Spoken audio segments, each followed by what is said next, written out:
Welcome to the Ada K Show.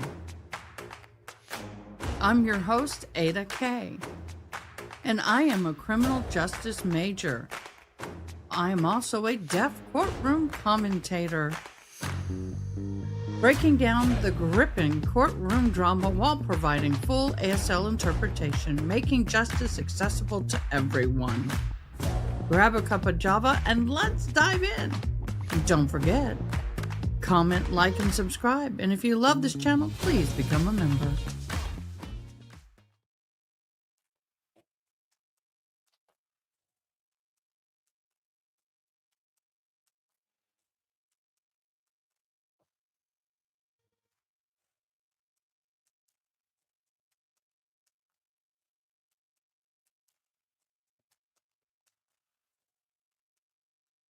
Hello, and welcome, everybody.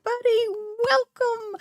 We have Pups Magnet 88. We have, I can't see that, Marsha Beltran. It's real small. So, Marsha, good to see y'all. Thank you so much for joining. I'm excited to be here. We've been having a little chat over here just before we went on about thumbnails and how some creators get similar in their styles. So, but I love creating my thumbnails. Before we get going, I'm going to bring up something real quick, something that's happened in my, semi neck of the woods.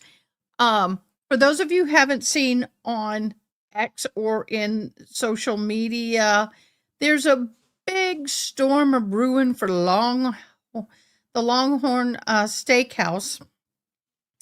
Everybody's angry because the flag is upside down. It happened today in San Angelo. People are angry about it. And it has started a storm in social media. And I just wanted to say, this is where somebody that I know works. And the skinny on this was, it was put up before the sun came up and it was dark outside and there's no light. And they didn't realize they put it up upside down until somebody came in and told them.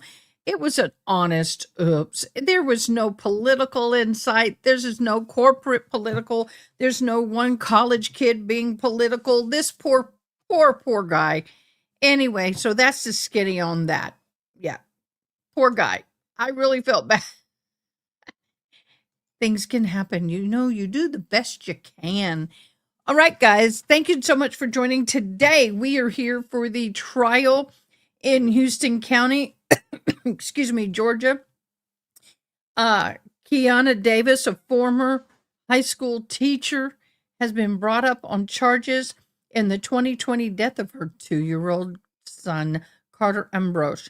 Now, the opening statements yesterday, which we saw last night, prosecutors Justin Duane said that the state's case was basically Carter was rushed to the pediatrician on November 17th of 2020, no pulse and cold, eyes rolled back in the head and covered in water.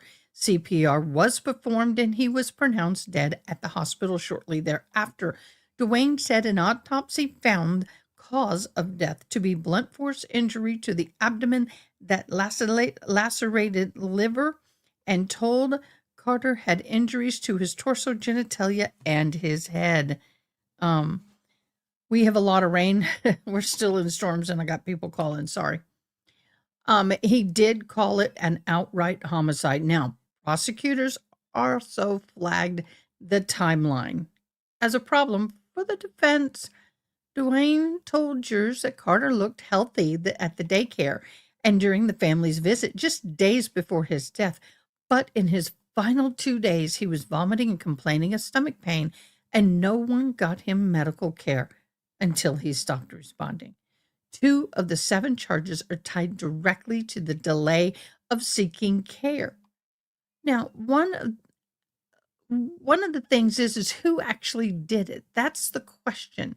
Now, Duane didn't pretend to have a clean answer. In fact, he told the jury that they'd want to pick who did it, whether it was Davis or her then boyfriend, Benton, at the time.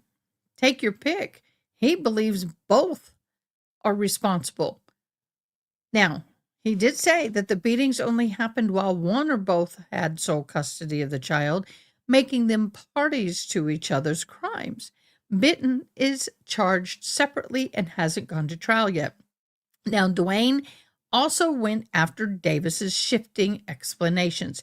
Now, he said that David gave the police multiple different stories for the injuries, that Carter jumped off his bed, he jumped off the couch, he had diabetes, which I don't think we've heard that. We've heard asthma, but I don't think we've heard anything about diabetes.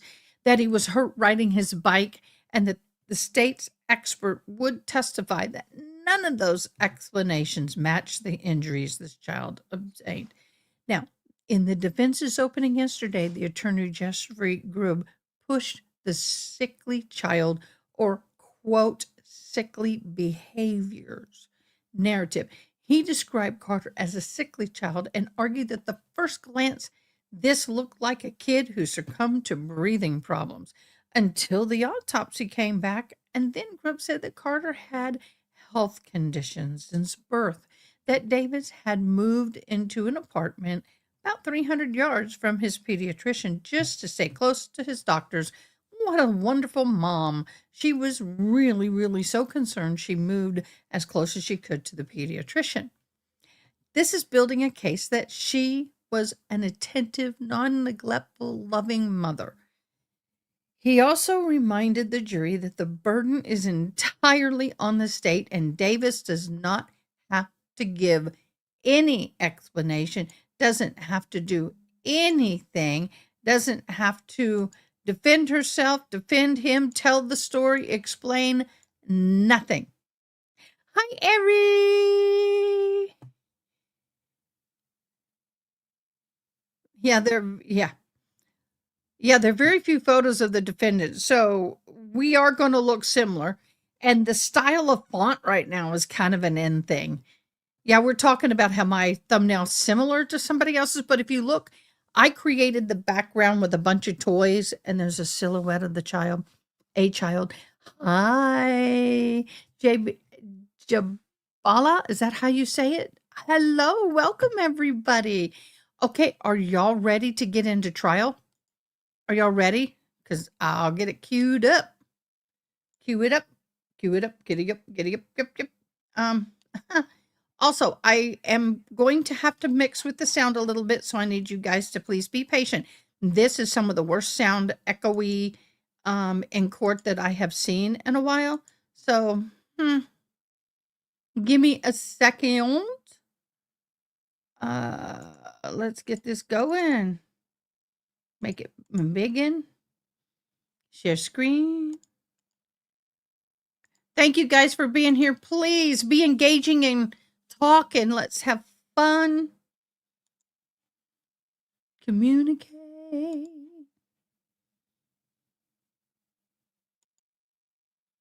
Why is it not embiggening? There we go. There we go. There we go. We're good. Thank you guys for being here.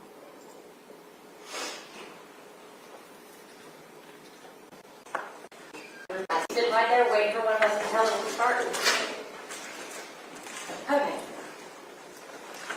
Judge, if I could, for the record, it's my understanding that Okay, they do not have captioning, but if you need captioning, I have turned on captioning on my live, so all you have to do is click on it on your end. I have live captioning on my side. This morning, at some point in time, I'm going to call Dr. Daniel Brown, who's a pathologist in this matter, and of course, I have a continuing objection to the admission of the autopsy photographs. One thing I don't know, I mean, I've never been involved in a situation where it's been being live streamed or televised. I'm just concerned as to whether or not the streaming of this case is also going to include the photographs, the autopsy photographs, and I just would have an objection to that. I don't know what my objection is, but I would object to it as not being, I would not think for the purpose of of transmitting this case to the general public over the airways that it's necessary to show autopsy photographs. Well, unfortunately, the law. Okay, so y'all weren't here yesterday. Some of you may have been here yesterday. I want to quickly explain where we are. They were arguing over the autopsy photos. There's some photos of the face, some of the torso while he's deceased and before the Y incision. There's also one of genitalia where there's or injuries, and the judge has ruled that they can come in. Now, he's sitting here saying, I'm worried about them being shown accidentally or being shown to the general public. I don't want that. Of course, the judge is not going to allow that kind of image, especially the genitalia or face, to come in and be shown to us. So that is what we're arguing about. And I think once the trial gets going, the sound may become a little better. I do have a sound booster that I have altered it greatly, because if you heard the way it was yesterday, you would be so appreciative of today. But it is bad. My apologies. Law does not distinguish between public courtroom when you come here in a public courtroom on television. And as far as I can tell, I don't have any legal basis for prohibiting particular stuff other than maybe a sexual assault victim's name or face or some very so while I appreciate your concern and I don't necessarily disagree with you, I don't think there's any legal way to prevent them from broadcasting anything that is otherwise open to the folks if they were sitting in the courtroom. So your objection is noted. So this is about the fact that some of these pictures may be showed in open court, and he's wanting the cameras and from the court feeds to not broadcast these images, and she is not going to grant him his objection, and she said it's open to the public. This is a public place. I can't. So hey, thank you, Judge. And I will deny any motion to take any action about that. I don't think I can do that legally. Thank you. All right. Anything else? No, Your Honor. All right, you bring them in, please, Bob. All right, ladies and gentlemen, we're ready to go. Make sure your cell phones are turned off.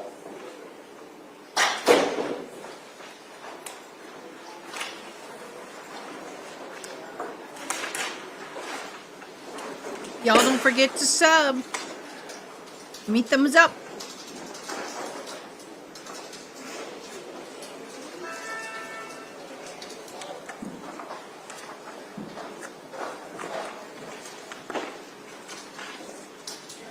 Music.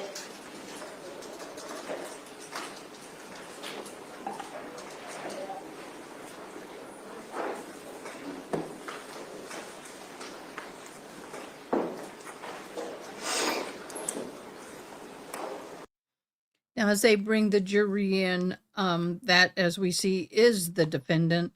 And this is 6 years later. I forgot to tell y'all, this is 6 years later. So we have some of the witnesses that have yesterday had a little hard time remembering some details they may have remembered 1 year, 2 years out. So let's see how it goes today.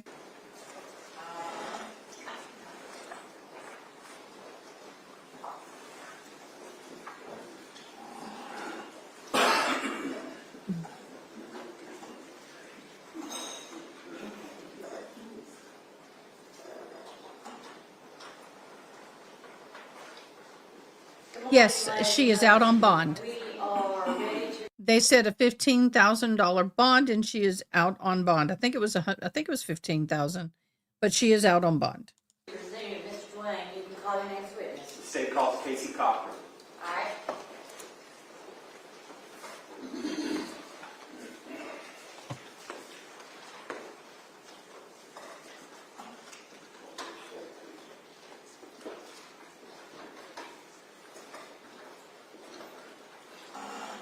Can you raise your hand, please? You swear or affirm the testimony you're about to give will be the truth, the whole truth, and nothing but the truth, so help you God. Can you state your name for the record, please? Casey Cochran. Can you spell your name for court reporter? Casey And Ms. Cochran, how are you employed? I'm currently a pediatric nurse practitioner at Pediatric Convenient Care. Okay, good. How long have you been nurse practitioner? A year and a half. Okay. And before that, was you in the medical field? Yes. And what did you do? I was a RN, previously at Primary Pediatrics for 9 years. For 9 years. Were you working there November 17th of 2020? Yes. And what was your role at that time for Primary Pediatrics? A nurse. Okay. And so do you remember specifically the date that I'm talking about? Absolutely. Did something happen that day? Is that the norm? Absolutely. And what happened? I was called from the front desk that somebody up front needed help. And so I went up front, but I guess I had passed the gentleman that had Carter, and so I met him in the back hallway, and came upon a gentleman holding Carter, who was lifeless, and we put him in room 4, and laid him on the table. Okay. When you say lifeless, what do you mean? He was limp, eyes were rolled in the back of his head, mouth was open, not breathing, pale. So you said you put him on the table in room 4? Okay, what happened then? Then I asked the gentleman what his name was, and he said Carter.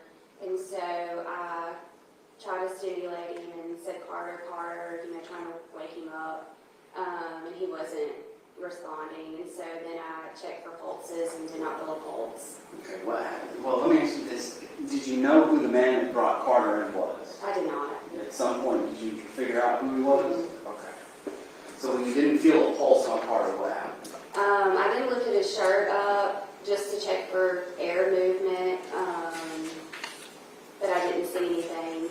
At about that time, a nurse practitioner walked in and was checking after me, and we started CPR. Okay. And who all was in the room?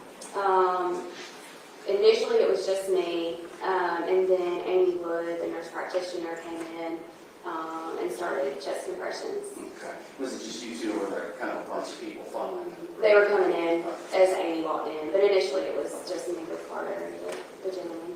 Okay. And so I think you said, is it Dr. Wood? Amy Wood. Amy Wood. She's a nurse practitioner. Okay, nurse practitioner, I apologize. She was performing CPR? She started chest compressions. At any point did you guys get a pulse? I don't believe so. Okay. Was CPR the only procedure that was performed at that time? When she started chest compressions, other employees showed up with the crash cart, and we started with the ambu bag, and did the chest compression CPR. What's the ambu bag? That is what he put around the nose and the mouth to breathe air into their lungs. Was there any trachea that was put in, or No. they call it like a trach or Yeah, something? no, sir. Okay. Can you explain to us what that is for the jury, please? The trach. Yeah. We have access to that, but it wasn't done. But it's a tube, an artificial tube that would go down into the esophagus, into the lungs, and breathe for the child through the ambu bag. Now, was there, I call it an AED Mhm. machine. Did you guys have one of those? We did. What is that? That is a machine that you put pads on, and it pretty much shocks the body to hopefully get a heartbeat going, or put the heart rate into a normal sinus rhythm, which is like a normal heartbeat. Okay. And was that employed on Carter? Yes. And what happened? The machine actually tells you if there is what they call a shockable rhythm. So it detects something that you're able to shock the heart. And it did say there was a shockable rhythm. And so we did, we all cleared and shocked Carter. Okay. And what happened after that? His body was shocked, and then it kind of just went back flatline on the AED. There was no heartbeat. Were there chest compressions? We started that chest compressions, yes, sir. Okay. And I think some of your coworkers called 911, correct? Yes. So at some point, did EMS arrive? Yes. Okay. And what happened once they got there? Once they got there, we got Carter on the gurney. Chest compressions were being performed as he was being taken out of the building all the way into the ambulance. Okay. And what did you, so did the ambulance take him somewhere No, else? they stayed in the parking lot for a little bit. I believe they were trying to get an IO on him because we couldn't get. What is that? An IO actually goes into the bone, and it's another way that he can get fluids or life-saving So it's a different kind of IV? solutions. Correct. Okay, okay. And were they, so the EMS is still there trying to do that. At some point, do you see them redo that? I don't think I saw them leave. Like, I didn't visualize them leaving. Okay. And when EMS had Carter, what were you doing? I stayed outside with the gentleman that brought him in, just kind of consoling him, and I believe I asked where Mom was, and he was sitting like 5 minutes away, but I kind of just stood out there in the parking lot for a little bit. Okay, did Mom ever show up? Was he on the phone at all? Mhm. Okay, did you overhear anything? I did hear the Of course, gentleman. please, I would object to that. I mean, that's blatant hearsay. Well, it's a statement by a co-conspirator. The objections are overruled. What did you hear him say? I heard the gentleman tell Mom on the phone, I should have brought him in last night when you told me to. Okay. And, I mean, it seems, was that kind of the only part of the conversation that you picked up? Mhm. Okay.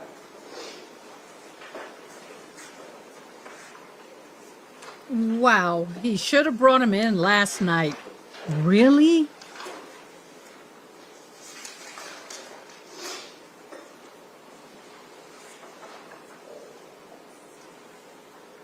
Do you know what he was driving? It was a Mustang. I don't remember the color. Do you recall if you saw him leaving the Mustang? Yes, Okay. Was that when EMS had left? I don't remember. Nothing further on. Mr. Road Chief, with you.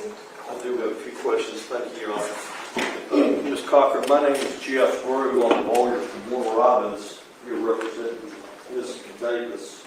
How long was it that you said that you worked for pediatrics? 9 years. You were familiar with Ms. Davis? I was not.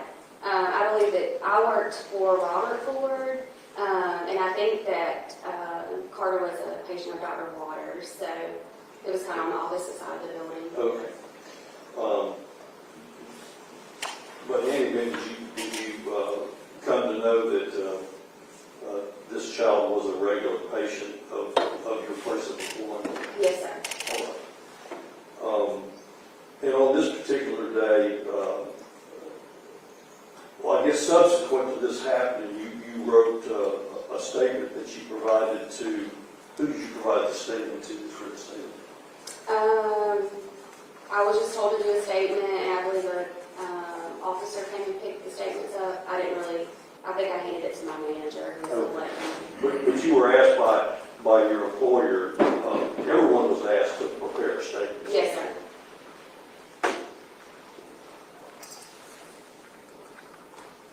And you had stated on this document that you wrote that it was around 8:47 that particular morning.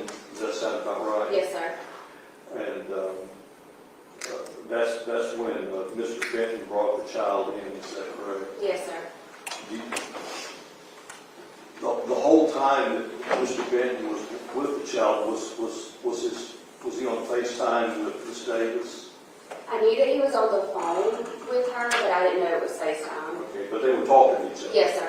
It was sort of real frantic. Yes. Everything was real frantic. And the child was taken to room 4 where you started doing some work on him, is that right? Mm-hmm. Did you notice any bruises on his body? I did not. Did you notice any blood? Mm-hmm.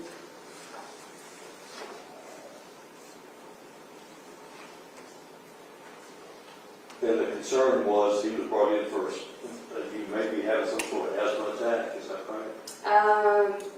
I think we knew that was his history, and so we were just thinking it was respiratory issues, Right. not knowing the whole story. Okay. But you didn't notice anything on his body that would indicate any sort of injury?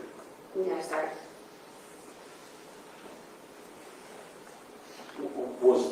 Was the child wearing a diaper when he was brought in? He had on a pull-up and a t-shirt. Okay. That's all. And in the pull-up, was there any urine in the pull-up that you know of? I don't recall. Was there any sort of bowel movement? Not that I know of. Nothing you know of?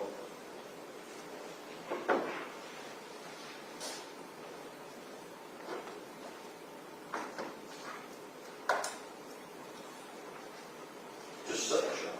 Okay.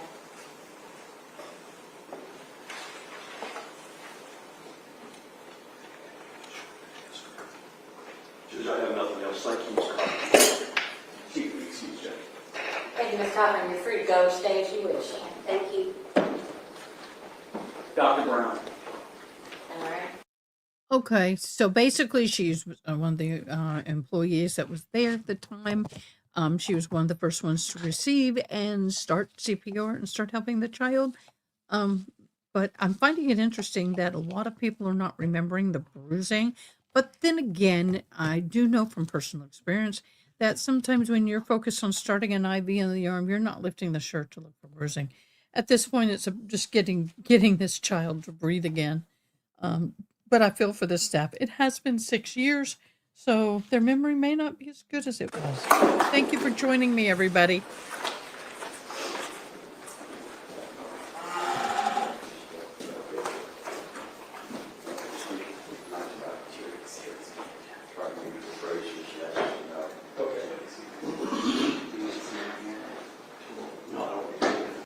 Nothing but yourself, yeah. I do. Thank you, sir. Can you state your name for the record? Sure, my name is Daniel Brown. Can you spell it for the board? Sure, D-A-N-I-E-L-B-R-O-W-N. Mr. Brown, are you currently employed? It's part-time, yes. Can you go ahead and explain that? I worked for Georgia Bureau of Investigation as a medical examiner in Augusta for 15 years. And when I retired, I went to work for the city of Philadelphia in Pennsylvania for another 5 years, and then moved back to Akron, Ohio, because that's where my wife's family's from. And then those are basically the jobs that I've had. For Philadelphia, the city of Philadelphia. City of Philadelphia, right, medical examiners. And when did you retire from GBI? 2014. 2014? Okay. Did you ever come back and work for GBI in any capacity? I do. After I retired, when I left Philadelphia and I came back to Ohio, I was contacted by GBI and they asked me if I would be interested in working as a part-time medical examiner. So I accepted that in June of 2020. And so I've been doing that ever since. I come back 1 week a month, 2 cases, either in Savannah or Macon. And can you explain what exactly a medical examiner does? Medical examiner is a physician who's trained in forensic pathology, and we basically are charged with determining the cause and manner of death in whatever jurisdiction we're in. So you perform autopsies? Yes, sir. Okay. And what kind of education do you have? I earned a bachelor's degree at Kent State in Ohio. I earned my medical degree at American University in Coral Gables, Florida. I did my training in anatomic pathology, which is just general pathology, at the University of Tennessee in Knoxville. I did my forensic training at the Office of the Chief Medical Examiner for the state of Maryland in Baltimore. And after that, I came to work for Georgia Bureau of Investigation. I was the medical examiner at Augusta. Dr. Brown, will you do me a favor? Will Sure. you pull that mic a little bit that way so it's in front of your Oh, yeah, mouth sure, when you sure. turn? Yeah. And there you go. Okay. Thank you. Sure. No problem. Okay, that is why the sound sucks. Let me remove this and I'll show you why this sound is sucking. It really does suck. You have no idea how much work I'm putting into giving you what I got. See that little thing? Well, see that little flat little disc thing? It almost looks like a little stingray. Those are the worst conference room mics, is what that is. They need a microphone that, that comes up on that thin wire and there's a little thing right there. That would make all the difference in the world. They had one and they took it away. I don't know why, but this is the best I can do. But now this explains So it. let me back up a little bit. You said you got your undergraduate degree from Kent State? Yeah. And that's a 4-year degree? Correct. And what was your degree in? Criminal justice and biology. Okay, biology. And then you went to medical school? Yes. Okay, and how long was medical school? 4 years. 4 years, okay. And then afterwards, where did you go? Then I went to University of Tennessee to do a residency in pathology. And what is the residency? A residency is after you train as a medical, no matter what type of physician you become, if you choose to specialize, you do a fellowship in internal medicine, cardiovascular surgery, whatever your interest is. My interest was in forensic pathology, so I did my fellowship, which is 2 years in addition to my 3 years at the University of Tennessee, which was general pathology. I did 2 years at the Office of the Chief Medical Examiner in Baltimore, and that was my fellowship. And from there, I went How many years was that? total. Okay, he didn't explain that very well. I was married to a physician. You go to college, get your bachelor's, then you get your medical degree, then you go to your internship. Internships are average of 3 years. Some of them can be as much as 6 years, and then you can do your fellowships. Just for forensic pathology. Residency and then the fellowship. Residency Additional. was 3 years and fellowship was 2 more. And in this residency, in this fellowship, were you actually performing autopsies? Yes, absolutely. So, are you a board certified doctor or MD? Yeah, certified by the Board of Forensic Medicine. Are you still? Yes. And so this residency and fellowship, that's like training and performing autopsies, right? That's correct. Okay. Roughly how many autopsies have you performed in your career? Over 15,000, I don't know the exact number. I do about 300 autopsies a year for the last 24 years, whatever it's been. And have you had the occasion to testify in court about any of your autopsies? Yes. About how many? How many times testifying? Yes. 200 or 300. I mean, it's more than 200. I don't know if it's 300, but it's more than 200. Now, of those times, have you been deemed an expert in forensic pathology? I have. And is it all the time, some of the time? I've never not been, but Okay. So let me do this. So when you perform an autopsy, can you just give us just like a 360,000-foot view of kind of what that process is? Sure. Whenever, and I'll mostly talk about it as far as Georgia goes, whenever we get notified by a coroner that there has been a death, then we decide with the coroner whether or not it's a case that needs to be seen. Some cases do not need to be seen by a medical examiner. If we deem that it is necessary to be seen, it's brought to our facility. The coroner brings it and bring it after the body's been put in a body bag from wherever the scene was, whether they died at the hospital or died at home or wherever. They get put in a body bag. It's brought to a GPI, medical examiner's office. First thing we do is we open the bag and we take photographs. And this is just to show, not just for our purpose, but for this kind of purpose, is to see what we saw whenever we received the body. After we've done that, then the body is, we do clothing, and we look for any signs of injury or any signs of pathology. And once we've done that and documented it, either written word or photographs, usually photographs, if there is any injury or pathology to document. After that, then we do either a limited autopsy or we do a full close. A limited autopsy would be somebody that had a history of heart disease and passed out at home. We may do a limited on them just to show that they actually did have the coronary artery disease. Or a full autopsy. Full autopsy is we look at all the internal organs, the brain, all of the body's tissues inside. We look to see if there's any kind of injury or pathology in the internal examination. Okay. And so, did you perform an autopsy in this case? I did. Okay.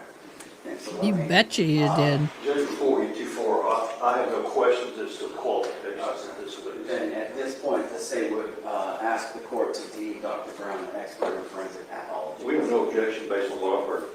He'll be so qualified. Thank you. Do you need a copy of your report to go over?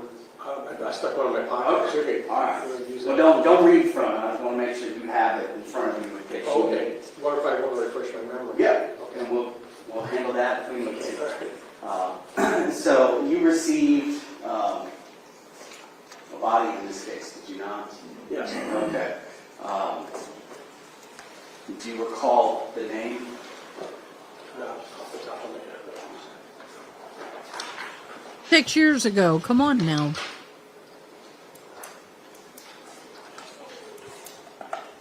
But then again, I would have thought he would have reviewed the His name file. is, Carter Ambrose. How old was he? He was 2 years and 10 months. Almost 3. So you performed a full autopsy on him, correct? That's correct. Is an autopsy on a child different than an adult? Well, we look at everything on a child, but we will look for things that maybe a child has, as a child would not normally be able to say to their parents or to their caretakers. So we look for signs of injury on children that are nonverbal, or they're one of the degree that they can talk to somebody and tell them how they were hurt or how they were injured, or what was happening with them. We usually get that from parents, and whether they've had high fever, whether they had vomiting and things like that. Well, we look for all these things, especially in a child, because we want to make sure that we cover all our bases as far as like injury and pathology. Okay. And you say you're looking for injury, stuff like that, right? Correct. Do you document that? We do. How do you do that? We do the photographs, and I document it in my report. All right, so I have what's previously been shown to defense counsel states exhibits 2 to 11. Can you look at these real quick? Sure.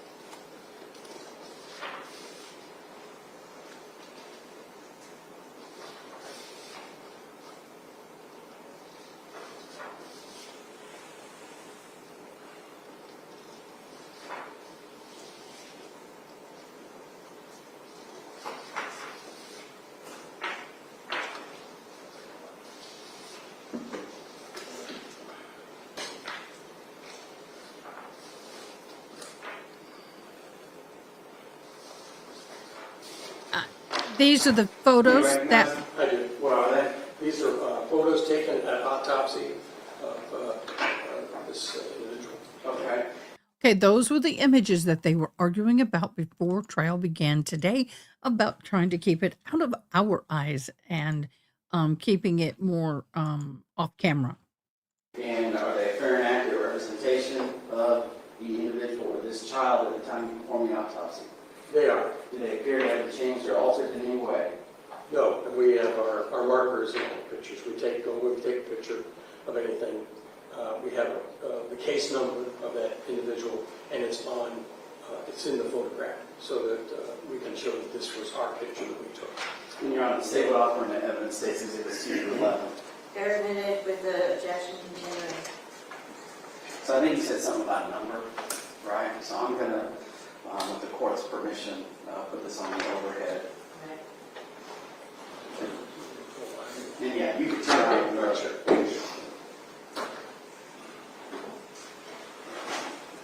So is that the number that you're talking about? Yes, this is an identification photograph. Everybody that comes through the office, they get an identification photograph. It's just a placard and their face shot.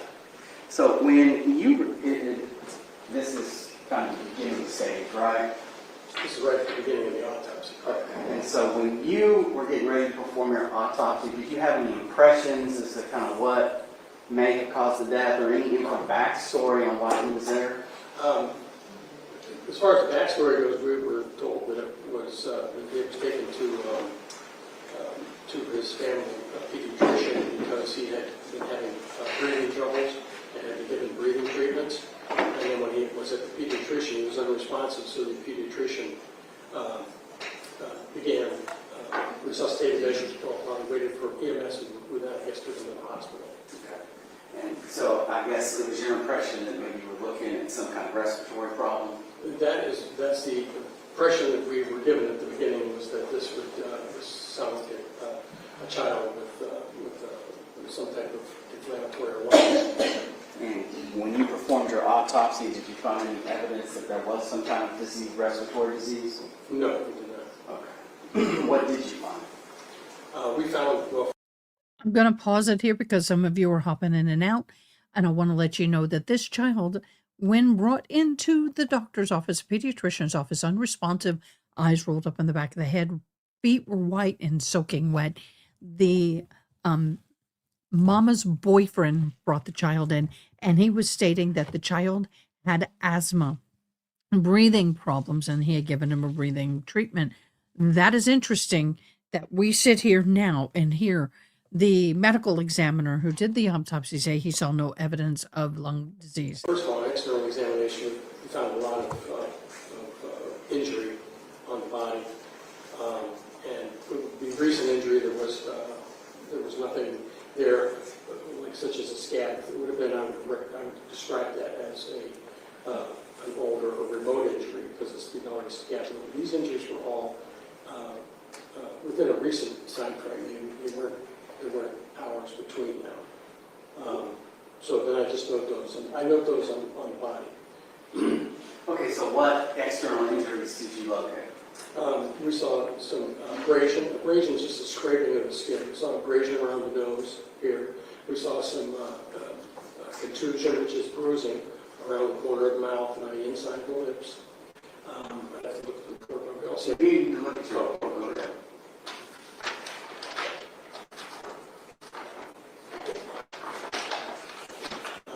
red nostril is a red abrasion. That's the way I describe abrasion. If it's an older abrasion, it would be dry. Eventually they become a scab. But if they dry, there's no fresh hemorrhage or anything, and it has a kind of a brown color to it. When I describe it as red, that means that's from either the contusion, if it's contusion, or it's from the abrasion, it's the hemorrhage from an abrasion. This was, I had an abrasion on the right upper lip, an abrasion on the left upper lip, and an abrasion on the mucosal surface, which is the inside of the surface of the lower lip, of the lower lip. So that's a contusion on the inside of the lip. Okay, what he's describing there sounds more like when someone covers and you're struggling. You can abrade the skin, the inside of the lip. That's interesting. So Very interesting. Brown, red, blue contusions, which are recent. Where were they? Oh, this was on the left side of the face. Some injuries, contusion. A small contusion on the right chest, adjacent to the sternum, next to the breastbone. That is the only injury they're claiming was not caused by the family, the mom and the boyfriend. That was most likely caused during CPR. A round red contusion on the right upper abdomen along the costal margin, which is right where your rib cage, if you feel your rib cage, that's the costal margin. Blue-green contusion, blue-green discoloration on the abdomen, that's another contusion. Red contusion on the abdomen overlying the umbilicus, which is your belly button.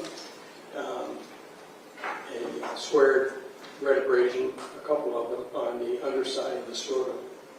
So just underneath the scrotum. And a couple small linear red abrasions on the right mid-abdomen, so the middle of the abdomen.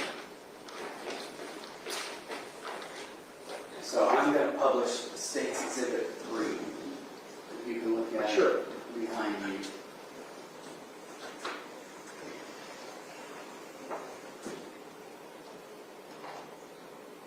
I don't know why they don't always have captioning. This is the, Unfortunately, the laser pointer does not work very well Okay. on my new fancy TV screen. So If you feel need- free to stand you want up, to stand doctor, if if you you need need to, but I want you to speak up real oh, I loud will, okay. for the jury. All right, I will. Scream. This is this is a contusion around the cheek here. This is some Careful. dermatitis. If it's not really, it looks worse than it is. It's not really, this is, some kids get that chafing. But this is the contusion. That's a red contusion right there. So let me just focus on that Sure. contusion that you're Sure. talking about. Sure. When you say contusion, what do you mean? A contusion, I'm sorry, is a bruise. A bruise? Okay. So, It's the blood vessels, under a bruise, the blood vessels are broken, but they have not broken the surface. So then that discoloration you see is the hemorrhage underneath. could that contusion that you're referring to in this photo on his cheek be some kind of reaction to something else, like an allergic reaction? No, that's not. That's not an allergic reaction? An abrasion is scratching or breaking of skin due to friction, not an allergic reaction, unless you're scratching it. Publish States 5 now. And what are we looking at in States 5? These are the contusions I talked about on the upper lip. This is the mucosal surface of the inside of the lip, and that's a contusion on the inside of the inside. Okay. Now let me ask you this. So, the CPR. That's on them, not me. Hold on. I didn't do anything. There we go. When The you're doing an glitch. autopsy, do you look for signs or injuries that could be a result of CPR? Yes. Okay, and what would those be? Well, in adults, it's usually fractured ribs Okay. from compressions, because the EMTs work them very hard. And but in a child, most of the time, we don't see injury because the child, especially someone under the age of 4 or 5 years old, their lungs or their rib cage is still very pliable, so you can put a lot of pressure on that without causing any breakage or anything like that. I didn't see any signs under with the sternum or around the ribs of hemorrhage. Okay. Yeah, I didn't quite ask you the question I meant to ask. Okay. So, oftentimes, when people are trying to keep someone alive, do they give like trachea? Do they try to get oxygen to them? Right. Okay. And do you look for injury from that?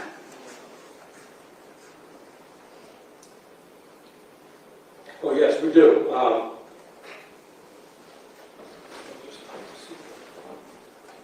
Yes, well, he had an endotracheal tube somebody put in, which I can't just count that as not being part of the injury on the lip there. Okay. Up there, not so much, but here, that's in the same place where they replaced the endotracheal tube. The upper lip, not so much? Not so much on the upper lip, because the tube went in here and down. Okay. And as part of that, I mean, so what is this little part right here? This, Yes. that's the frenulum. Frenulum? Okay. When, And that has a little bit of contusion on it, but that, again, that could be possibly from the endotracheal tube. okay. So I'm going to publish now States Exhibit 6. I apologize for that. I'm trying my best here. Okay. What is being depicted in this photograph? On this, I'm just showing, or we're just showing there were some areas of bruising or contusion on the abdomen. That's what these little areas are right here around, and this is on the right side of the abdomen right here. And that's where those injuries are. This is the costal margin, or the edge of the rib cage would be right down along here. Okay. So you said areas plural. Yeah, there's several. Several. So can you specifically point in that picture to where they are? This I will need.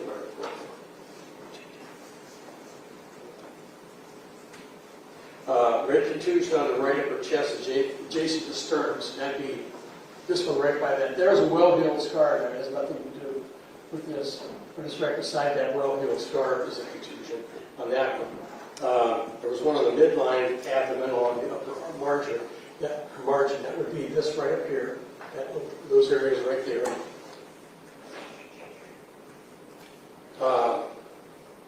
There's another red contusion on the left upper abdomen along the costal margin. So that would be this contusion. This is the costal margin right here. So it'd be right in that area there.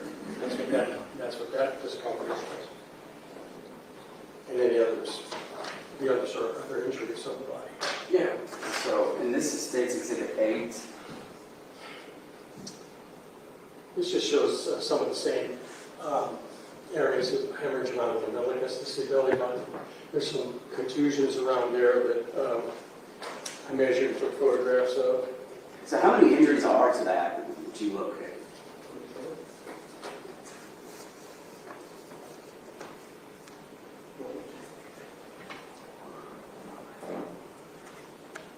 Six. 6. 6 different.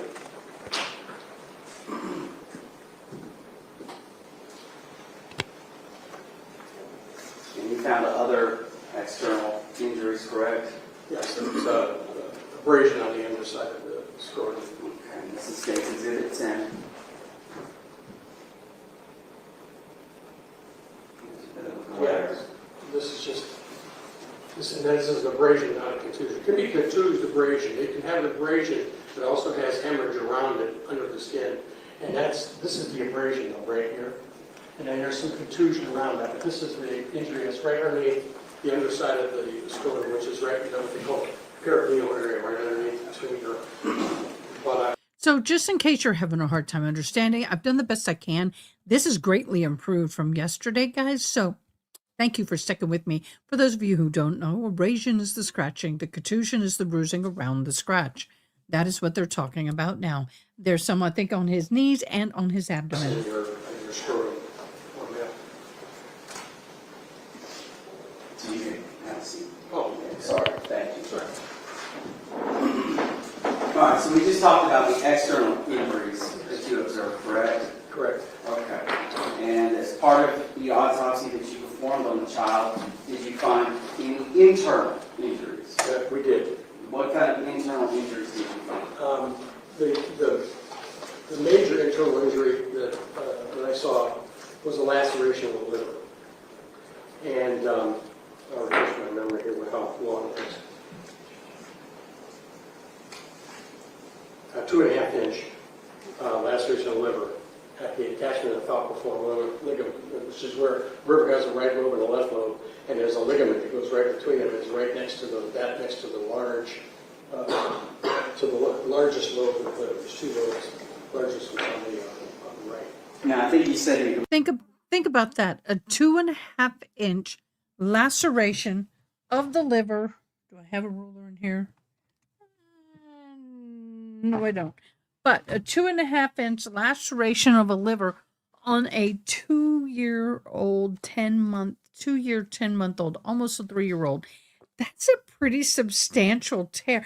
It's different if on someone like me, it's still bad. But if you really think of the size of the child and the size of that tear, that is substantial. it was either the main or the major injury that you located. That there was other hemorrhages in here. Well, too. then let's talk about those. Okay, You sure. want There all of the internal injuries that you found? Okay, sure. There was a hemorrhage on the scalp. When we reflect the scalp, what we do, we reflect the scalp means that we open it. In other words, we make a cut across from one side of the head to the other. And then we take the scalp and pull it forward this way and pull it forward and back. And in that, in the right and the back right, I think it's the back right, right posterior parietal, which is back in this area, there was hemorrhage in the scalp there. So that was indicate that there was some type of trauma in that area. Something caused that hemorrhage in the scalp. Also, there were there was also at the vertex. There was some hemorrhage at the vertex, which is the top of the scalp. The anterior abdominal wall muscles, in other words, your 6-pack or whatever you want to call those muscles in the front, the rectus abdominis muscles, there was hemorrhage in those. So that's from some time of trauma to those muscles that were caused them to bleed. The tissue in the mesentery. What the mesentery is the fat, in your small and large bowel, kind of goes like this, fish-like back and forth through your lower abdomen.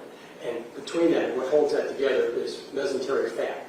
And there's a lot of blood vessels in there. Well, there was hemorrhage in these blood vessels and in the fat of the small and large bowel. And then the laceration of the liver was that was the major injury that I saw. And about 200 ml of blood, which is, When you say ML, what do you mean? oh, milliliters, I'm sorry, 200 milliliters of blood, which is probably the size of the amount that would hold in a cola can. There was hemorrhage in the pancreas, which is right there with the small, right next to the small valve. There was hemorrhage in the testicular cord, which is the cord that holds the testicles. So near the same area as that abrasion was. And there was some serosal hemorrhage of the intestines. Serosal surface of the intestines is just the top surface, and there was some hemorrhage in that. Also the trauma. All right, so this is State's Exhibit 11. Okay, What is that? that's the, this is the, it's the right lobe of the liver. The liver sits right up here under your diaphragm, or right below your diaphragm. And this, before we're looking at this, this thing right here, and it's right in the middle between these two lobes. Like I said, this is the right lobe of the liver is large, and it tapers and gets smaller over this side. But there was trauma to this part of the stomach that caused that to tear. The liver is a pretty solid organ, but it's still very friable, meaning you can tear it or push into it easily. Okay. So it doesn't take much force. So as part of your role as a medical examiner performing the autopsy, do you determine if there's a method, manner of death? We do. Our job is to determine cause and manner. Okay. And what information do you use in order to make that determination, provide that opinion? Well, partly is we base it upon the coroner and law enforcement because they would tell us what circumstance brought this person brought it to us to be the autopsy. The other thing is then we take into consideration what injuries we see, and is it something that would be consistent with one incident, or could it be consistent with several different incidents, especially with shocking? So when you say incident, what do you mean? I mean, was it just one thing? Was it just a lacerated liver, or was there other things that we can document that were? So that's our part of our job is to determine all these different things, whether what one or which ones contributed to this person's demise. Okay. And did you find just one thing?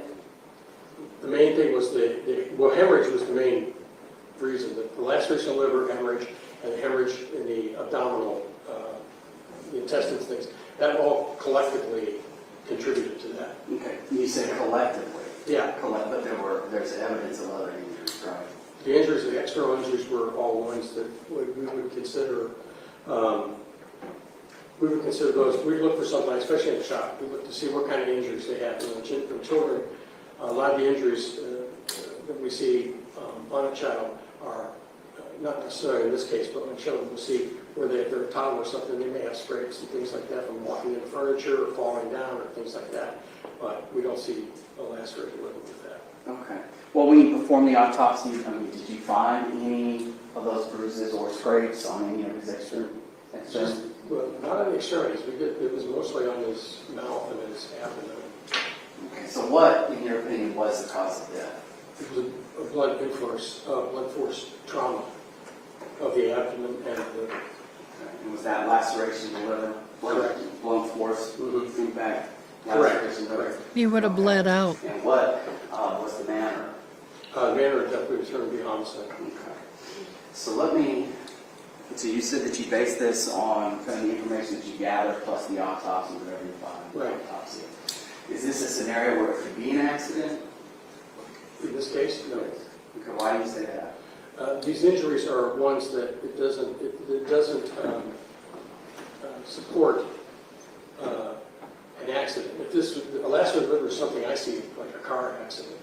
Lacerated liver is serious. I mean, that's a major injury. And the story that we were told or the information we were provided didn't indicate that this child had been in any kind of situation where he would get an injury to his liver that devastating. And you say it's a major injury, and I think you kind of put it in the context of a car accident. That's Are you referring kind of to the force that's needed? Yes. Okay, Yeah, exactly. okay. How much force do you think is needed to lacerate the liver? Well, it would take a significant amount because the liver is somewhat protected by the abdomen, so you've got to put some force onto that. And the reason I say car accident is because we do see that in car accidents. We see a lot more injuries than just that in a car accident. But this was directed, focused on that abdomen and that liver. In other words, this was to get that falling down on your belly. You're not going to get a lacerated liver. Falling out of a bunk bed, you're not going to get a lacerated liver. The only way you would get that is if you fell onto something. And it would have to be something significant that was hard, that enough that whenever you fell on it or were high enough to fall on it and hit it hard enough to push in far enough to lacerate your liver. We don't see that in kids. And is it fair to say that if you did fall off a bunk bed Okay. and land on a traffic cone, you would see one impact? Well, yeah, if we're talking about like one of those plastic cones or something like that, and I would expect, that would have to, in my mind, that plastic cone would maybe not even, but that type of shape, it gives you a focus point is the top of that cone. If you're falling from a height and you hit that, possibly when in deep enough through the bowel and hit the liver and lacerate it. But it just falling from the bunk bed or something like that, I wouldn't expect to see a lacerated liver.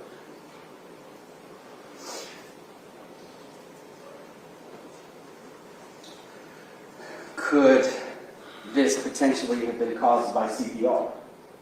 It's unlikely. The reason I say that is because the CPR that from what I understand, that was performed was done at the pediatrician's office.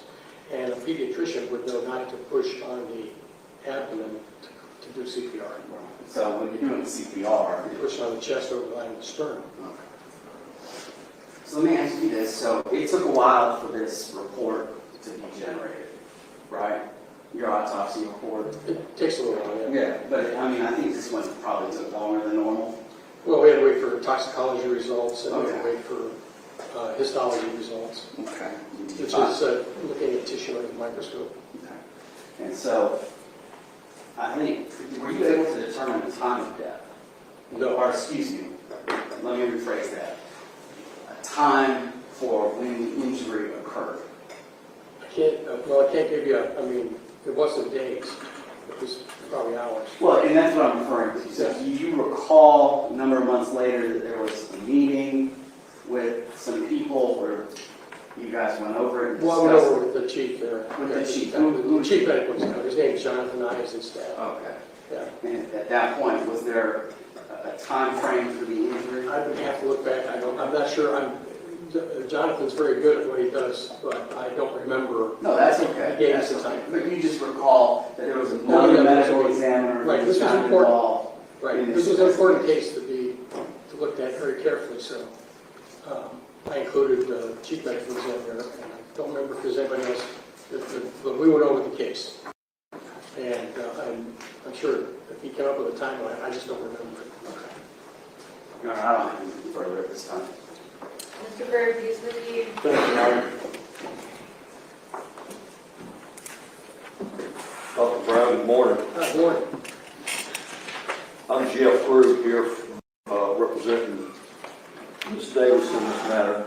Let me, some of the things you just talked about,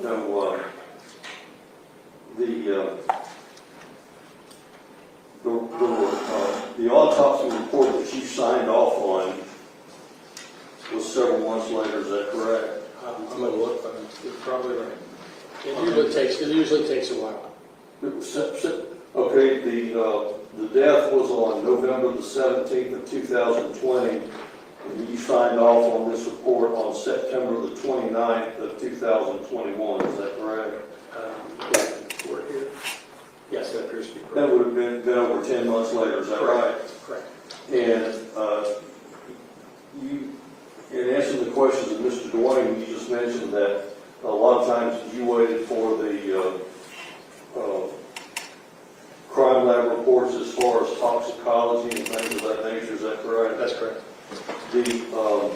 and you're aware, are you not, that the toxicology report that was done by Amanda Cook was completed on December the 16th of 2020. Do you have any recollection of that? Oh, I don't have that in front of me, but that sounds right. Okay, so it was about a month after the death, is that right? That would be about right. All right. And then there was another report done by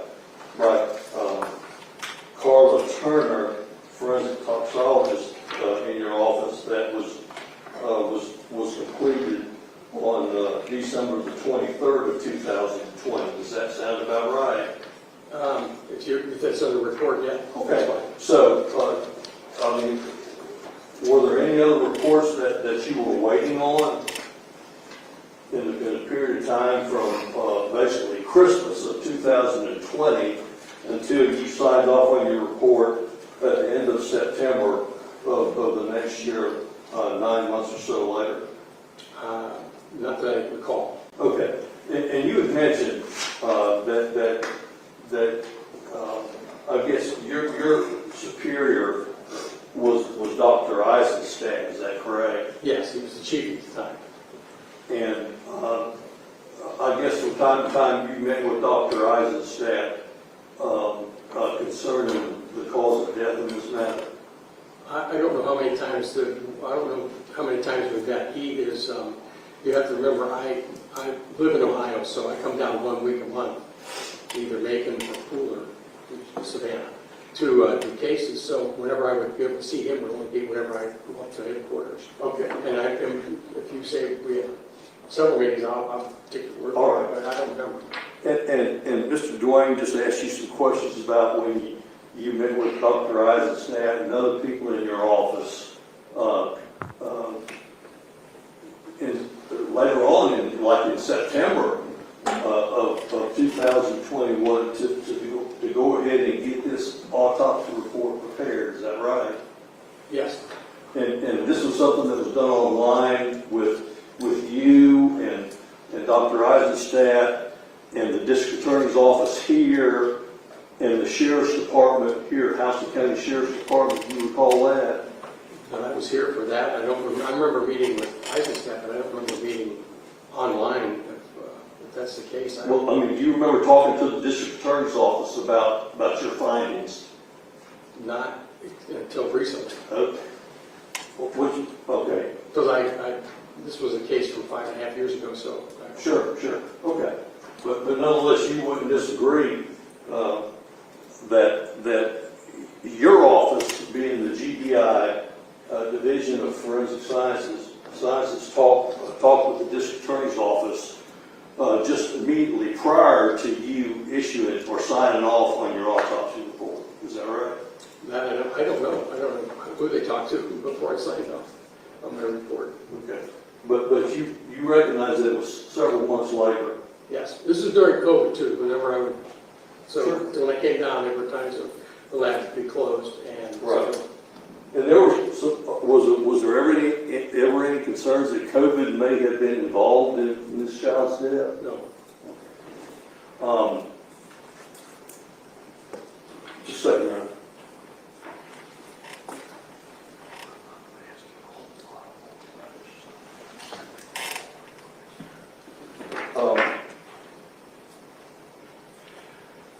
Dr. Brown, let me just ask you this.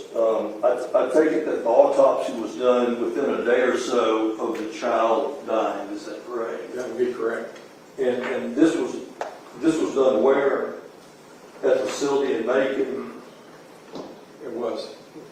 Yeah, Central Lab. That was it.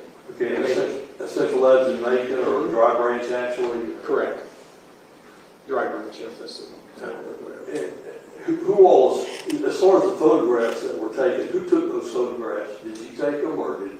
No, I directed who took them. They were taken by our autopsy assistants. There's what they call death investigation specialists and forensic pathology assistants, and they're the ones who take all photographs. All right. But in any event,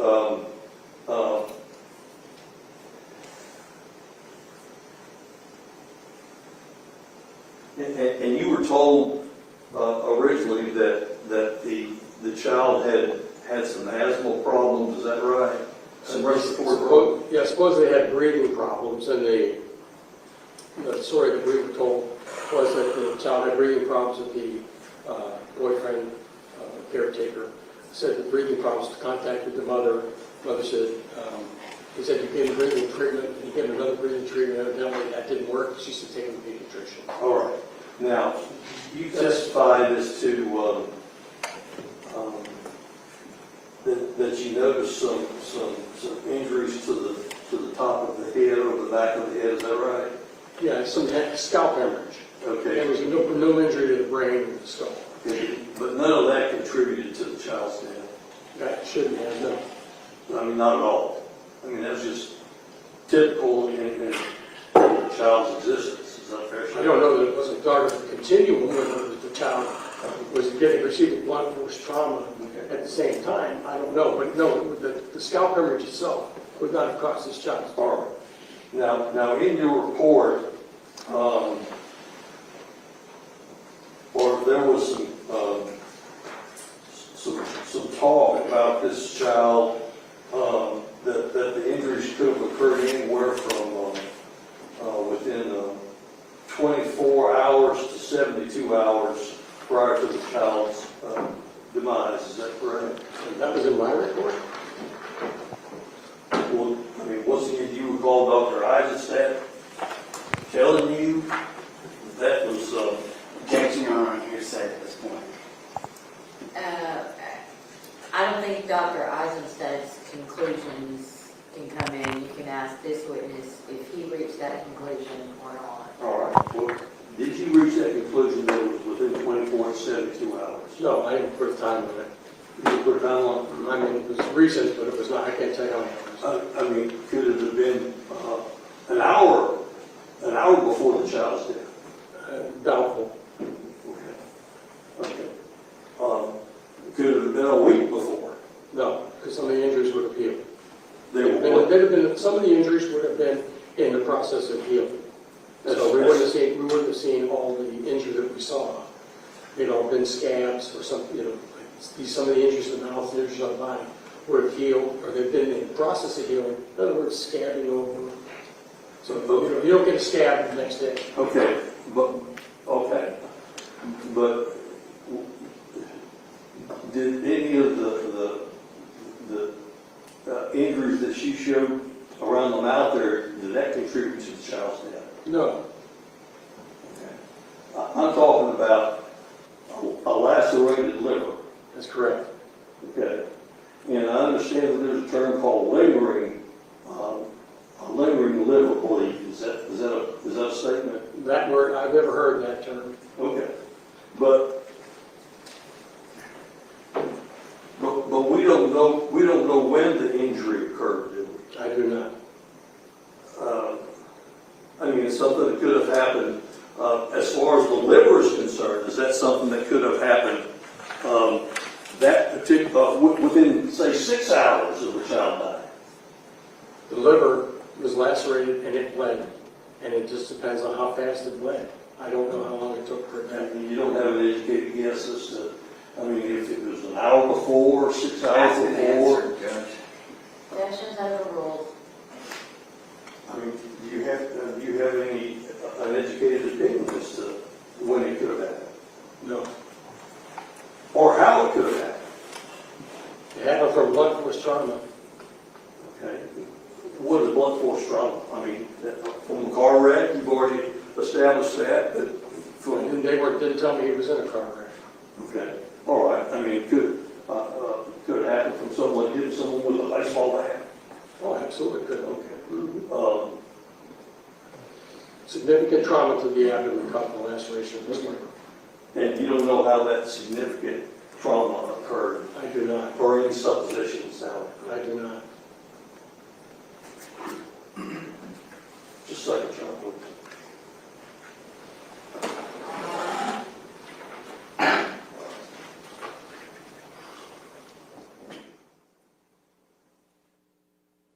While they take a little quiet moment, I want to thank you guys for being here. Yeah, Hi, and Music by once again, Brian. Hello. As far as the liver is concerned, would there be any, besides the laceration, any other injuries to the liver? Correct. There was only the laceration that I saw. Okay. And Yep. your testimony was that you saw some other bruising on the outside of the body, is that correct? Yes. Would that be consistent with the lacerated liver? The ones on the contusions or bruising on his abdomen most certainly could have, because it also contused and bruised the inside of his internal organs. So that's where the blood was trauma to the abdomen, and that's where the liver is located. If a person has suffered from a lacerated liver, is there any way of telling or showing as to where the blood would exit the body? I mean, would it exit the body through urine, through a bowel movement of some sort? No. No? Okay. I mean, would blood come out of someone's mouth or nose or ears or anything like that? It's in a confined space. The liver's in the peritoneal cavity. It's a cavity. There's no conduit out to the outside world from there. And it can stay in the cavity and loculate or collect in soft tissue like the adipose tissue of the blood or the fatty tissue that surrounds these organs. And that's what we had.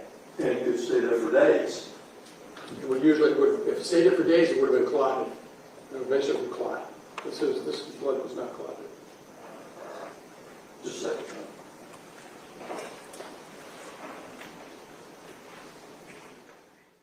I'll be right back. Well, I'll wait till they're talking again. I really enjoyed this Let me guy's ask you a testimony. question. It's good. If there were some evidence that in the hours or days previous to the child's demise that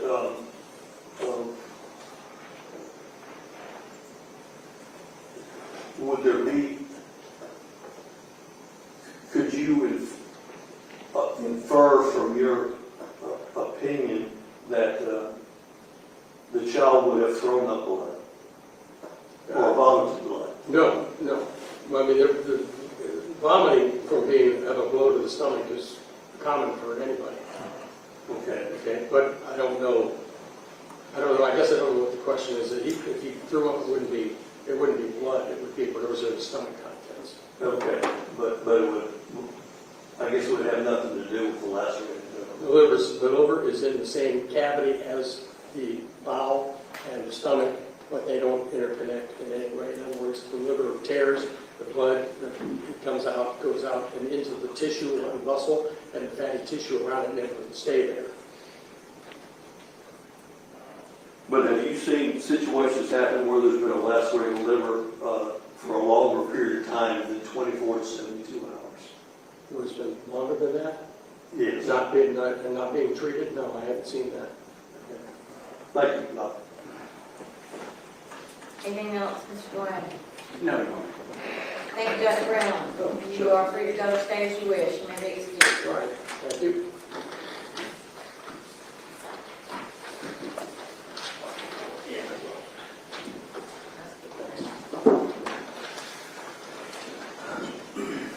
We are going to zoom because we've got 9 hours to cut through tonight. Let's see if they have a motion.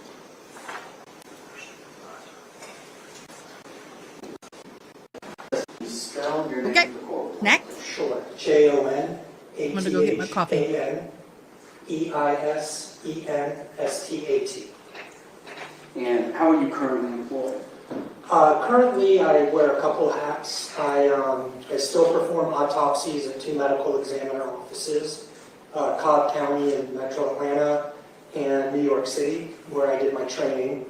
So I go there about once every month and a half or so to do cases. I also do autopsies for 2 Emory hospitals, St. Joseph's and Johns Creek. And then my other hat is doing consulting work as an expert witness in forensic pathology. And so, let me see, did you work for GBI at some point? I worked for GBI for a while, yes. And how long did you work for? So I started as an associate medical examiner in 2006. In 2014, I became deputy chief, so second in command. And then in 2015, I became the chief medical examiner, which I stayed in until January of 2022, I believe. Okay. And so the chief medical examiner, so you kind of oversee everybody who's performing the autopsies and so forth. Right, I still did autopsies, but I basically ran the state death investigation. And let me back up. If we can talk about your educational background, you can tell the truth. Sure. So after medical school, I actually started in surgery. Realized it was not the profession I wanted to stick with, so I transferred out of that after a year and a half and started general pathology training. That's if you go to the hospital, have surgery, anything taken out, that goes to the pathologist, look at it under the microscope, and at the tissue itself, make the diagnosis, let your doctor know, the doctor lets you know if it's cancer or something else. I did that for 3.5 years, and then did a year of pediatric pathology, which is, again, the same thing as at hospital pathology, but now focusing on everything from fetuses up to around 18 years of age.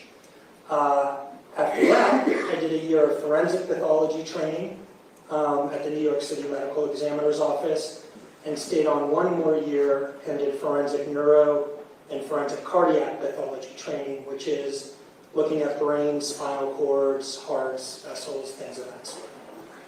Roughly how many autopsies have you performed in your career? I'm somewhere between about 4,300 and 4,400 right now. And of those that you performed, how many were on children? Oh, well, during my fellowship in pediatric pathology, I don't remember the exact number, but it was probably somewhere around 100 autopsies on children. And then throughout my forensic career,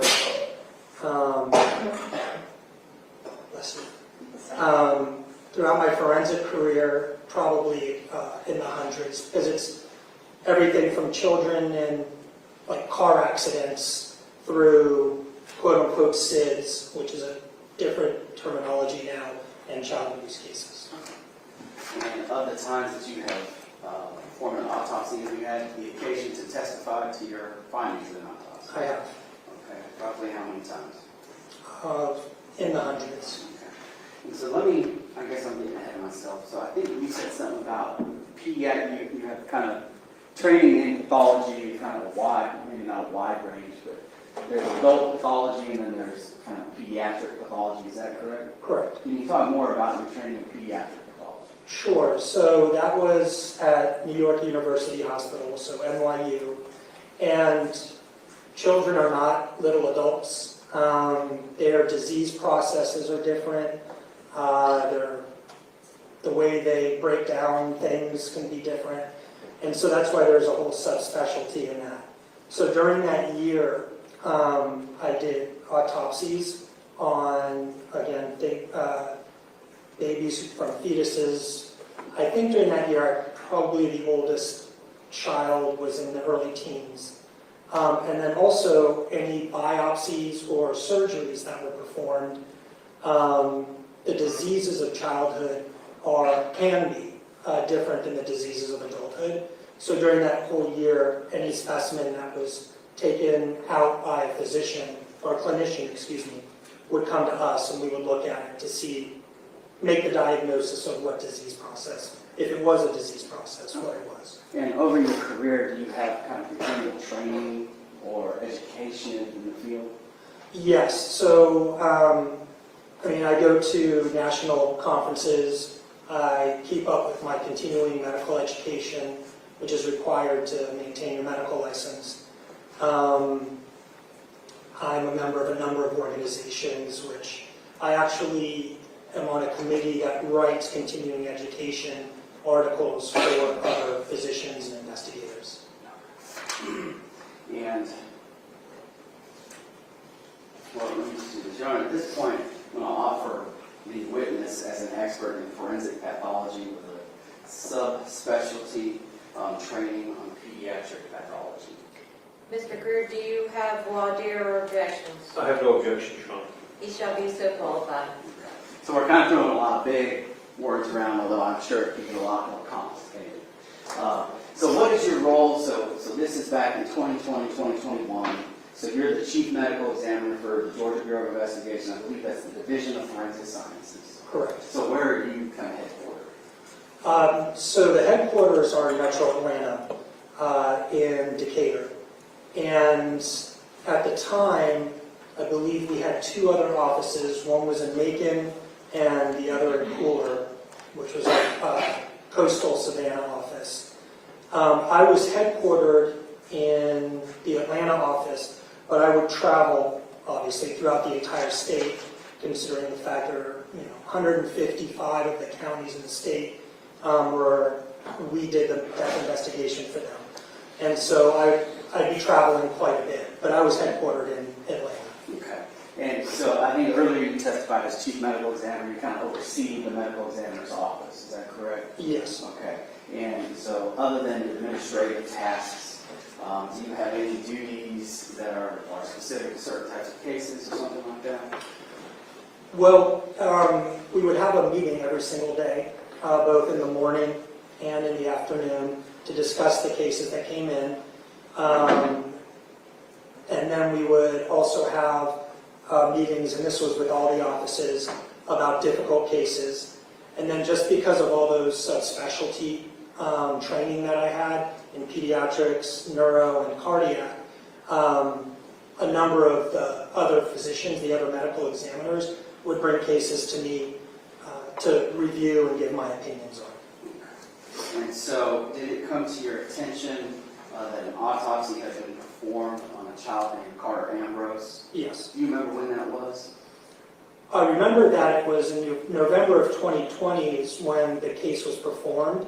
I have to be honest, I don't recall when I was first notified of the case. Okay. But at some point, did your involvement increase in that particular case? Yes. Okay. And what was your involvement? What was the reason for that? Can you walk us through? Sure. So the general approach to a child death is, just like any other case, we have to look to see if there's traumatic injuries, if there's natural disease, is there something that predisposes the child to something, and then obviously since the child usually does not have the ability to, or may not want to convey whatever may or may not have happened, we have to look at the case and see if it fits with a specific story. And so this was a child with a fairly isolated injury. And I say injury again in a general term. What caused the liver to be injured? Was it an inflicted injury? Was it an accidental injury? Could there have been an underlying natural disease that predisposed the child to bleeding or softening of the tissues, so not as much force would be needed to cause the liver to be damaged? So Dr. Brown, who he just testified, I believe? He did. Okay, so Dr. Brown performed the autopsy, and at that time, every medical examiner office is extremely understaffed. So he was coming back and helping us do cases. And obviously, child death is well, I guess we would call it a high priority case. And so when I was notified about it, and it was an isolated injury, I wanted to review the case. And this is where the investigative side and the medicine side need to come together. And so I got involved because there were questions by law enforcement or the investigators, the coroner, and then eventually I called a meeting of all of us together so we could sit and go over the facts and the circumstances that the investigators were told, and if it fits with what we found at autopsy. Okay, and so you guys had a meeting, Yes. and I believe it was Zoom or something, with a whole bunch of people. Right, because we were all in so many different places. I believe Dr. Brown was either in Ohio or Pennsylvania, I can't remember. I was at headquarters, Perry, which is usually about a 2-hour drive. Today was a 3-hour drive because of just typical traffic. So it's just easier for all of us to do it in a Zoom. And the reason I wanted a Zoom is because I wanted to show pictures. Sometimes that's easier to understand what happened than just verbally. Okay, and so you come in to look at this, and I think you said it was, some people had some questions. Yes, I'm sorry, I didn't mean to interrupt. No, you're okay. Go ahead. Not uncommon in difficult cases and childhood cases. Okay, and so you were called in to try to help answer those questions. Yes, I had looked at the case already. It had not been finalized, meaning the autopsy obviously had been performed, but there's a lot of other studies that need to go into it. And I actually added some more work that I wanted to look at myself. And then when that was done, I called the meeting so we could all come together. Okay, and what was that work that you did? So I went back and put in, sometimes when we do an autopsy, we'll save some tissue and formaldehyde if it's that's a preservative, so it doesn't continue to denigrate in essence. And so I wanted to go back and put in more sections of the liver because when I say sections, those are tiny little pieces that get processed onto slides, and then we look under the microscope. And so I wanted to look at more of the liver to see if the liver was normal, meaning before the injury, if it was normal, and then also to look at what type of reaction was there to try and put it into a time frame, the injury. So I think there's kind of two parts here, right? And so I think maybe there's a kind of symptomology, and then this time frame portion that you looked at. Is that correct? Well, the symptomatology would be the investigative side. Okay. There was no doubt that the child died because of a liver injury. Now comes the question of what was the underlying cause of that. And especially in cases where timing can become an issue, childhood deaths are very common with timing as issues, and then there's some others where we want to know how long the injury's been there. So for me to feel comfortable, I went back and I put in more sections. So that's the timing aspect. Okay. Well, let's back up to the underlying issue aspect. Sure. So what all did you do to see if there was an underlying issue? Why would you look at an underlying issue and so forth? Right. So anyone who knows anybody that, let's say, now I'm moving away from children for a second, just to give an example. Someone who is a chronic alcoholic and has liver cirrhosis. The liver is very important for blood clotting. And so if you know someone who has cirrhosis, if they fall, they can get a huge bruise. Whereas someone who doesn't will get the normal bruise that will go away after a week or so.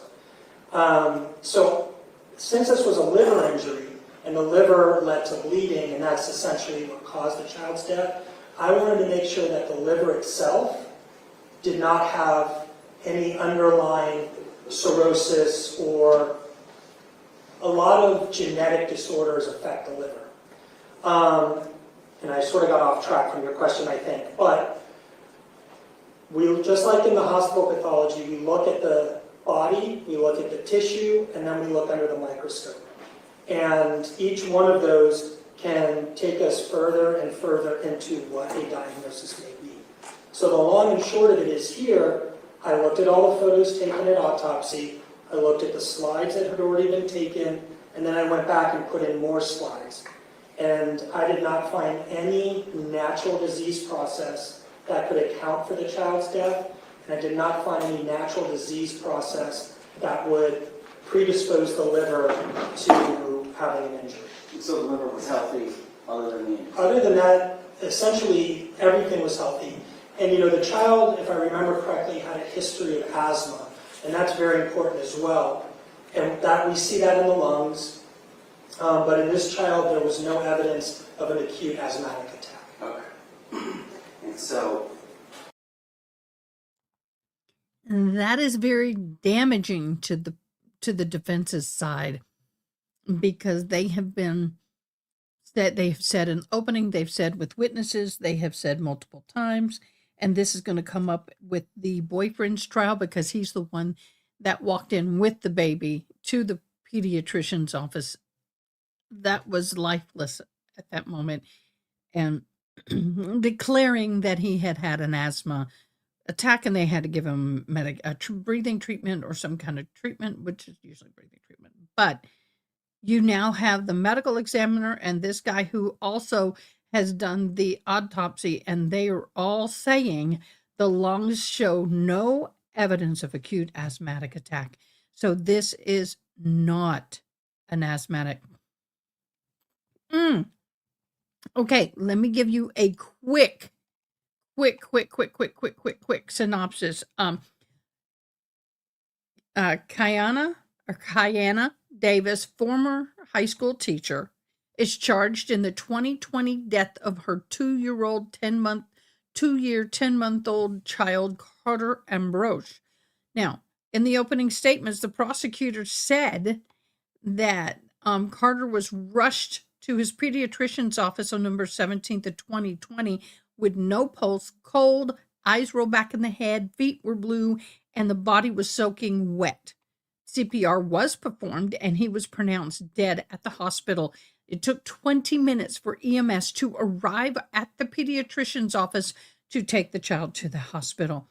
Now, they're saying the autopsy found cause of death to be blunt force injury to the abdomen, i.e. laceration of the liver. Now, they also had injuries to the torso, genitalia, head, and their homicide. Okay? And Dwayne had told the jurors that Carter looked healthy at the daycare and days prior with a family visit before he died. He also said that in the final 2 days of this child's life, he was vomiting and complaining of stomach pains, and no one got him medical attention until he had stopped breathing. So there's a lot of charges. There were 6 charges, I believe, that have come down. And so right now, the boyfriend is charged separately, but same charges. Dwayne, who is the defense attorney, went after prosecutor went after the shifting explanations. Sorry, my allergies are kicking my butt. Now, the defense is saying Mr. Grube pushed that there's a sickly child, there's nothing they did wrong, the mother was a good mother, she took care of him, and yada, yada, yada. She even was so worried about her son's health that she moved 300 yards away from the pediatrician's office in an apartment on purpose because his health was so frail. They're building this case as a sickly child, and the case was that she was not a neglectful mother, that she was attentive, and that she was very loving and endearing to her son.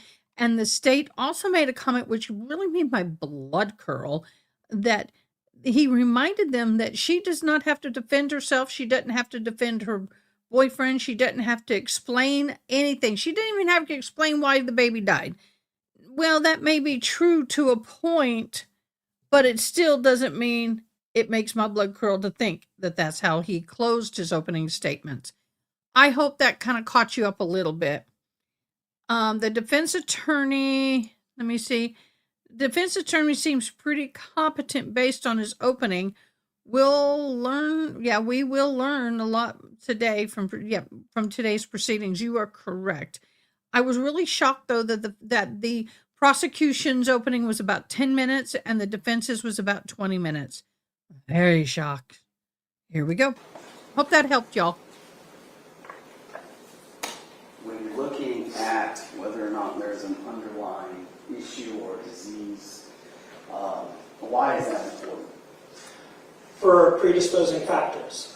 Again, if I were to fall and hit my head, I probably should not have bleeding over my brain. Whereas somebody who may have that cirrhosis or some underlying disorder, same exact fall, may predispose to bleeding. So with the child, That is a very important, I'm not going to stop very much, but I want to stop on this. That's a very important question. A healthy person, not on blood thinners, not on certain medications, not having any kind of condition that can cause a simple brain bleed from a bump on the head. So if I was to fall and just bump my head, I would be less likely for them to be concerned about a brain bleed than they would my 85 or 91-year-old parent. Um, and this was a, in all intents and purposes, a very healthy young baby.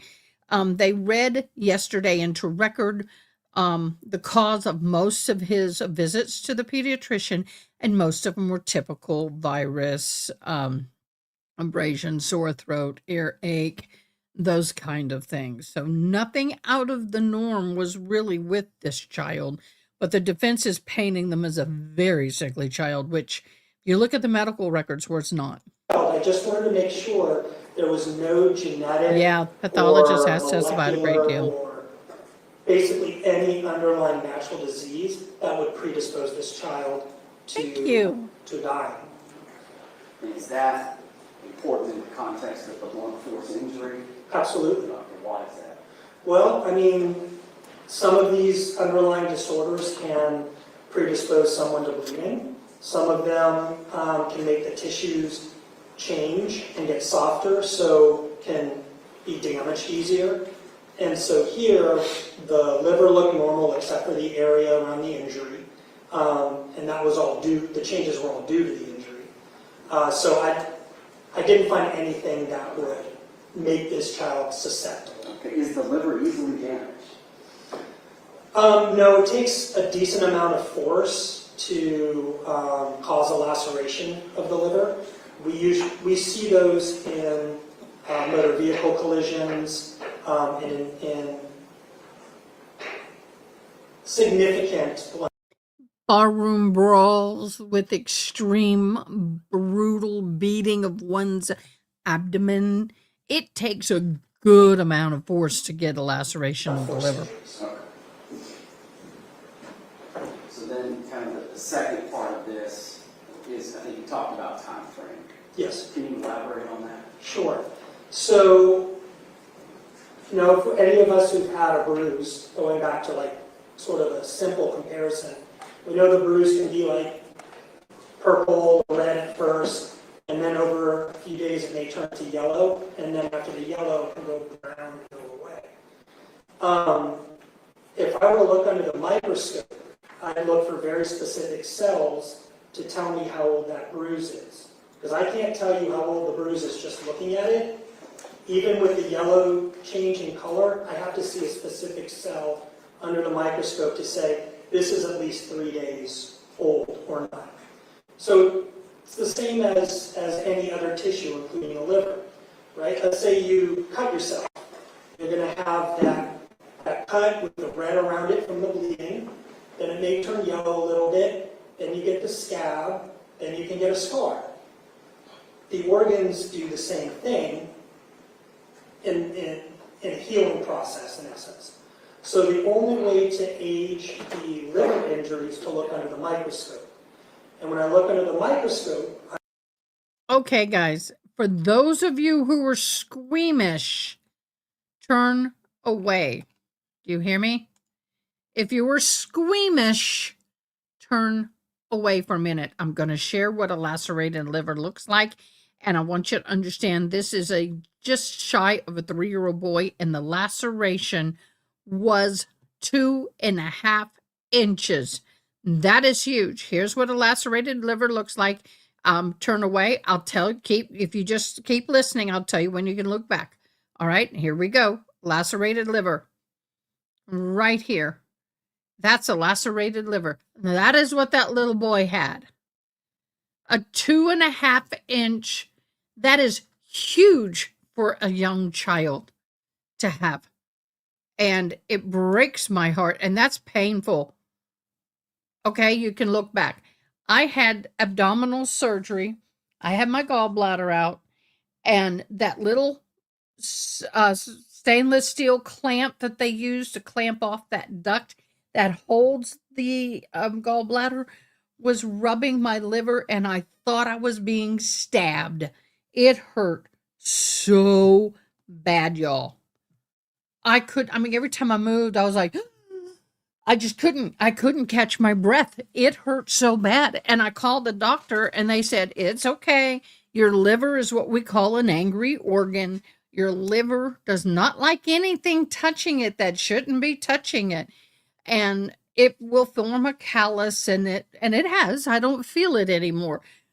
But can you imagine a 3-year-old child with a lacerated liver like I just showed with a 2.5, this is an inch, I mean, on that little itty bitty liver. That was some really strong force to cause that little baby that much pain. And then afterwards, liver pain sucks. I looked for blood, and the blood cells will start normal, and then they'll degenerate. I look for inflammatory cells. There are different types of inflammatory cells that can help me age it. I look for these spindly cells that come in, and that's what ends up forming a scar. And then I look for that yellow, that cell that's called hemosiderin. It's a breakdown product of blood, and that shows up in around 3 days after an injury. And we use a very special stain called an iron stain because it contains iron. And if we see it, we know that injury's been there for about 3 days. If we don't see it, and then we can add in all the other inflammatory cells, we can give an age range to that injury. Okay, and so when you looked at what you were looking at, considering all these different things that you just explained to the jury, what did you see? So I saw blood that was degenerating. I saw the liver tissue dying, which in the autopsy report is called necrosis. I saw inflammation. I stained it for iron. I didn't see any iron. Even before staining it with iron, I didn't see any of that yellow discoloration. I did not see any of those spindly cells coming in to try to heal it. So when I took all of that together, it told me that this injury occurred somewhere from 1 to 3 days prior to the time the child died. So the pronouncement of death. Okay, so if you take the pronouncement of death, you have to go back full 24 hours. Is that correct? Right, somewhere around 24 to 72 hours prior to the death. Okay, so if you died Tuesday morning, you're going to have to back up, right? So Monday morning. Right. So the injury would have occurred somewhere from Monday morning back to Saturday morning. Y'all, do you hear this? Do you hear that they were saying this child was vomiting and having abdominal pain? Of course, you lacerated his liver and he's sitting here bleeding and slowly dying. And you did not take this child to the hospital at that point? Oh, boo. Now I'm angry.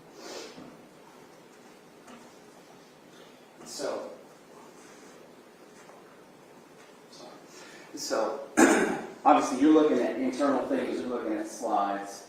Are there kind of external symptoms that can be present that someone may be experiencing that could indicate a laceration in the liver? Well, I mean, there's bruising can help us identify where the impact occurred. And that's why I said I looked at the autopsy photos, which showed some bruising in the right upper quadrant, which is where the liver is beneath, as well as some on the head, but there was no internal head injury. So the bruises can sort of guide you to where the impact happened. Would someone potentially be throwing up as a result of the injury? Oh, those kind of symptoms, yes. So as a person, just think about anything going on in your intestines, right? The liver takes bile, condenses it into the gallbladder, which shoots it out into your intestines. The pancreas, which had some hemorrhage around it, has a whole bunch of enzymes that come out and help digest certain things. And so if you have an injury to any of that, nausea, vomiting, abdominal pain, can be. Take away the abdominal pain, the nausea and vomiting are sort of non-specific. But again, nausea, vomiting, and abdominal pain would point us towards an abdominal injury. Or a natural process. But again, that's why we do a complete autopsy and we look under the microscope. And so, you've given us this time frame, right? And you said that you reviewed kind of the case file, you guys had this meeting, you familiarized yourself with it, and you know, I mean, it's been deemed a homicide, right? Correct. With blunt force impact to the abdomen causing the lacerated liver. Do you guys look, and you've described a lot, but do you look at, so, I mean, it's a homicide, and I know that you referred to car wrecks earlier, stuff like that. Why isn't it an accident? Sure. So, and I'm sorry if I'm repetitive, I don't know what Dr. Brown testified to, but we basically have 5 manners of death. Natural, which we ruled out through the autopsy. Suicide, I mean, this is not a suicide, that's an intentional self-inflicted injury. Accident, and I'll explain how we determined not accident and yes, homicide. Homicide, which means death at the hands of another individual. And then the last is undetermined. And undetermined is if we don't have enough evidence to go one way or the other. So here, this is part of the investigative process, is to get the information that was the investigators have compiled. To lacerate a liver in an almost 3-year-old child, you have to have a very focused injury, very focused area of pressure. And externally on the skin, there were multiple bruises. Not a single bruise, but multiple bruises in the area overlying where the liver is located. So that moves us along the route of more likely than not homicide at that moment. Then you think about the mechanism. A child who's running like a toddler is running around, not usually, I don't think I've ever seen, would fall and lacerate their liver. They may fall and bruise their hands, or they may fall and spin their knee, or something to that effect. So from the autopsy, we already were at the point of more likely than not an inflicted injury. And then from the investigation, there was no story that was given to us that would comport with an accidental type of death. Nothing fell on the child that we were told of. Just nothing from the investigation pointed towards an accident. And so, I think he's explaining this well, but how many of us have had children who've fallen off of a bed? That was one of the excuses that the mother gave, that he fell off a bed. Unless he hit a certain object in the place of the liver at such great force, like jumping up, hitting the ceiling, I don't know, that great force, that's not plausible. Falling off of the bed, falling off of something else, she said, his bike. People don't lacerate their livers unless it's great force, like someone falling from a single-story building, maybe. I knew somebody who had a lacerated liver who was 6 years old, but his daddy's car rolled back over him. Daddy thought he put it in park. The kid was behind it, and the weight of the car running across his liver lacerated it. So I really like these two guys. They are nailing the theory to the wall, and they are disproving the theory of the defense about it could have been a fall. They're doing a great job. something, I mean, we discussed. No excuse, Testimony. One of the Marcia Beltram, no excuse. There's nothing yet that anybody has explained to us as to why the child came into the pediatric office soaking wet. no explanation given so far. Discussed was CPR, whether or not CPR could cause this type of injury. Right. Can you kind of elaborate as to whether or not that can be true? Sure. So CPR can cause injuries to internal organs. More often that's in an adult because our ribs are much firmer than in a child. So when you do CPR in a child, the ribs have a lot more cartilage still, so they're more flexible than. How many of us have children know that the cartilage between the ribs, as it connects to the sternum, as we age, things become a lot stiffer. In fact, I've done CPR many times. I am a volunteer firefighter first responder. And yes, I've gone down and go crack, and you can hear it. Sounds like you're breaking ramen. It's like, and you can feel the sternum give way where the ribs have broken.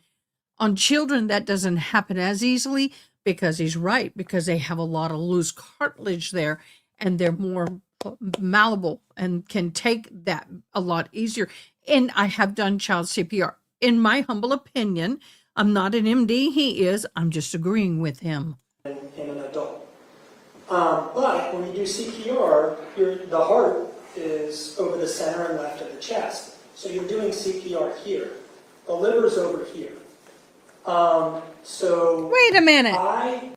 The heart is right here, dude. Well, some people off to the left. Not right there. It's not that far to the left. only times I've ever seen Maybe is this. liver injury as a result of CPR is, and when I say adult, I'm talking about like in the teen ages all the way up, is when there's been aggressive CPR on an adult and you have rib fractures and because they press so hard, and then you can see the ribs are pushing down onto the liver. So that's part one. Part two, again, multiple marks that were round and circular in the right upper quadrant of the abdomen. I don't think I've ever seen that in CPR. Multiple round contusions or bruises overlying the liver. I've seen it over the chest because in a child sometimes, usually an infant, you want to do CPR with a few fingers, but that's here, that's not over here. Yep. Let me ask you just one question. Do you charge- Also, just so you know, if you have x-rays of somebody who recently had passed away or even alive that had a CPR, there is a style of breaking. I don't know how to put it any other way. You know, certain pressures, certain impacts break bones in certain ways. And so you can tell by the way that the bone comes down and crumbles, and they can tell whether it's a CPR damage or not. I mean, it's very evident. I do. I mean, Yeah, what I in the charge for correct. testifying in my consulting work. Here, since I don't work for the GBI anymore, I basically just ask for a little bit, so because I have to take the whole day off. Right, and so have you asked for that money? I did. How much Yep. is it? $500. Nothing further, you know. That's right. Thank you so much. Thank you, Your Honor. What do you do for a living? Dr. What do you do for a living? Good morning. My name is Jeff Drew. I'm a lawyer from Warner Robins representing Ms. Davis in this matter. Let me ask you a few questions. Get some of this out of the way. At the time that you were, November of 2020, you were the director of all of those that were in charge of performing autopsies in the state of Georgia, is that right? For the GBI, I was not in charge of it. So Fulton, Cobb, DeKalb, and Gwinnett have their own medical examiner offices. Okay. So I was not in charge of that. But you were in charge of the office there on Panthersville Road in Decatur, and also the one in Pooler and the one in Macon, is that right? Yes, sir. How many pathologists or forensic pathologists did you have under your employ? So it varied over time, but somewhere, if I remember correctly, between like 11 and 15. And is it your recollection that this autopsy was performed soon after the child died there in the Macon office by Dr. Brown? Is that correct? That's correct. I mean, you weren't there for the autopsy itself. I was not. But, and I take it at some point in time you became involved in this case because would it be a fair statement to say originally that it was undetermined as to the manner of death? I don't think it was ever undetermined, and I think we may be saying the same thing, but I use a little different terminology. If we were to say undetermined, that would be on a death certificate. To me, it was still in the investigative process, so we had not come to a final conclusion yet. All right. And of course, you had talked about where sometimes if there were a problem autopsy or a problem with determining the death of someone, that you would meet with you would have a meeting of some sort. Well, every case we get initial investigative information. If there are questions, law enforcement may reach out to us or we may reach out to them. So yes, there are times where we would either meet with the coroner, sheriff, district attorney, law enforcement. All right. And in this particular case, once again, there was a meeting of some sort between your office and the district attorney's office for Houston County and the sheriff's department. Is that correct? Yes, sir. And that was several months after the death of the child. Yes, sir. Do you recall when that meeting was? Was it September? I honestly have no idea. But nonetheless, you conducted a Zoom meeting, and the audio tape of that meeting was provided to defense counsel. Are you aware of that? I assumed it was because it was provided to me. So, All right. yeah. And it was about a 30-minute meeting. Is that correct? Yeah, that's right. All right. And, during this meeting, with you being the director, you were in charge of the meeting. Is that a fair statement? That's fair. And Dr. Brown participated in this meeting, is that right? That's correct. As well as other forensic pathologists in your office, is that correct? So you're probably thinking of Elizabeth Right. Andrews. She's not a forensic pathologist. She is, at the time, I don't think she's with the GBI anymore. At the time, she was, we have a unit called CAISC, C-A-I-S-C. It's a Child Abuse Investigative Support Center, and she was an investigator in that group. So basically, she was out, the GBI medical examiner's investigator for childhood deaths. All right. Yeah. But anyway, she was part of this meeting, and I take it that our current district attorney, Eric Edwards, was part of that meeting. He was an assistant DA at that time. Are you familiar with Mr. Edwards? I am. From that time, I didn't know he had changed Okay. positions. But at some point in time, the decision was made, was it not, that the autopsy report should be completed and that it should be determined to be a blunt force trauma. Is that right? Correct. I think the blunt force trauma was already determined. It was the manner of death that we were.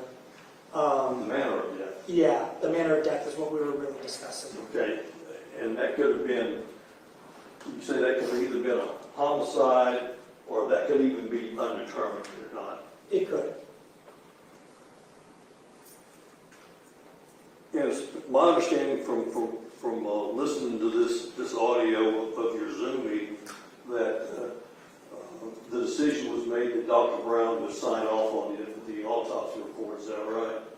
Yes, he's the one who performed it, so he would sign off on it. Okay, and that as a matter of course, you yourself would do the peer review. Is that correct? Correct. And you sign off on that immediately as well. Is that correct?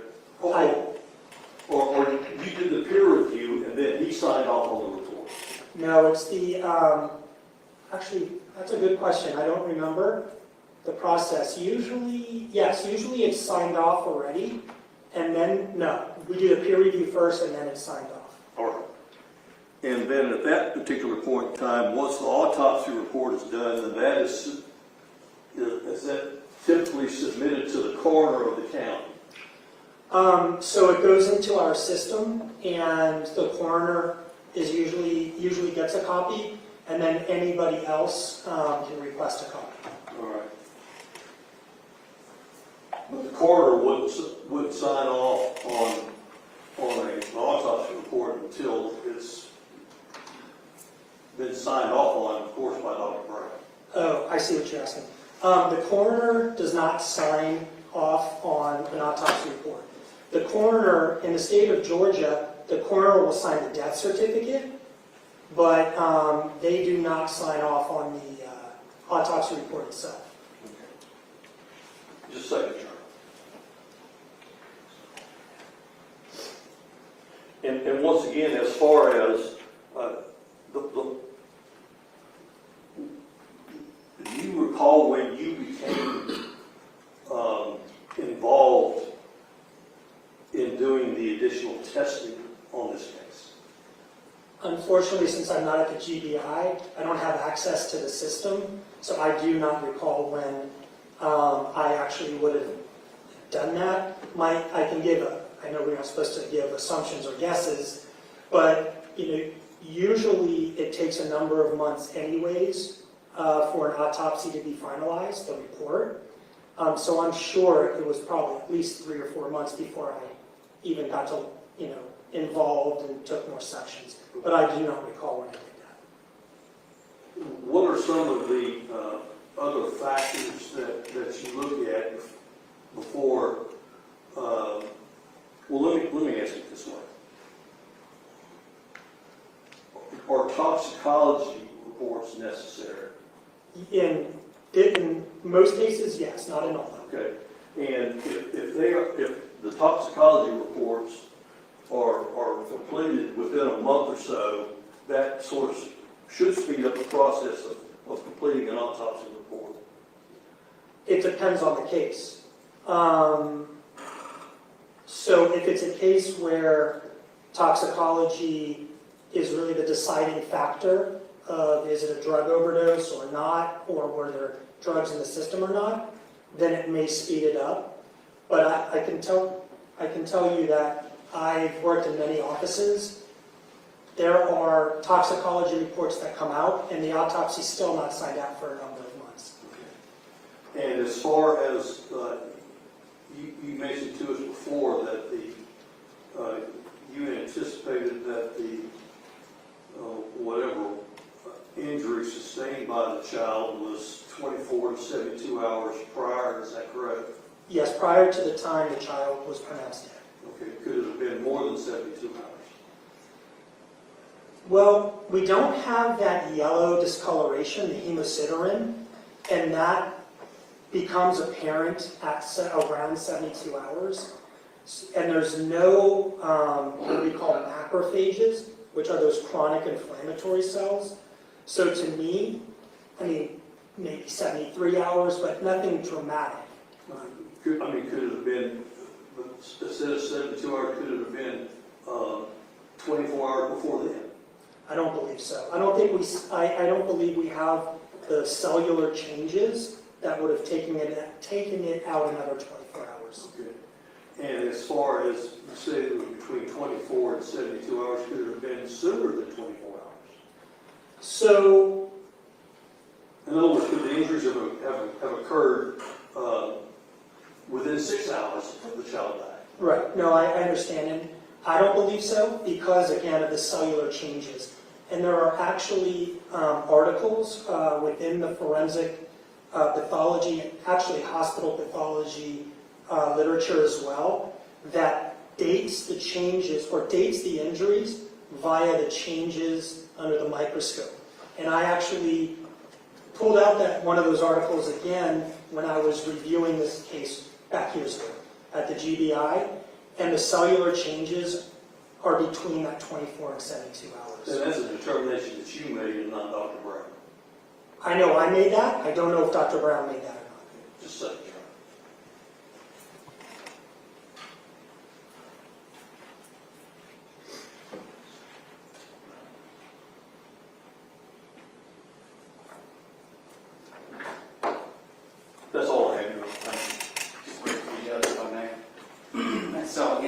meeting, you kind of reviewed everything, you guys had toxicology reports at this point, didn't you? Oh, everything, yes. Okay. Did that influence at all your decision as far as the timing of the death, or, I mean, was there anything in the toxicology? I don't believe so. I haven't looked at the toxicology in a while, but the toxicology, obviously with it not being in the cause of death or even the contributing cause of death, it played no role. If it was positive, it played no role. Now, this is a lacerated liver injury, correct? Yes. Okay. What kind of pain would one experience with that? It would be very painful. And it's because the cover, anyone who's had like a ruptured appendix or has had an appendicitis or like diverticulitis, the reason they go to the doctor is because they're uncomfortable or in pain. And the pain is because you get stretching of the outer surface of it. So the liver has the same covering on the outer surface. And so when you cut that, that's painful. And that fits with the stories that we were told, that the child had been complaining of belly pain. I believe it was for a few days. Nothing further, huh? Anything else? Nothing else. Thank you, Doctor. You're free to go. All right, ladies and gentlemen, we've been at it a couple hours. We're going to take a short break. Don't talk about the case. Don't let anybody talk about it, at least you. If you need to go downstairs, let the bailiff know, and they'll take. Okay, we're gonna zoom because this is a 9-hour day. And we're gonna zoom, but I want to take a moment to thank you all for watching with me tonight. This case is really starting to grip me, and I too want to know, like Marcia, what about all the water? Where did all that water come from? Why would that baby soak in wet? Unless they tried to bathe the baby off and cool it down or do something, I don't know, wash away evidence, God only knows. But we don't know yet. So we're waiting to see if that ever comes up in this trial. I really want to thank you guys for bantering and talking and chatting with me. It really means a lot. And don't forget to thumbs up and subscribe. Okay, here we go.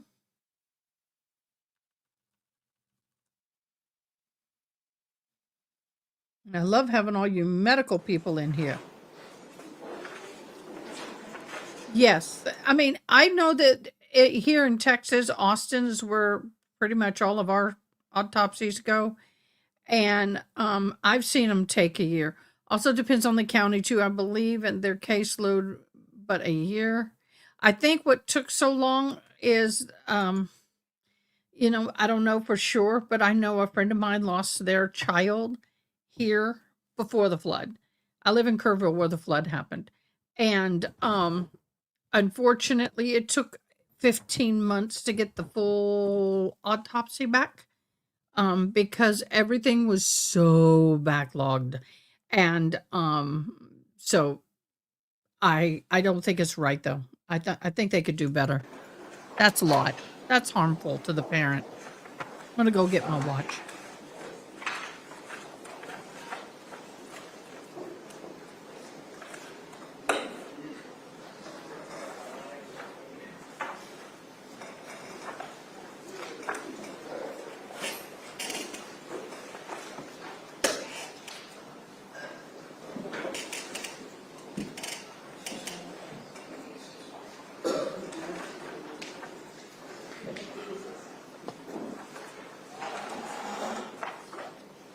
I'm going to zoom.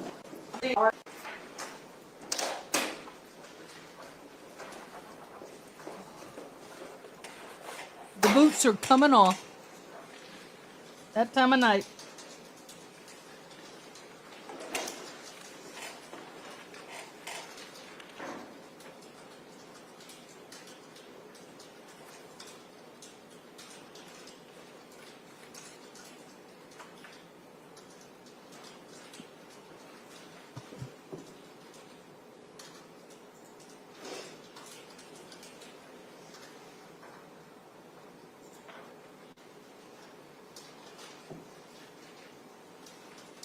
Now I'm comfortable.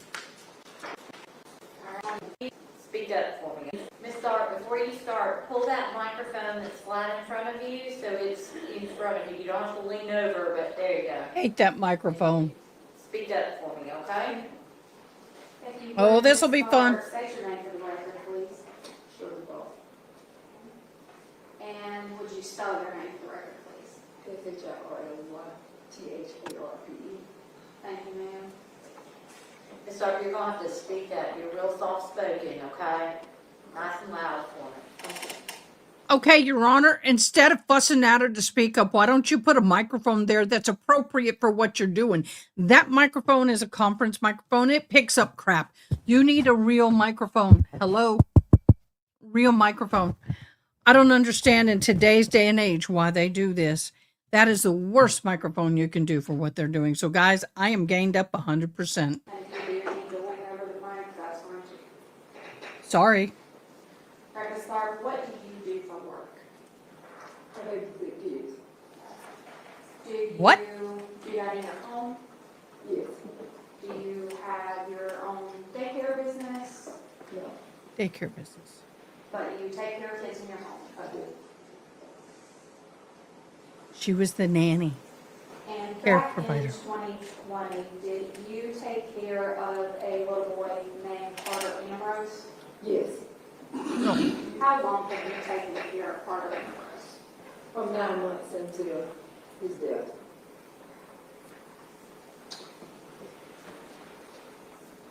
Put the captioning on. It's So let me available talk to y'all. you about that. Ms. Stark, you kept him since he was 9 months old until his death. Yes. Did you keep him the day of his death? No. Did you keep him the day before his death? No. Let me back you up a little bit further. Did you keep him the week before his death? I had him on Friday. Did you notice anything was wrong with him on that Friday? No. When you kept him on that Friday, what was he doing that day? Simply playing with the, he had started playing with the other kids. If he had his tablet, he was on his tablet or watching TV. Pretty much, he was alone. He was mostly to himself. You said he was a little bit of a loner. Uh-huh. Did he have a nickname or anything? His nickname with me, I called him David Carter.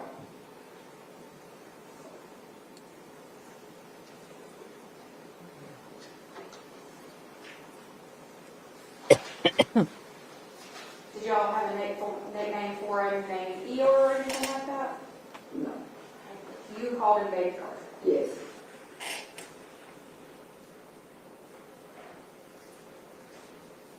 Did Baby Carter, while you kept him, have any kind of breathing issues that you remember? I gave him breathing treatments before. Did you give him a breathing treatment on that Friday that you kept him? No. Did you keep him all day on Friday? I did. Did you notice anything out of the ordinary with him on that Friday? No. Who picked him up on that Friday? His mother, And who's his mother? Kianna Davis. Is she in the courtroom? Yes. Can you point her out and tell me what she's wearing? She's here with a white sweater on, hair on the bun, wearing glasses.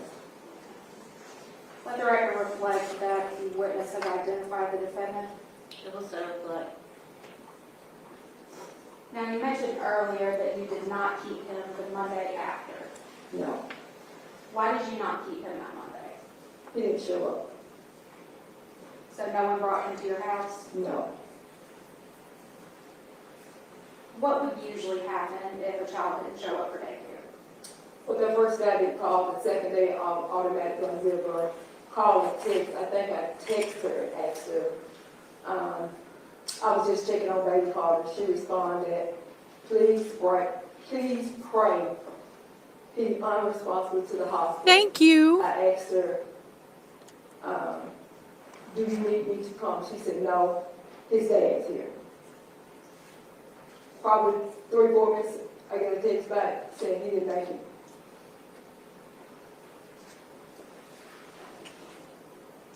Did you keep in contact with Kianna after that? Yes, Did you attend Baby Carter's viewing? I did.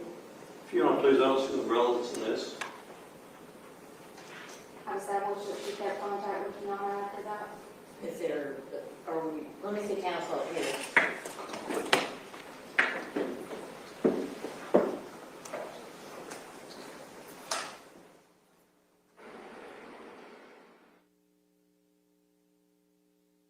Okay, I think we're having a sidebar.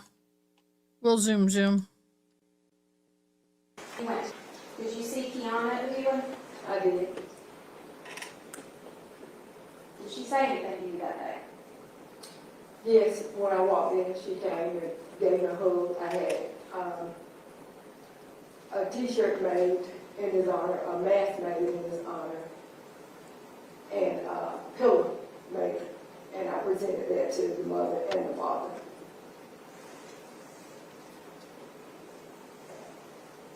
What did she do when you did that? She, like I said, she gave me a hug, and she told me and my two daughters and my sister and two of my grandkids was with me. She took us to the room, well, she pointed to because she never did go in while I was there. Where the body was. She never went into the room where Jesse Carter's body was at No, while you were there at the viewing? no. Thank you, ma'am. And Judge, I don't understand the relevance of that. Objections overruled. Go ahead. Did she say anything else to you while at the viewing? She said that she wants to remember him like he was.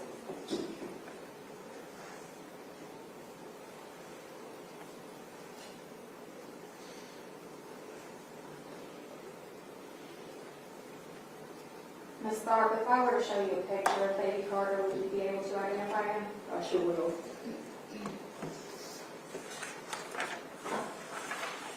We have no objections to photographing them. All right. May I approach him? Matt.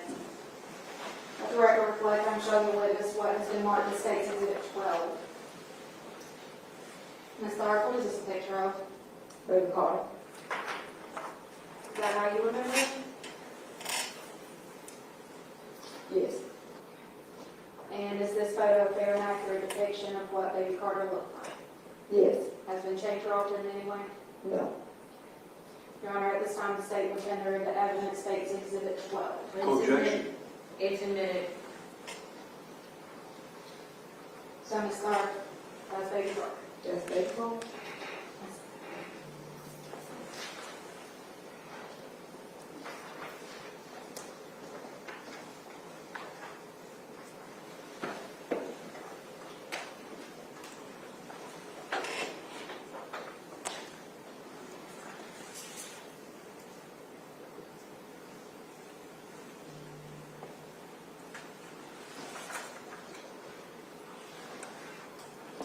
Oh.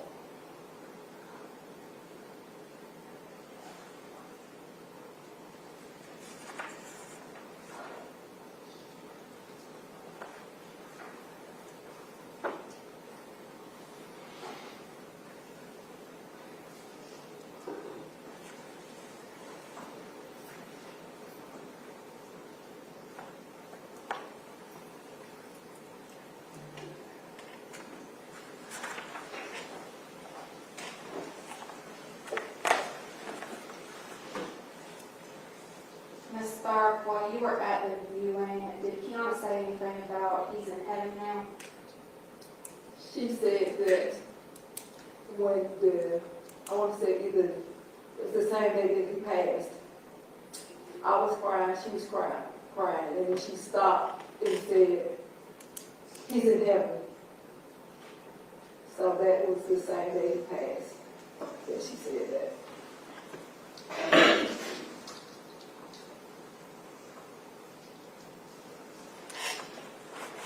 Do you know if baby Carter was buried after the viewing or cremated? He was cremated.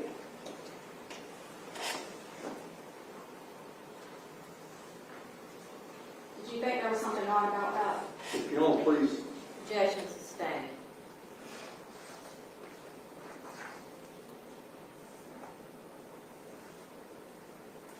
Did you continue to keep in contact with Kianna after that? I did. Did she ever say anything to you about a detective on the case? She said that that the boyfriend was never questioned. And she also told me that she, said that she asked me my address and said her attorney would get in touch with me, but I never heard anything back from her about that situation.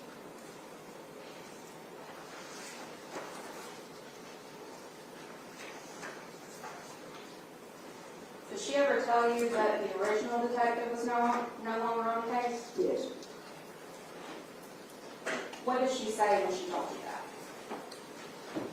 At one point, she said she was coming down here to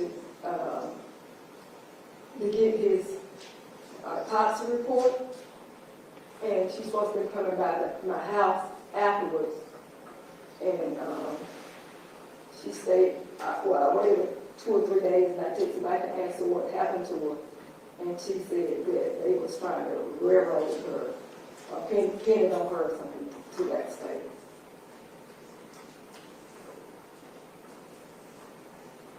Did she ever brag to you about the original detective no longer being on the case? Yes, What did she say when she said that? that he was, that he's no longer on the case, and pretty much that, that her aunt had gave her the money to get a lawyer because that they kept questioning about it. And I guess after you get an attorney, you'll have to talk to her. Ms. Tharp, I've got a few more questions for you about the Friday with the cat park. Okay? I asked you earlier if you had any kind of breathing problems that day. Did you? You didn't have any breathing treatment? No.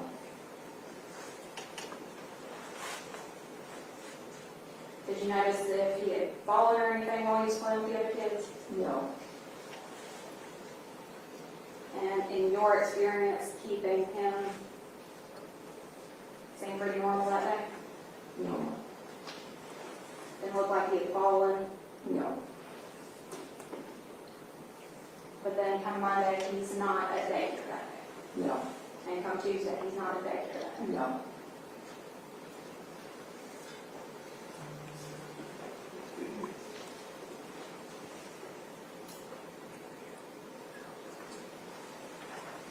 Nothing further at this time, Judge. Mr. Greer? Just a few questions, John, thank you. Ms. Tharp, good morning. Morning. Ms. Tharp, my name is Jeff Groom, I'm a lawyer from Warner Robins. Okay. Here representing Ms. Davis. You say Okay, guys, I got to ask you a question. This attorney continually says, I'm a lawyer for Warner Robins, here representing Miss Davis. Are we plugging our law practice? Is that what you're doing? So every single witness he has said, I am so-and-so. I'm a lawyer for Warner Robins, here representing Miss Davis. That I don't like that. you My humble just opinion. babysit kids, is that right? Yes. Where at? Then it was at my house at 42 Maryland. Okay, where do you do that now? At 109 Granville Way. 109 Granville Way. Randall Lake, okay. But at the time, you kept, you said you called him Baby Carter. I did. You kept him from 9 months until he passed, is that right? That's right. And this was on Mary Lane, is that right? Mm-hmm. Okay. Let me ask you this. Would you keep him 5 days a week or 4 days a week? Or? Usually I did. Sometimes the dad would, if he was off, he would have him. Sometimes Kianna, if he had a doctor's appointment, sometimes he got sick and she had to come pick him up. Yeah, I mean, Baby Carter was a sickly child, was he not? He had, sometimes he had breathing problems, but Right, not that often. right.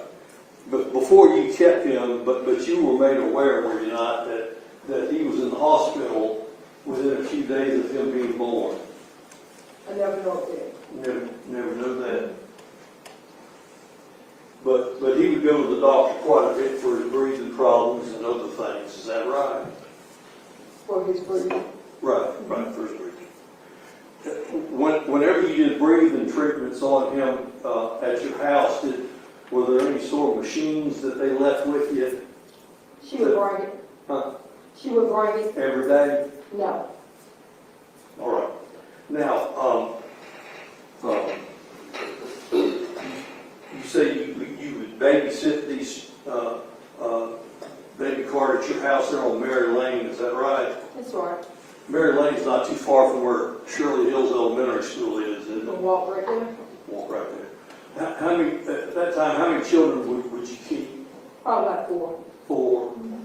Did you have a license through the city to do that? At that time, I did.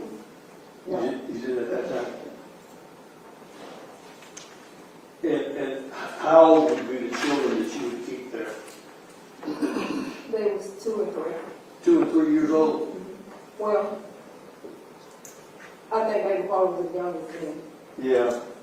He's probably Would any of the children ever spend the night? Repeat? Would any of the children ever spend the night with you? No, not beside my grands.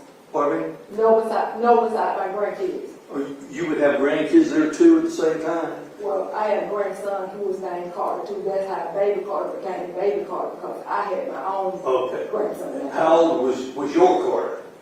He's 15 now, so he was 10. He was 10. Okay.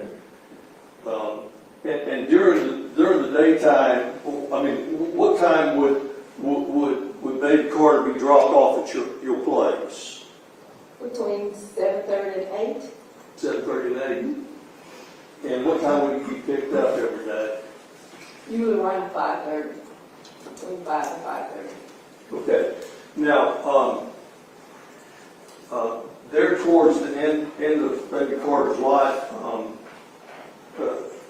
are you aware with where Miss Davis was working at? She's working in Millersville. Okay. Was she also working in Warner Robinson? When I got baby Carter, I think she was working in Macon. She was a school teacher, was she? She worked for the college, and she would go to different schools. Is that right? Well, I don't know about going to, I just knew she was working in Macon, and then at the end, she was working in Millersville. All right.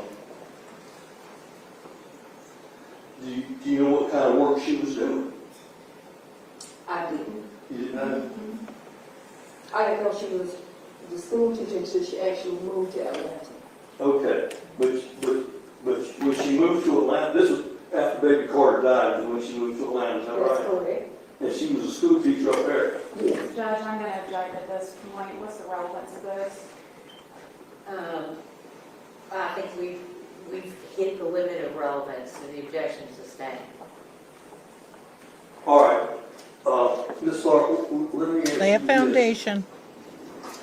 You stayed in touch. Well, let me ask you this.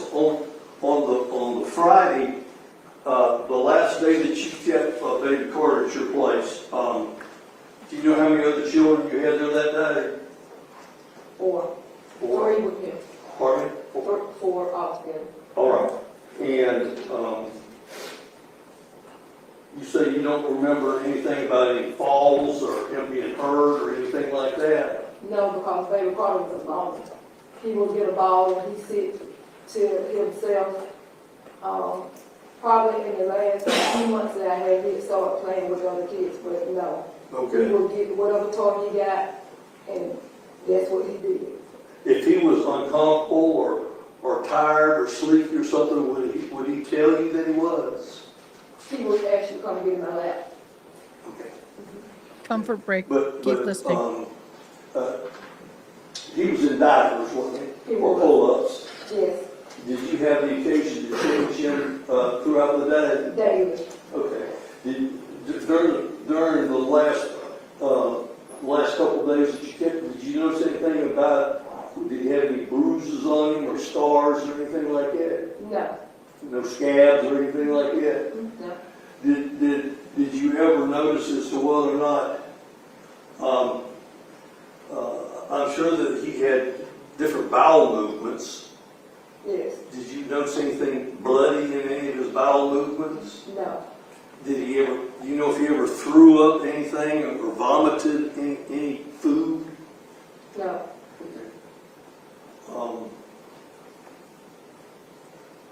All right.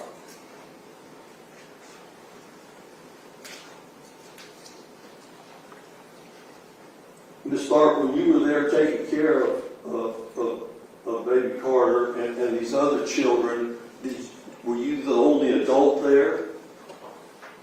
I mean, did you have other adults there? no. Well, not adults, but at the time that, right before his passing, there was during the pandemic, so I had my 10-year-old grandson, and Kennedy should have been by 6, but also she was just had been, she may have been 3. She just been diagnosed with, Who are you talking about? I'm talking about a granddaughter. Your granddaughter. Yes. She just got been diagnosed with, being diabetic. Yeah, diabetic. And when I talked to Kianna, maybe the next day, and I was telling her, at this time, she had been sent to the emergency room, and she was in intensive care in Macon. And when I talked to Kianna, probably the next day, I'm telling her what was going on with When was this? Kennedy. The When was next this? day after he passed. All right. The next day after he passed. Okay.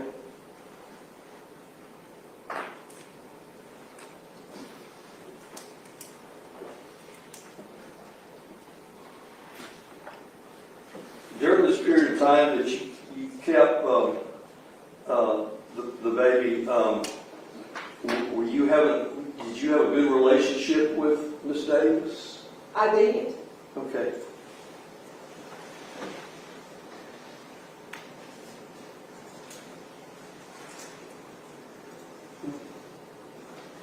Would you agree with me, ma'am, that people grieve in different ways? Sure. I mean, you grieve different from the next person, that's fair statement? We all do. So yes.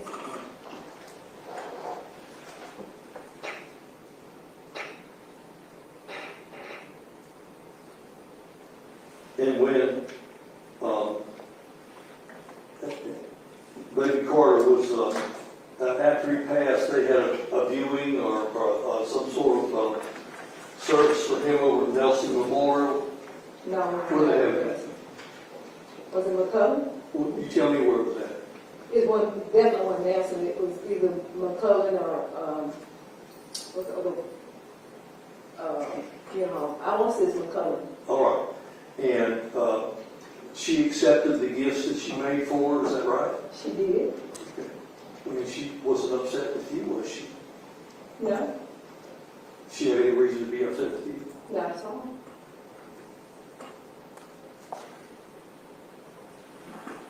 Is there some reason why you were upset with her this morning, Ms. Davis?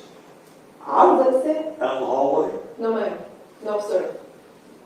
Kianna walked past, me and my daughter was sitting out there. She walked past, rolled her eyes, and looked us down and said, I slapped the shit out of you. She said that to you?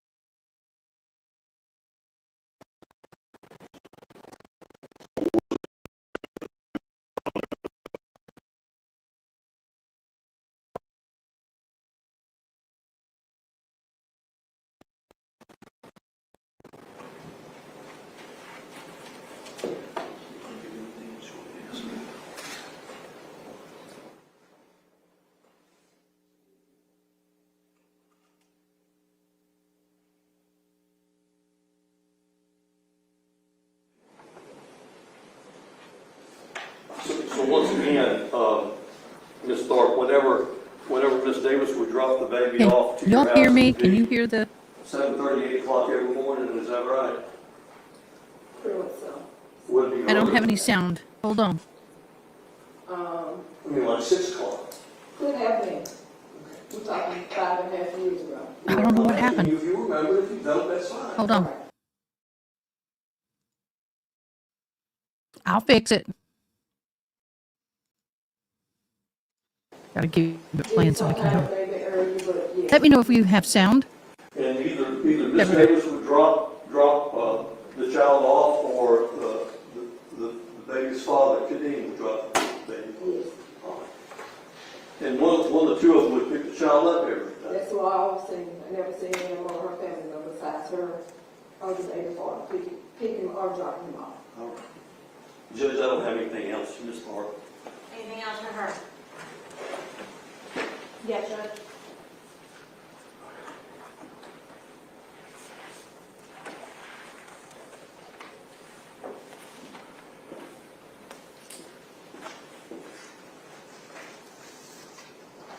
Yeah, my apologies. I need to get a new power cord for this Rodecaster Pro. The way it's designed, it's the way it plugs in, and it's so heavy and long. They're very, very fragile. And I accidentally bumped the thing, and it went bye. So my apologies. We're back. Ms. Lark, you mentioned there's a discussion that you had with Kianna about with your granddaughter Kennedy. Yes. Okay, tell me about that discussion. I took Kennedy. Kennedy was throwing up. She had diarrhea. She couldn't walk. So I pulled my car up to the front, and her brother towed her out to the car. She had to be transferred to Macon. And the next day when I talked to Kianna, I was telling her what was going on with Kennedy. Everything that I said was going on with Kennedy, she was saying the same thing that was going on with David Carter, that he was throwing up, he had diarrhea. Did she ever have any kind of discussion with you about him falling? No. She never said anything about Carter was on the bed, he fell back? Yes. Okay, tell me about that. This may have been the same day that he passed, and she said he was on the bed and he fell back, and he said, oh, Did she say anything else? that she, when he was in the car with the boyfriend while she was on the phone.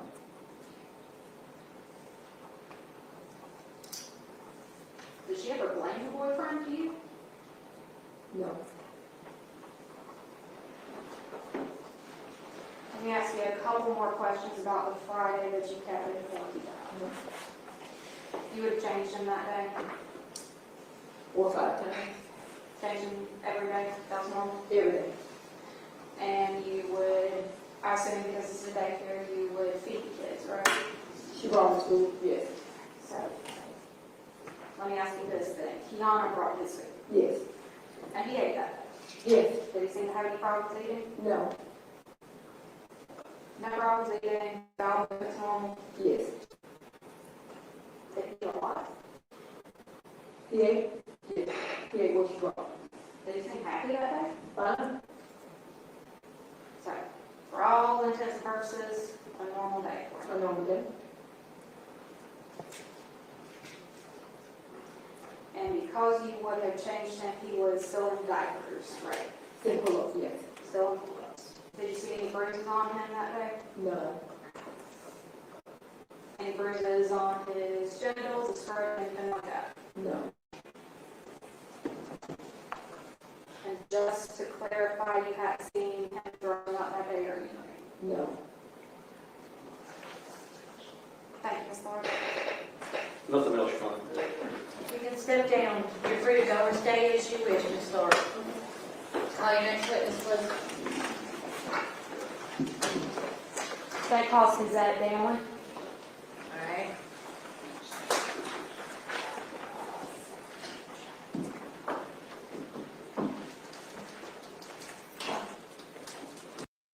Do you think they scored any points with this lady?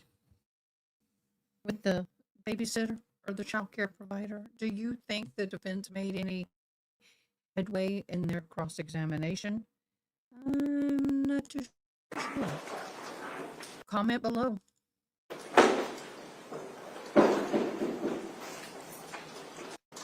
Let's hope she speaks a little louder. Whew, that was hard to hear. Sidebar.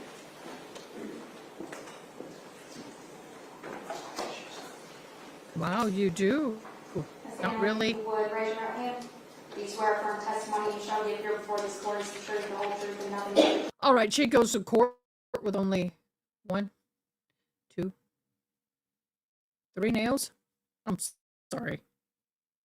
Truth shall help you God. Will you push that microphone out in front of you a little bit? There you go. All right, Ms. Stanley, if you would, state your name for the record, please. Kizzy Emily. And if you don't mind, would you spell that for the court reporter? First name is K as in kite, I-Z as in zebra, E-T-T-E. Last name is spelled like Daniel with a Y, so D-A-N-I-E-L-Y. Thank you. I Right, Yep, Ms. Stanley, she what did. do you do for work?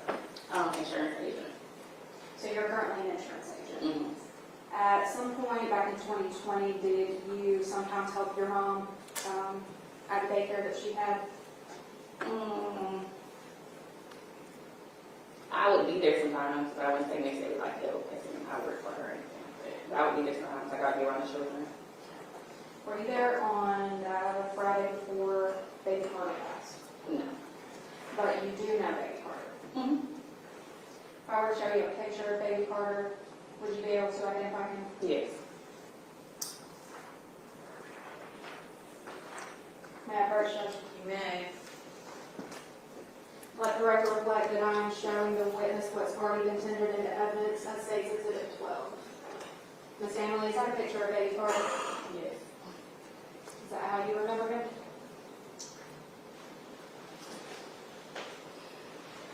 hard for her to look at.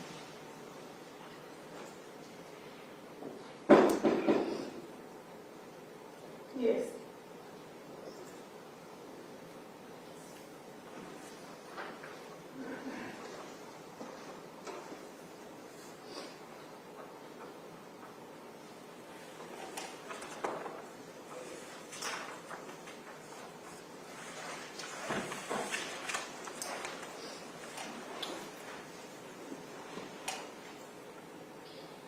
Ms. Emily, do you know Kianna? Yes. How do you know her? I think the first time I ever knew Kianna, we went to high school together. I think she's maybe like a grade ahead of me. We didn't really like have any interaction or anything during school, but I got to know her a bit more when my mom started, you know, like iPads and stuff like that. Sometimes she may have to contact me to let me know that, you know, she's coming in on the way to come get him or something like that. But I think we probably started talking more after Carter's passing. And your mom is Shirley Carter, right? Yeah. And she would keep Carter sometimes? Who, my mom? Yes. Yeah, she was a daycare teacher. So Kianna would sometimes reach out to you to let you know if they delayed, anything like that? Not many times, but sometimes if I was there. Or if I had to contact her or something like that. Not many times.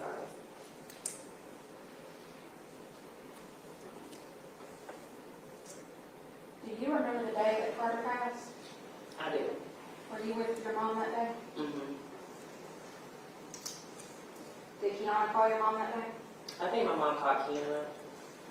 Or at least text her, one or the other. I just know she was reaching out because he missed daycare. Might have been like day 2, and so she would normally reach out to the parents. But I think she either called or text Kianna. I know they had a phone conversation. I was right there. She was on speaker talking to her. So you were able to hear Kianna too? What do you recall from that conversation? I think my mom might have asked, you know, if he's okay. Maybe asked why he, you know, hadn't been there. I just know that Kianna said that he wasn't doing well, that they were at the hospital. That's what I would call. Did you keep in contact with Kianna after this? Yeah, for a little bit. Tell me what you mean by a little bit. I'm saying that because I don't remember the exact time frame. I feel like maybe up until March of 2021. Maybe March of 2021. So a couple of months. So just a few months after that.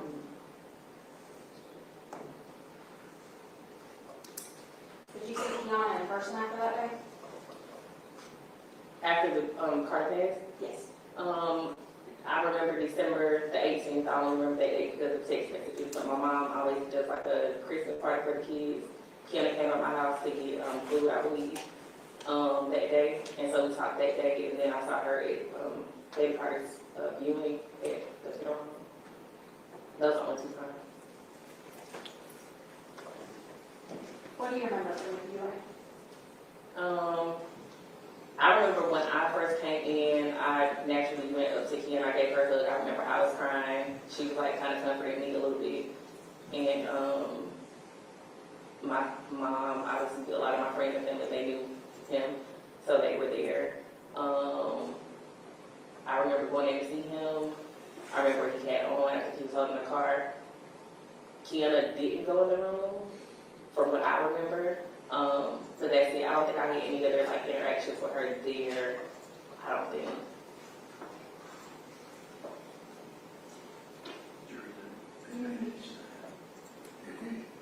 You mentioned a second ago that Kianna was kind of comforting you.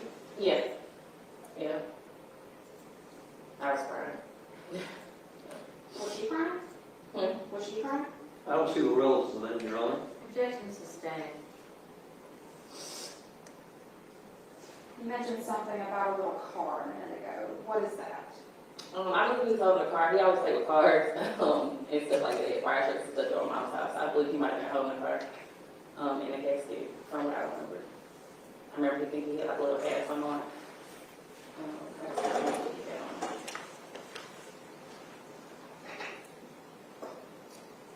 on. In those few months that you kind of got in contact with Kianna after Carter passed, did she ever tell you that she found out why he died? No. Did she ever tell you anything about an accident? No, the day that she came to my house to get the children's Christmas party, I remember her asking if the child's father, if he had told my mom or told us how he passed or what was the reason for the passing. I remember saying no. And she said that he had a lacerated liver. And that was like, I guess, me and my mom's first time hearing that. Obviously, my mom wasn't there for the conversation, but I did relate to her, like what happened. Because the dean hadn't said anything. But she said that she had Googled how that could possibly happen because she didn't know how. And that Carter Can I please, hold on. Let me see counsel up here.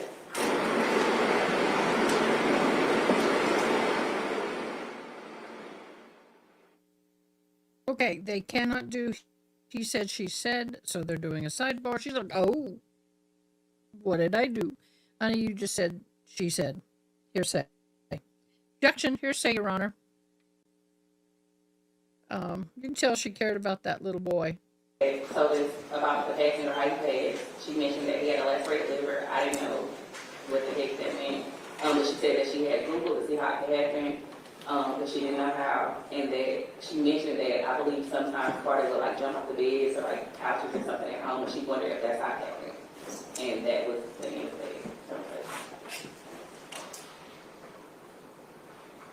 So she mentioned after her Google search to you that he had jumped off the bed or the couch or something like that? Basically that I guess sometimes he plays or whatever, he's active at home, and that maybe she was wondering if that's how it happened. And that I guess she was Googling seeing how like this child feel that's very living. Did she ever tell you that she saw him fall off the bed or have an accident, anything like that? I don't recall, I just remember her saying that sometimes he was active at home and make him jump off the couch or the bed, something like that. In the time that you had contact with her after Carter's passing, did she ever blame anyone for Carter's passing? No. Did she ever blame medical personnel for Carter's passing? Repeat that, sir? Did she ever blame the EMTs, the nurses, medical people? No.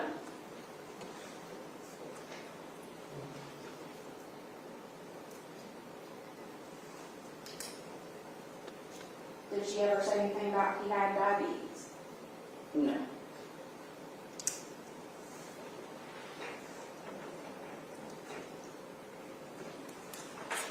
Nothing further at this time, Judge. Mr. Drew? Thank you, Your Honor. Ms. Stanley, my name is Jim Crew. I'm a lawyer from Warner Robins. I'm here on behalf of Ms. Davis, helping her with this.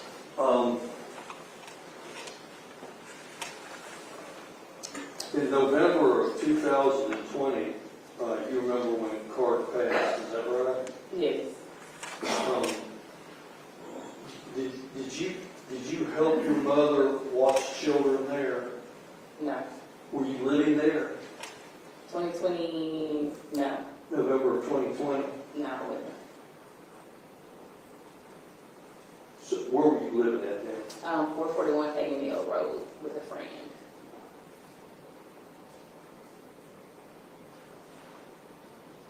Would you be there most days at your mama's place? No, it's my mom's house. I would go over there, occasionally to my mom. And if it just so happened to be during our operation, then, sometimes I see kids. Would you ever watch the children that she had on occasion while your mama went out? I remember maybe a time or two my mom, if she had like a doctor's appointment or something, I may sit there with the children. But that definitely wasn't often. I wasn't in the staying in home with her at that time. Okay. And the day that Carter passed, I guess the last day, do you have any recollection of the last day that your mama watched Carter was on that Friday prior? I know this just from her saying it. Oh, I know that she kept him that Friday, but I wasn't, I didn't see him that day. I wasn't there. you weren't there on that Friday? No. What, on that Thursday or the Wednesday or the Tuesday or the, you know? I'm pretty sure I was over there someday that week, I'm sure, but I Okay. didn't. And did you ever have occasion yourself to change Carter? No, his diaper? I never changed him. I never changed him before, no. You never changed him? Mhm. Did you have interaction with the child? In other words, did you talk with the child? I would play with him, I would, speak with him, if I was there, but, interactions, like talking, no, Did he ever complain to you about anything? no. Did you ever notice as to whether or not he had any bruises or scabs or bleeding or anything like that? No. Okay. Now,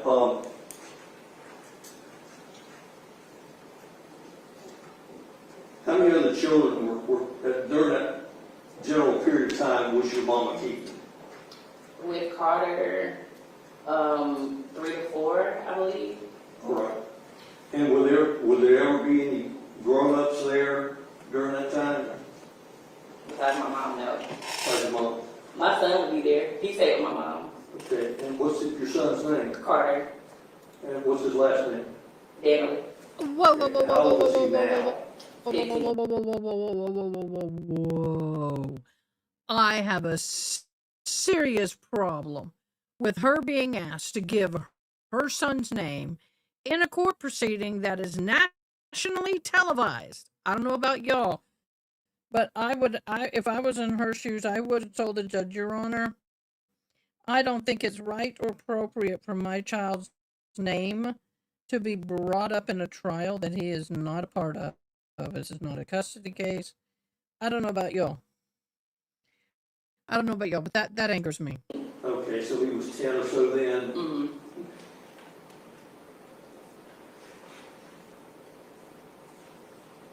Would you agree with me that people grieve the loss of a loved one different from you, for example? Yes.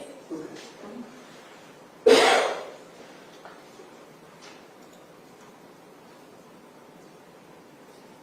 When was the last time you had any contact with Ms. Davis? I believe it was March of 2021. So that was the year after he passed. I believe like February or March. Okay, and you hadn't seen her until when? Tonight? Yeah. No communication with her by text or Instagram or anything? Mm-mm. No. No. So, Not. Mm-mm.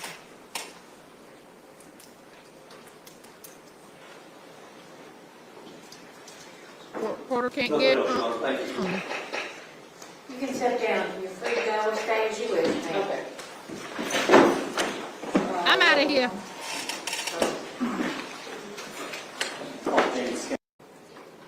Oh no! No! No! You didn't. You did not bring a man on oxygen. Oh Lord, y'all!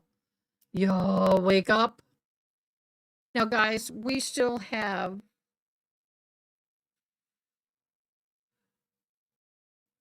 6 hours of this left. We're not going to get through tonight. My apologies, because this chick's got to go to work in the morning. But I'll go for a while longer, don't worry. But yeah, we got a long court date, and it was 9 hours plus today. So we're going to have to zoom through some of this. But oh my Lord, they did not put an elderly man in oxygen and barely moving on the stand. Lord. A little closer for me so the mic will get your voice, okay? Okay. All right, go ahead.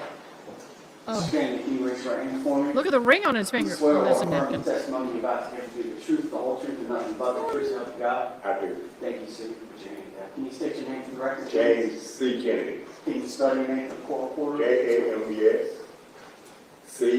Kennedy. Mr. Kennedy, do you know who Kianna Davis is? Yes, she's my granddaughter. Okay. And do you see her in the courtroom today? Can you tell me what she's wearing? She's wearing a white sweater and glasses.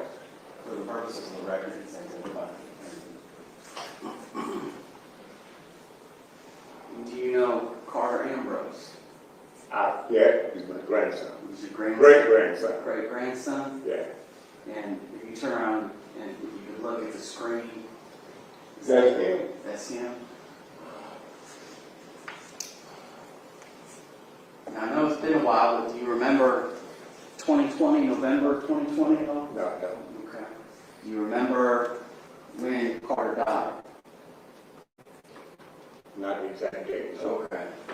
Does fall 2020 sound right? Okay. You remember him being at your house at all during that time? yes, he was at the hospital. That Saturday before, previous Saturday before. Okay. Saturday or Sunday with one. He was at my house that weekend. Okay, okay. You don't remember it was Saturday, Sunday? Right. Okay. And who was he with? Yeah. Was it just the three of you? Excuse me. Was it just the three of you at the house? Yes. Okay. Do you remember what? Okay, I really struggle watching him and all of us medical-minded people. What is the problem with the way he's breathing? The oxygen's in his nose, not his mouth. I'm just saying, I know it's running, but I I Time don't they really- got there? Not really. Okay. You recall how long they stayed? Couple hours. A couple hours. Did Kianna cook dinner or something for you? That's it. Okay. I think she brought lunch for him. Okay. And what was going on? Was everybody just hanging out? Yeah, Hanging out? What was Carter doing? I don't diagnose, but I agree with that. What was that? Play.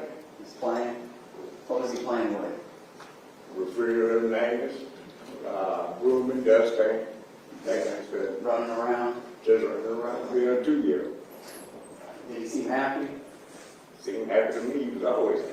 Did he seem like he had any kind of injuries or pain? No. And you don't remember what time they left?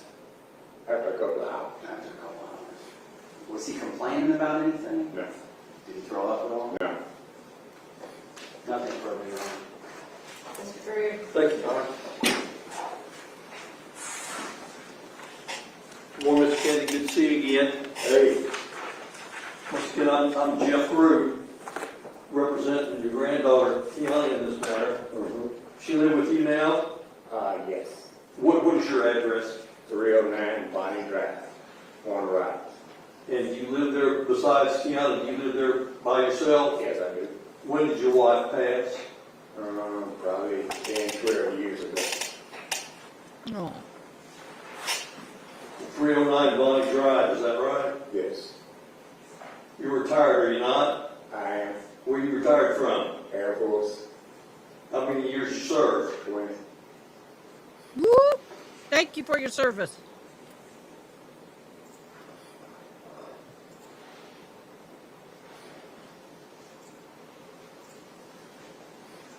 Now, Kianna is your granddaughter, is she not? She is. She graduated high school. Yes, she did. Where from? Warren Rise, I think. Warren Rise High School. She She go to college? Objection, Your Honor, on relevance. What is the relevance, Mr. Bird? I'll just say you as a witness in my case. Well, even then, let me see counsel. Oh, for the love of God. My mod, I have a mod in central, kind of central, northeast central, Texas, and she just sent me a picture of flooding near her. Guys, please be in prayer for us. This is hitting hard in more ways than one. For those of you who don't know me, I'm Made Up K. Thanks for joining me. I do live in the beautiful town called Kerrville, Texas. Yes, where the 4th of July floods happened just a year ago. And all of Central Texas. And I have to say, many people are very triggered right now with this flooding that's happening. So please keep everybody in your prayers. All first responders, please stay safe. And please turn around, don't drown. I don't say that lightly.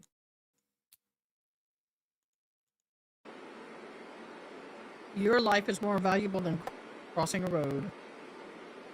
And if someone's mad that you're late because you didn't cross that road, well, then that's on them. Did you ever meet him or know him? I think I met him twice. Did your daughter live with him when Carter was growing up? I don't know, because once they leave my house, I don't get into no personal business. Okay, I understand. Do you know where at that time, on the day that Kianna came over to your house with the baby, do you know where she was living at? No, I don't. Okay. Do you know if she was working at that time? She was. Where was she working at? I think she was working for,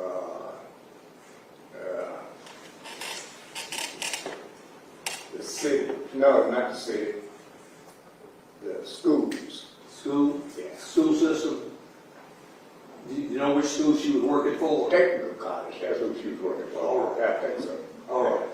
And on that Saturday, it was Just just Georgia Tech. right. I think that's what she's working. And on that Saturday, she came by and y'all had lunch together. Is that right? Who is she? She brought lunch for him.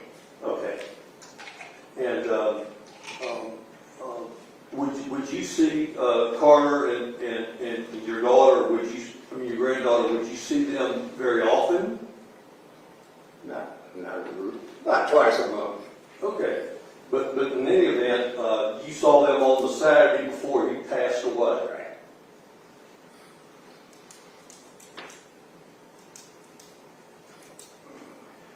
Did the child ever complain to you about being mistreated? No. Like I said, he was a happy kid. Happy child. I mean, that picture of you brought up there, that's how he looked all the time, is that right? That's where he looked when he was around me. Okay, and he was rambunctious on 2 years. yes. Just a second, Trey.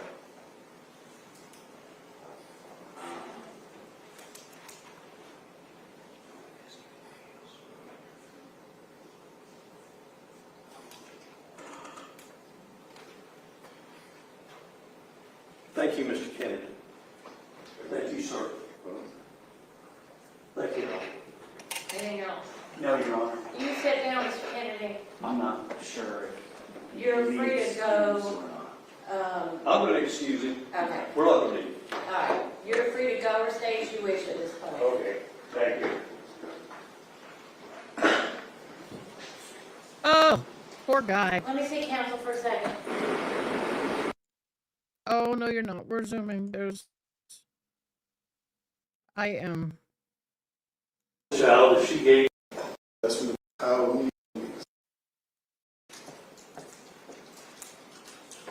Okay, here we go. We're getting another witness.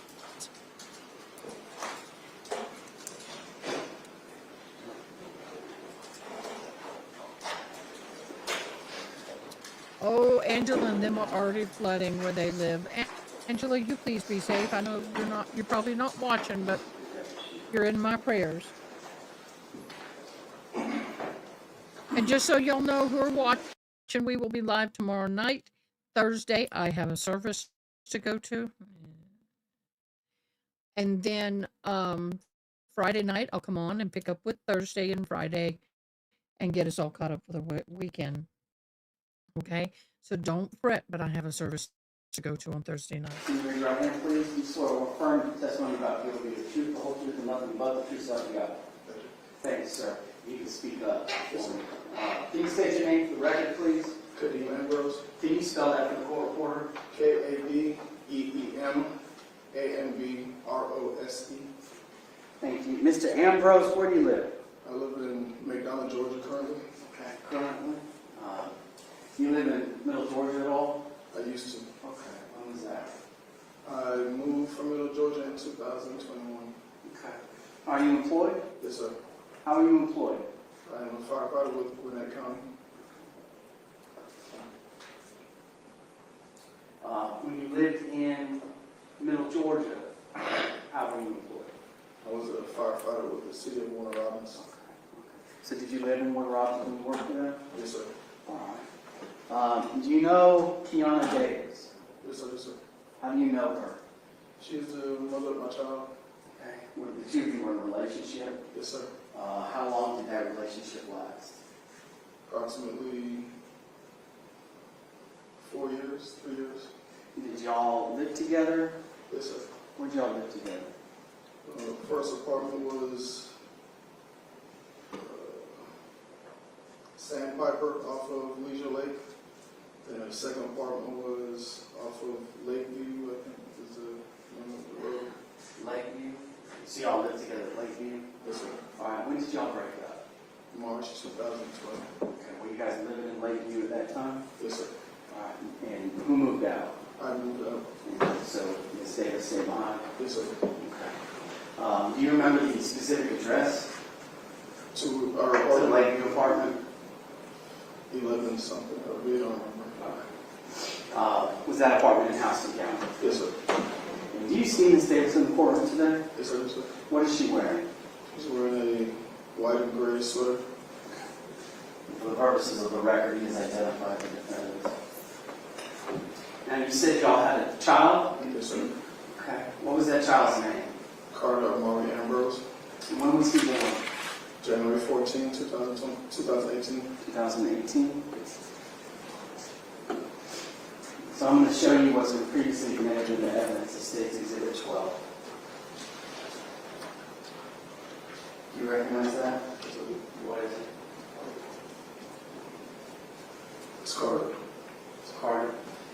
When was that photo taken? This photo was taken right before I took to daycare.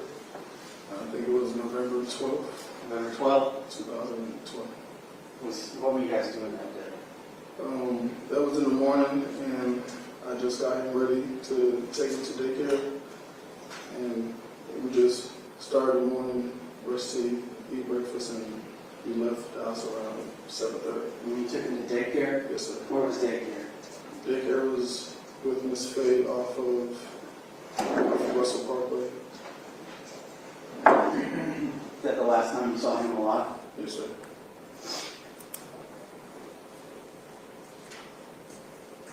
So I want to back up a little bit. So you took him to daycare. Did you have him that week? Yes, I did. Okay. Where were you living at the time? 230 Caitlin Circle off of Proceedings Boulevard. And did he go to daycare that week? No, he did not. Did he stay with you? Yes, he did. Okay. And so you said you were a firefighter? Yes, sir. All right. So what's your schedule like? We work 24/48, so it's 24 on, 48 off. Okay. So if you were off, did you keep Carter at home? Most of the time. Sometimes when I'm off, I work a part-time job, so I just pick up shifts elsewhere. But if I'm fully off, then say 50% of the times I have him. And that Thursday when that picture was taken, how was Carter? Carter was perfectly fine. Was he throwing up? No, he was not. Did he seem sick at all? No, he did not. Let me ask you this. Did he have any breathing problems? He did. He did? What kind? So he had like respiratory problems where he would like need a rescue inhaler or a nebulizer at times. Okay. He said nebulizers, that's like a machine? Yes, sir. Okay. And when he would need that machine, what would happen? Well, for him to need the machine, sometimes it'd be, like, say if he has a cold or a fever, and then it always seems to tie in where his respiratory will, like, be affected. Okay. But mainly he would need it, like, if he's running a cold. Okay. And what would be symptoms that he would need the nebulizer? You would see more like him kind of struggling to breathe a little bit, like kind of using more like auxiliary muscles. Okay. So you kind of be, wheezing a little bit and like kind of struggling a little bit more to have a full breath. Did you ever give him, you would sometimes give him these treatments? Right? Yes, sir. Was throwing up ever a symptom that he needed breathing treatment? No, sir. So, November 17th of 2020, that's the day that he died, right? Yes, sir. Okay. So I kind of want to get what's going on in you and Kianna, your relationship at this point?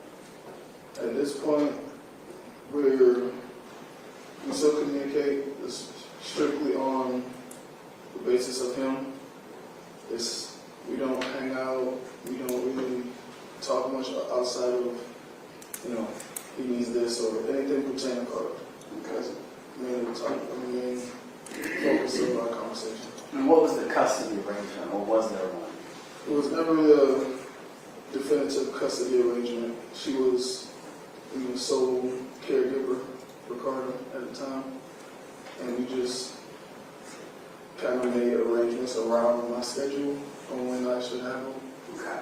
But it wasn't anything definitive. Okay. Was it anything that was like predictable?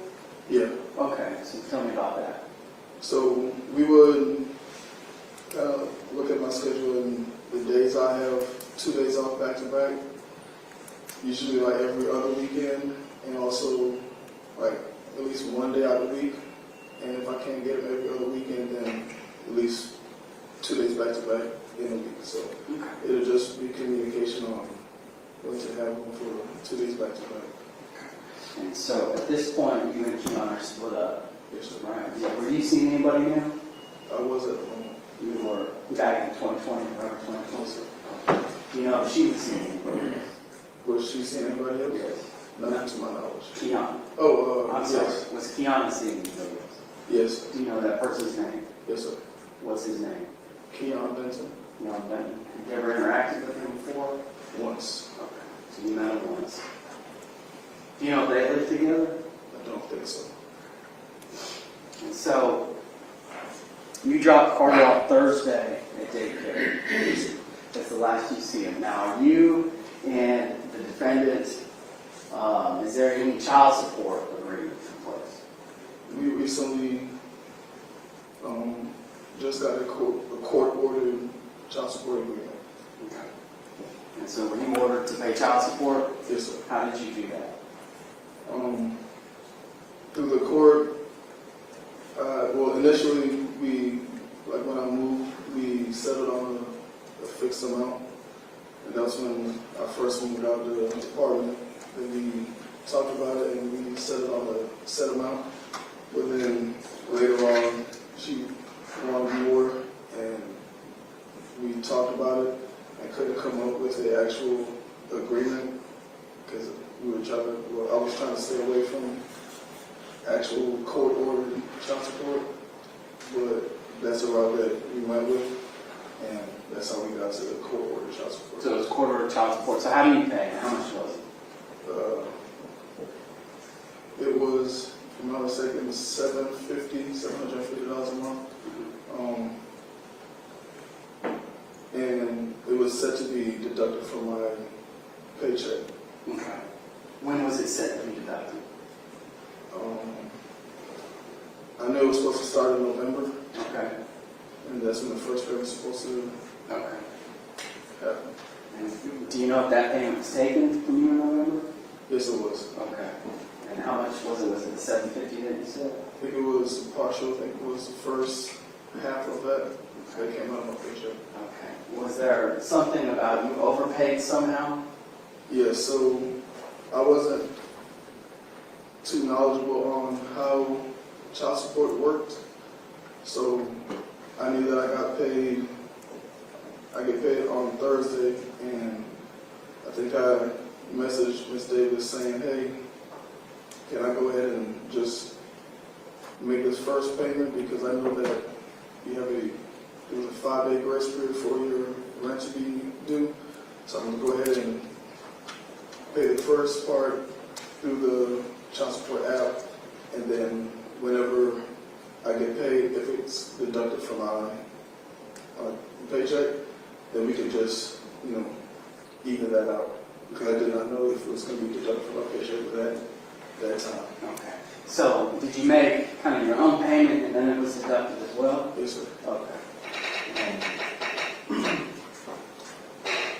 That weekend, what all were you doing? So you dropped them off Thursday, then Friday, so not Saturday, Sunday. Were you working? Were you home?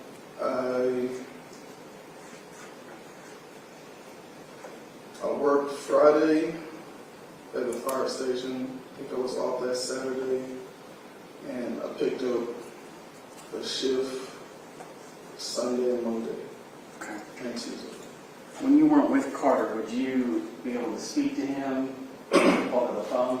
Yes, sir. Most of the times I would either FaceTime or talk to him on the phone. Would you do it like once a day or multiple times? Or Average once a day. okay. Okay. That weekend, did you get to FaceTime him at all? No, I did not. Okay. Did you ask? Yes, I did. Who? Ms. Davis. Okay. And she had Carter that weekend. Yes, sir. Right.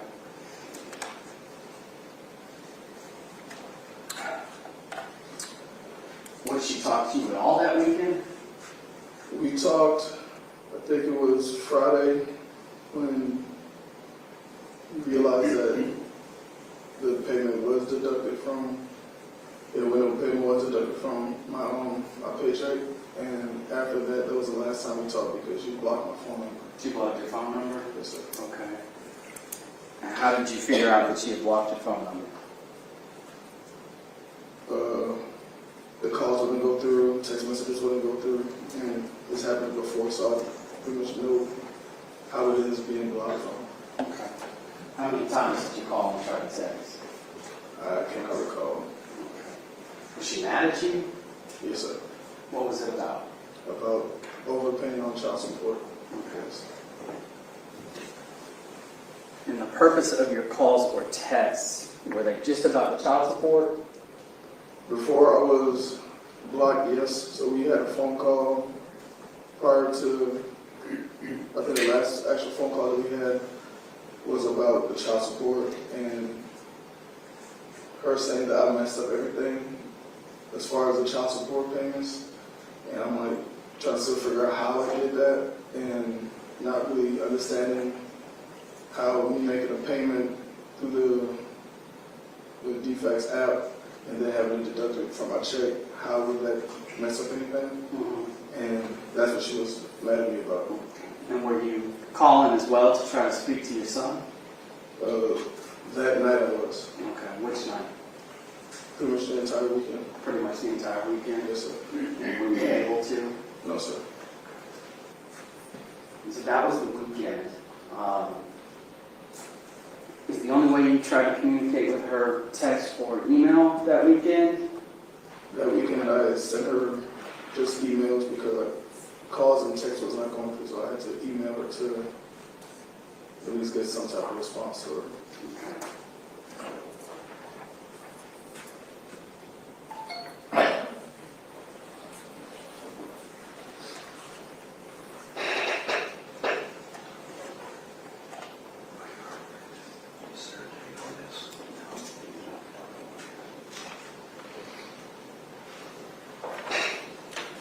So I'm going to show you what I've just shown the defense counsel in his marked as State's Exhibit 13.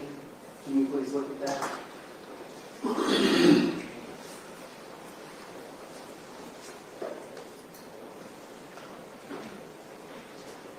Do you recognize it? Yes, sir. What is it?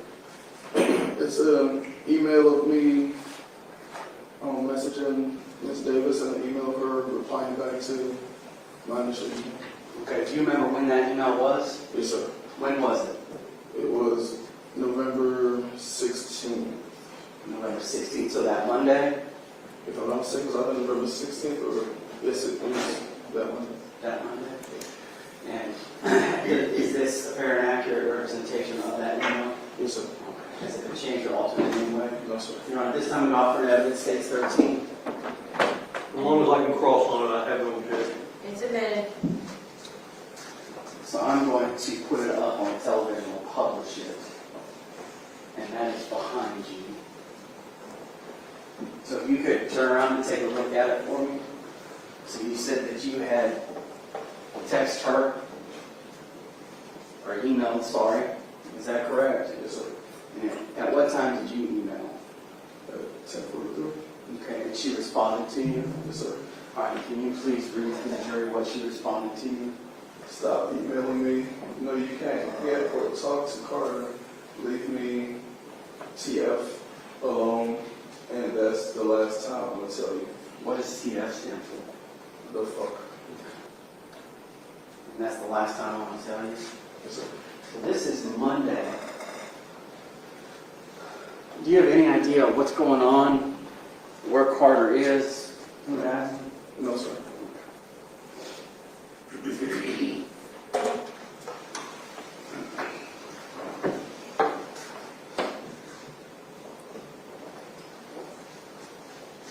Did you guys have any communication after that email on Monday? No, sir. Was there a phone call? No, sir. Did she call you about needing to get Carter? Oh, yeah. So later on that night, she did call me. And I'm not too sure if it was a call or a text, but I know we did talk later on that night Okay. for her saying that I need to take off of work the following day so I can keep Carter. Okay. Did she tell you why? She said that he's sick and he's been throwing up. He's been thrown up. Did she tell you how much he's been thrown up? No, sir. Did she tell you if anything had happened to him? No, sir. Okay. And did you take work off? And I did not. okay. Why was that? I didn't take off of work because I was pretty much begging to even see him, FaceTime him, and I would get no response. And even to the point of like, I would kind of like make concessions with him. Like, if you let me FaceTime him and see him, then I'll take off of work and I'll keep him.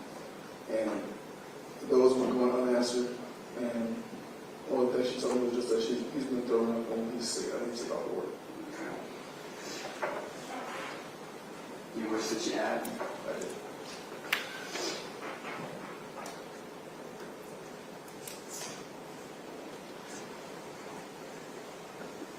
Was that the end of your communication with her for the time being? We talked Tuesday morning when I was already at my part-time job, and that's when she told me that Carter's being rushed to the emergency room now. I need to get back. Okay. You remember what time that was?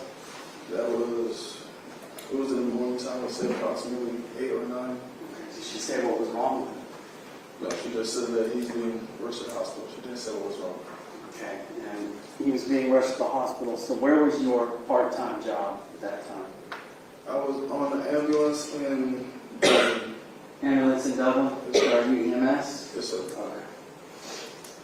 So did you drop everything and head to the hospital? Yes, sir. And where was the hospital? It was Perry Hospital off of like pretty much Watson. Perry. You thought you were going to Perry, or was it Peach County? Peach Town. Okay. So it's Peach County.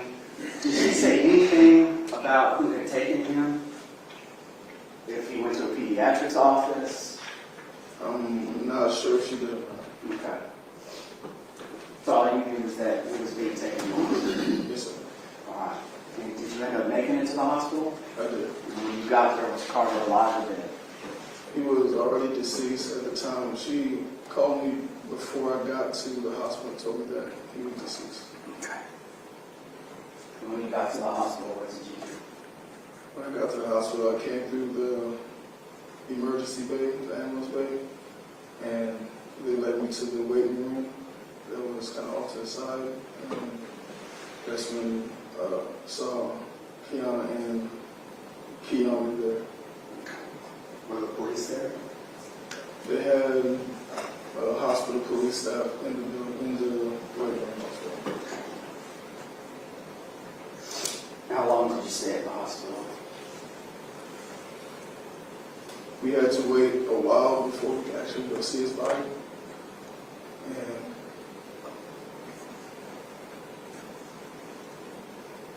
I stayed there until, I can't say how long I stayed there, but until it was done. So you were ready to go? Well, until until we went to see him and in the room, and we said our last goodbyes with him at that time. And I think that's when the coroner was coming, and that's when we left.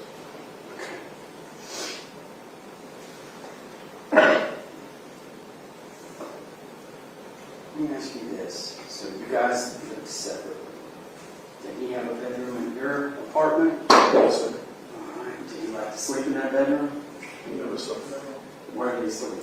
In bed with me. Okay. Is that kind of his thing? Yeah. Is that a habit that he had? Yes, sir. Do you know if he did the same thing when he was at the defendant's? I can't definitively say, but from my time living there, yes. Okay. Do you know if the defendant was upset about the fact that he wouldn't sleep in his own room?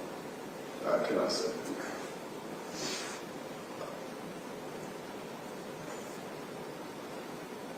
Do you know if Kianna wanted you to break that habit? Yes, sir. Okay. She spoke to you about that? Yeah. Okay. Did y'all have a funeral for Carter or a service for him?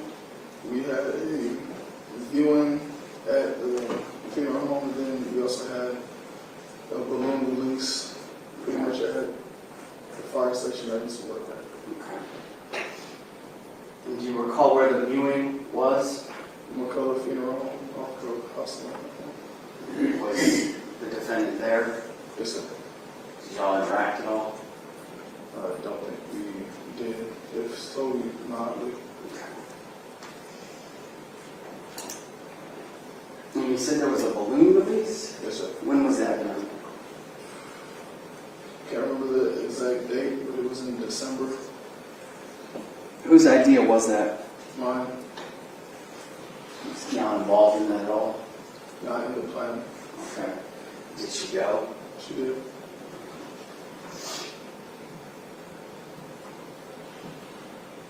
Did you have to make her go?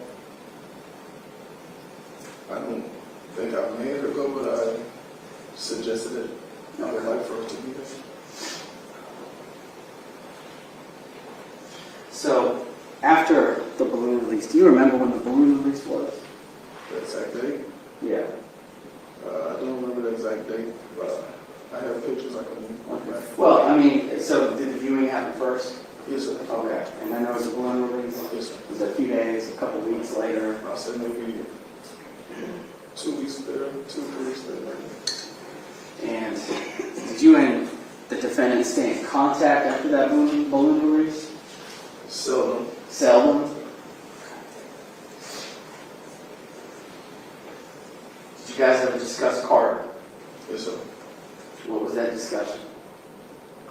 Just in the time frame after that. Most times, if we were to discuss Carter, it'll mainly be pertaining the happenings of him not being here, or the investigation and the prolonged autopsy results. It would mainly be something around that basis of what's going on with the case. Okay.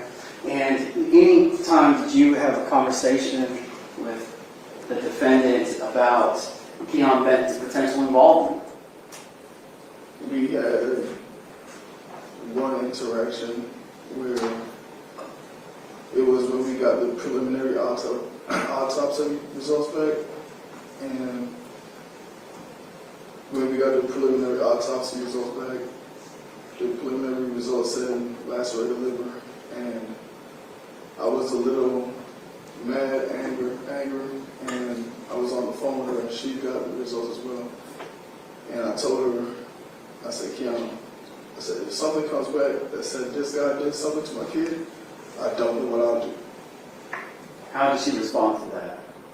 She responded by pretty much telling me, she said, how can you even say something like that? He would never do nothing like that.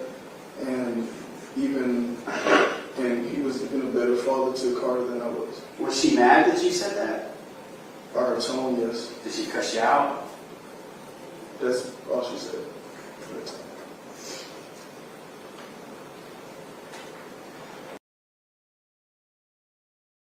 Everyone take a breath. This is very difficult and emotional. Please take care of your emotional health. I fully understand if you have to walk away and come back. We just had a glimpse of something. The preliminary autopsy results came back much sooner. The final autopsy came back about a year. So at least we know that they had a preliminary result. It wasn't like they heard nothing for a year. So there was some results that were given, but not the entire document. Thank you, everybody, for sticking with me. Again, I'm Ada K. If you're new, thank you, my beautiful honey, for hanging in there with me tonight. And I just want to say thank you to all the new people who've been chatting with us and who've been participating. And do me a favor, do you see over here where it says GA, Georgia versus Kianna Davis, and her picture? If you like having that there, give me a thumbs up in the comments below. That way I know that you like it. I've done it before, but I haven't done it in a while, and I just thought, give it a try. Let me know. Okay, now I had to take a mental breather. Let's get back into this. Whew, this is tough, y'all. You guys talk more about the situation just that time, right? So, I mean, have you guys had other conversations? Yes, we about what happened? not about what happened, but we've kept somewhat of an open contact, but we never really talked about what happened. Well, but did she ever say what she thought happened? No, Did she ever blame Kianna? no, Did she ever get mad at you about the fact that it happened? listen. What happened there? What was that? It was a conversation we had where she stated that I should have been there to take care of him. I should have took off work and I should have had him. And if it wasn't for that, this whole thing would have happened. So because you didn't take off work to take care of Carter, none of this would have happened? I don't know, possibly. Okay.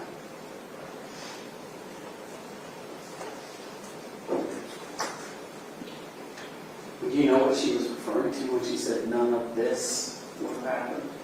No, sir. I guess just speculating on as I far as don't, you just speculate, but I mean, if you don't know, you don't know. I don't know. Sorry to cut you off. I mean, But you would, or at least did on one occasion, try to get information from her about what happened, right? yes, sir. And what would she tell you? She would not tell me anything, just saying she don't know what happened. Maybe he jumped off of his bed, or maybe some type of accident happened that she don't know. Okay. Did she say anything about him being sick? Only when we initially talked, when she told me to take off of work.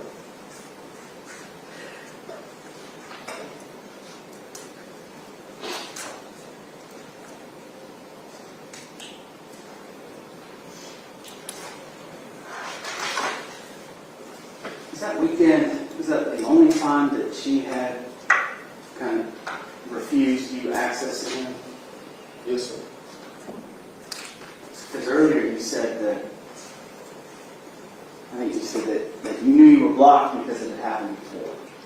But that was the first weekend Or you weren't just blocked, but you couldn't even speak to Carter? That was when I was blocked for an extended time. Most times, if you block me, it'll be for a couple hours or not even a day.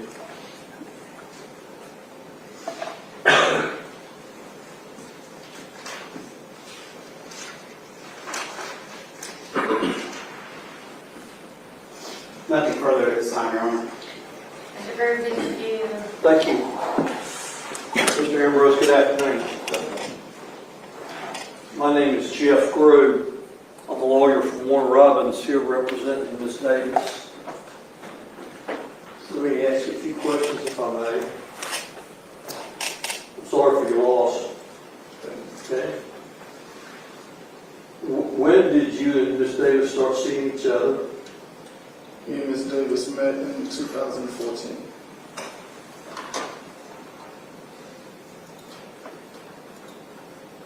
Were you with the Warner Robins Fire Department at that time? Before we met, no. I was in the hiring process You were in the hiring process? when we initially met. All right. And where did y'all meet? Did y'all meet in Warner Robins or somewhere else? Or? We met in Warner Robins, All right. And when did you go to work for the fire department? 2014.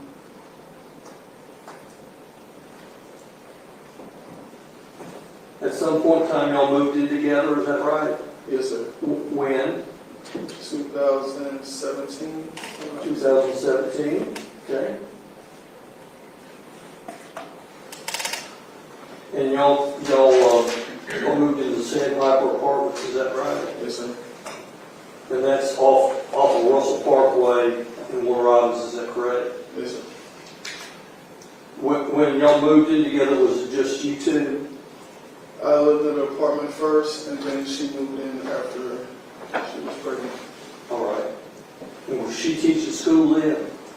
No, she was not. Was she working at a dermatologist's office then? Initially, when she first moved in, she was working at FedEx. Working at FedEx, and then did she go to work at the dermatologist's office? She worked at a dermatologist's office when we moved to the second apartment. All right. Well, let's. I want to make sure we have a good timeline here. So, Carter was born on January the 1st. Excuse me, January the 14th of 2018. Is that right? Yes, sir. Yes, sir. Okay. And when he was born, you and Miss Davis lived there in Sandpiper Apartments. Is that Yes. correct? Yes, sir. Would it be fair to say that's where the child was conceived at? Yes, sir. Within a couple days of Carter being born, he had to go in the hospital. Was that right? That's not right. He didn't go in the hospital? No, he did not.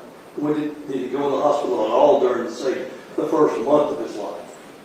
I think he went to the hospital maybe 1 month or 2 months after, but not the first week or the second week. Okay. And when he went to the hospital, were you employed by the fire department then? Yes, sir.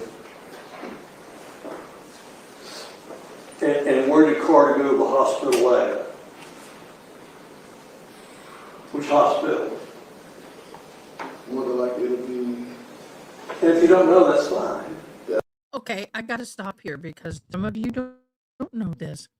But part of the opening arguments was that the child in the second week of life was hospitalized by the reaccounts of Kianna. And they argued this in the opening statements. His daddy just stated, who's a firefighter, who got that kind of mind to keep this thing straight. Not that she doesn't, but he's saying that he went in his second month, not his second week. This is not boding well for the defense. I don't. You don't know where he was in the hospital at? I'm not sure which time you're talking about. I'm talking about the first time after he was born. I don't recall.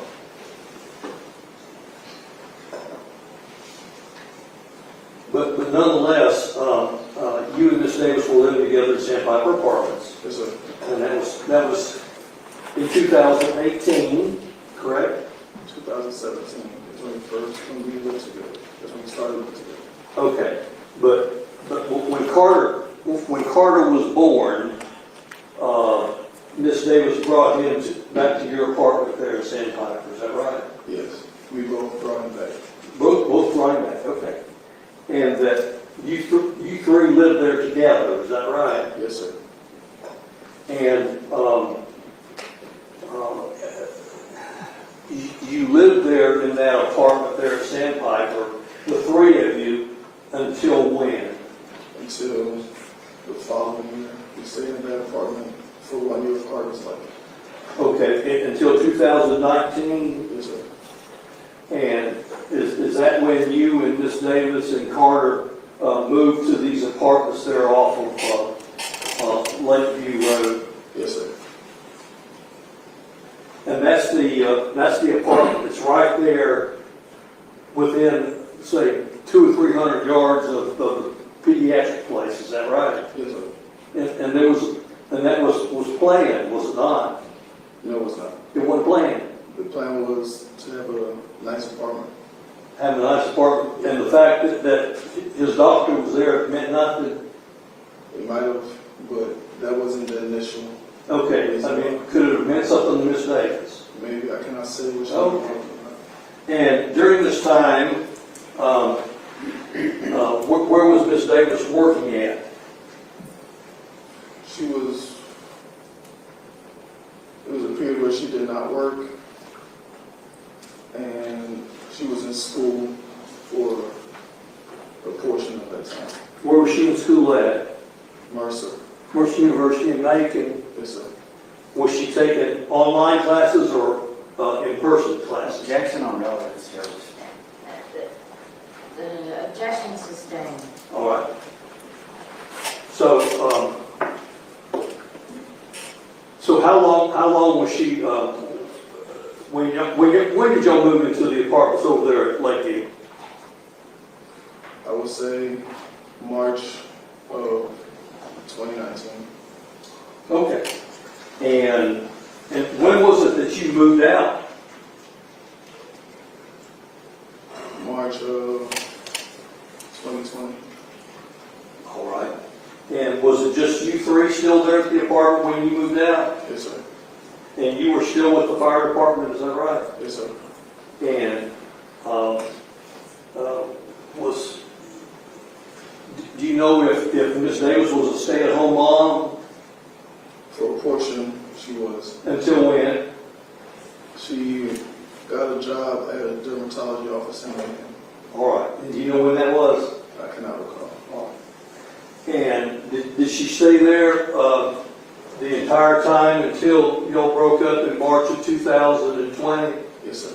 Or at the dermatologist's office? Right. Yes, sir. And if you don't know, that's fine. But in any event, the relationship fell apart in March of 2020, is that right? Yes.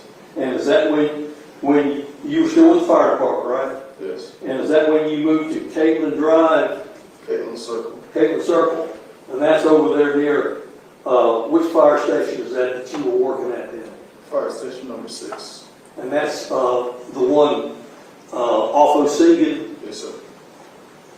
And in Caitlin, where you were living at is, you were living in an apartment right there, is that right? Yes. All right.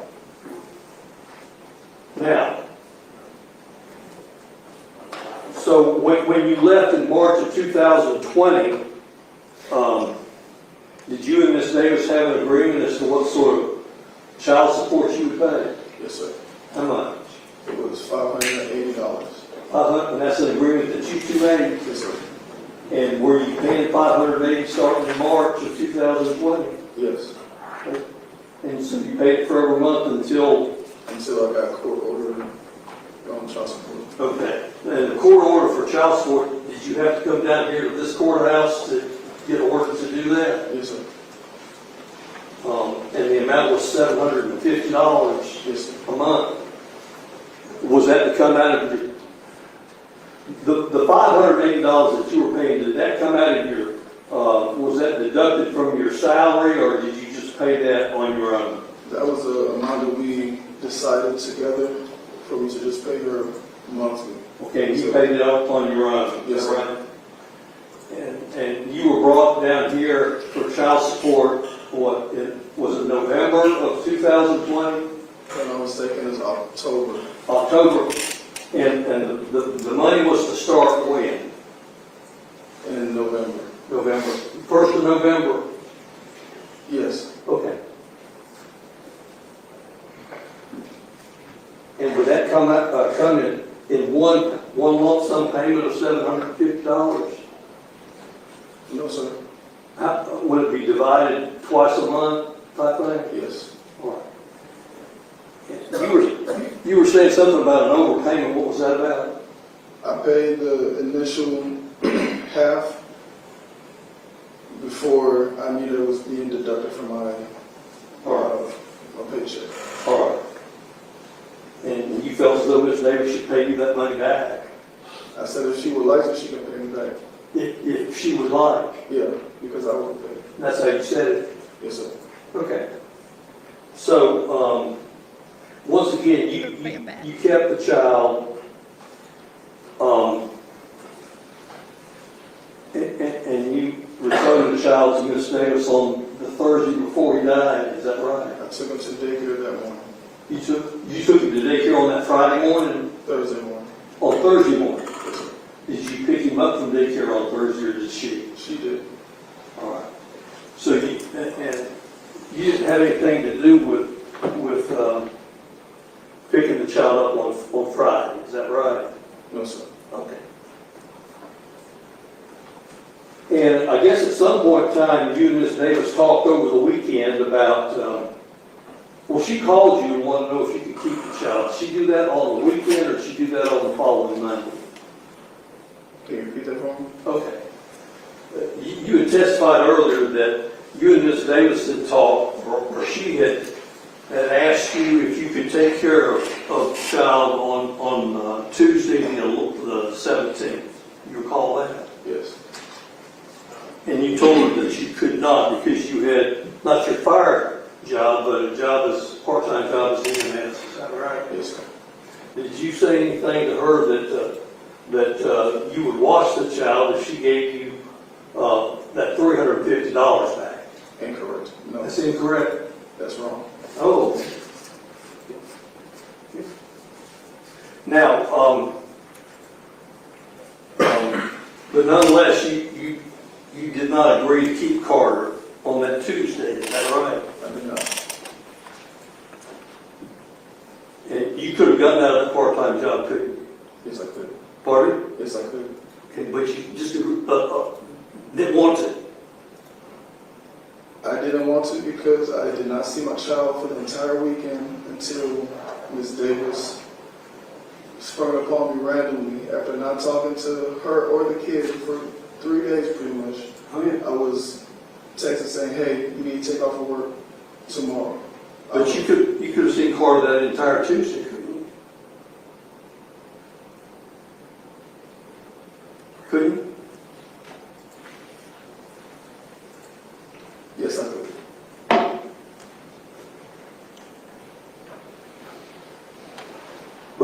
If that attorney starts to make him feel guilty for not seeing his kid more than he did, or tries to pull any guilt trip on this man, y'all gonna see me go batshit crazy.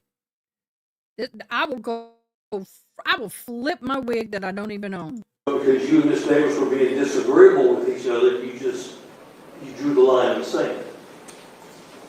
Is that a fair statement? She drew the line in the sand when she told me I can't see my child, I can't FaceTime my child. There was a line in the sand. But she offered for you to be able to see the child the next day. After he was sick and about to die. Okay, all right. Well, how did you know he was? Y'all wake up. I know it's getting late. It's 10 o'clock in my time. Girl's got to be up early for work in the morning, and I'm hanging on.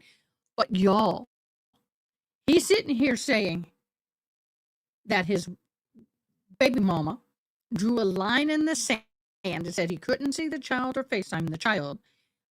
And then only when he became ill that she wanted him to take the child. And this attorney is going to try to play this off like he was a deadbeat dad, and I will go nuts. Did that go into your thought processes that you knew he was about to die? No, sir.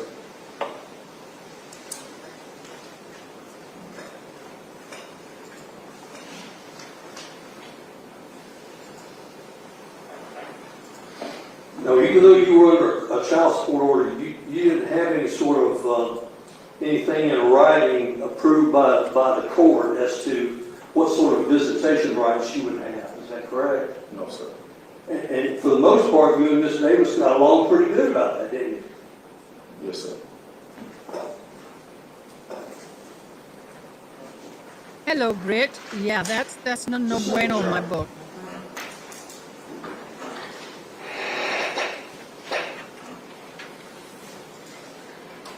That makes me mad.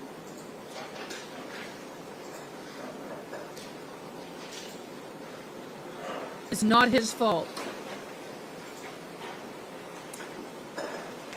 So, sir, it's your testimony that when you drop a child off at daycare, it starts on that Thursday morning. That's the last time that you saw him? Yes, sir. How many other times did Miss Davis refuse you over the months to be able to see the child? She would not. Pardon? She would not. She would not. No, sir. Did she ever refuse you FaceTime before? No, sir. So this was the only time? Yes, sir. Something was going on, my opinion. When you talked to her on that Monday about whether or not she could watch the child on Tuesday, did she mention to you that Mr. Benton was watching the child? No, sir. Did you know that he was watching the child? I don't recall. And you say you met this Mr. Benton a time or two, is that right? Once. Once, was that at the fire station? Yes, sir. And Carter was there, is that right? Yes, sir. I mean, that went okay, did it not? No, it did not. Did the meeting didn't go okay? No. Was there a confrontation of some sort? It was I wouldn't really say competition, it was a disagreement. A disagreement between who? Me and Ms. Davis. You and Miss Davis? Yes. I mean, you resented the fact, I guess, that she brought the child over there to your place of work? Can you repeat that? Pardon me? Can you repeat your sentence? Can you repeat what you just said? Were you upset with Miss Davis because she brought the child over to your place of work? No, sir. I love when you come to my job. But there was a disagreement? Is that because Mr. Benton was there? It was a disagreement on meeting Mr. Bennett at the time. It was just for a few minutes, was it not? To meet him, Right. she brought Carter over to the fire station. It was a Saturday. She brought him over because she said that he's been sad and he's been moping around, and she would like for me to just, bring him over to the fire station so he can play. And she did. She advised, hey, just to let you know, my boyfriend's with me. I said, that is fine. That's okay. He came, we played around the fire station for about, say, 30 minutes. And then after that, that's when she came and said, all right, it's time to go. I asked Ms. Davis, I said, hey, would you mind if I meet your boyfriend? Since he's around my kid, I would like to put a face to the name. All right. And she said, no, he would not like to meet you. So that made me say, I don't care if you're around my child, I'm going to know who you are. Okay. Oh, y'all. That's never a good sign when you have somebody dating the baby mama and he doesn't want to meet the baby daddy, or vice versa, the baby daddy is dating a woman and she doesn't want to meet the baby mama. That is not a good deal. And I agree with him. If you're going to be around my child and you're going to be living with that woman or spending a lot of time with that kid, with my child, I'm going to know who you is. And I'm going to meet you. And guess what?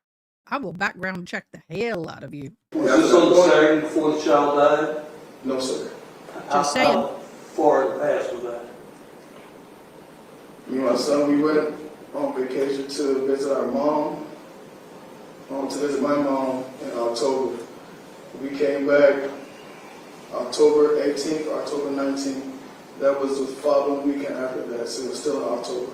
Okay. So that's the only Did you ever meet Mr. Benton then? I attempted to meet him. I said I will meet this guy, so I walked to the car and tapped on the glass. He didn't get out of the car. He rolled the car window down. I said, hey, I'm Kadeem, my card is that. Shook his hand, and that's our only interaction. So there wasn't any problem between you and he? No, it was not. Seems like a good man. Did you have any other problems or repercussions from the Davis because of this, this meeting? No, sir. No. Just a second, Sean, please. I think he's getting ready to get off the stand. Y'all, I really feel bad for this man. And he has lost his child. Oh my gosh, and has to do this.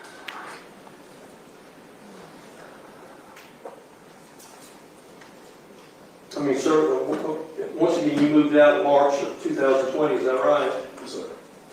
During that period of time, of course, your baby died in November. During that period of time, did you yourself have a girlfriend that lived with you?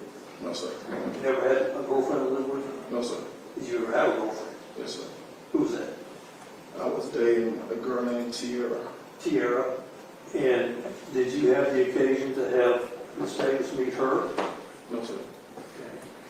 You didn't want that then? If it happened, it happened, but she never.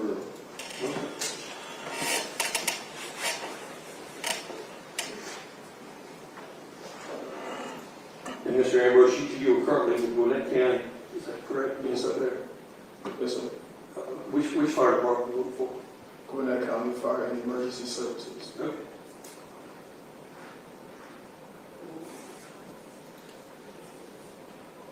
Poor guy. Y'all throw some hearts up there for this guy. That little heart that's next to the comment. And you can click on it. Just like I'm doing now. Throw some hearts up for him. Poor Thank Boo. you, Mr. Ambrose. You may stay or go as you wish, please. Y'all, throw the hearts up there. Oh wow, that is such a sad thing. Wow. Good job, sir. All right, Mr. You gonna go, or y'all ready?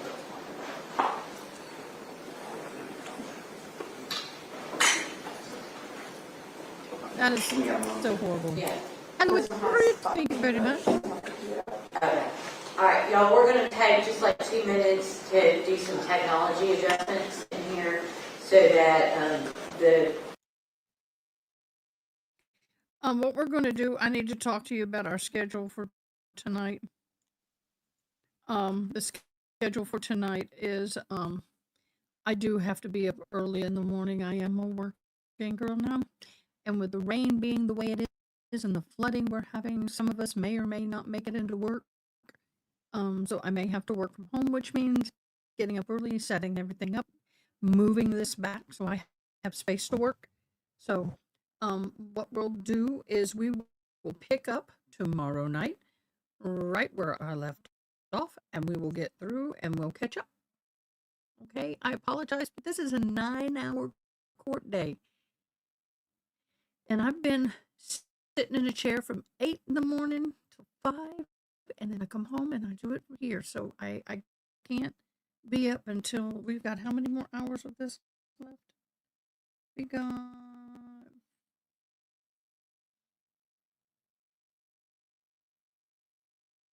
we've been live for 4. We got 5 hours of this left.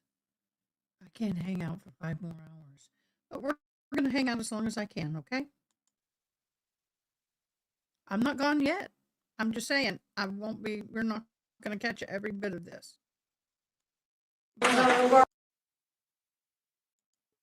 Catch as much as we Show can. his hand, and that's all. Okay, here we go. yeah. This one has body cam good. Just wanted to keep it up. Thank you, Jay All Bala. right, y'all, we're gonna appreciate take just like 2 minutes to do some technology adjustments in here so that, presentation of evidence go a little more smoothly than sometimes the computer lets us do while your cameras are watching us. So if y'all just step to the jury room, we're not gonna take a regular break right now, just a quick one to get set up, okay?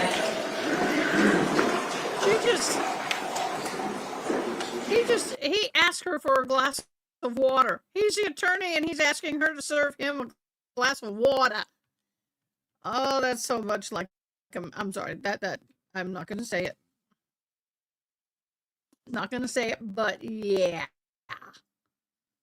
Give me a glass of water. It's like, you working for me, dude. That's a nice seal. Actually, I kind of like that home screen.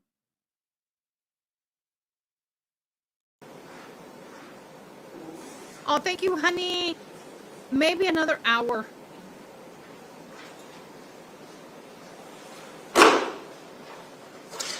And I'm on call for the fire department too. If I don't have anything else, So thank you, we'll sir. see what happens. Thank you, Mr. Ambrose. You may stay or go as you wish, please. While we're getting ready, I'm going to go for a comfort break. I'll keep it running. I'll cue you.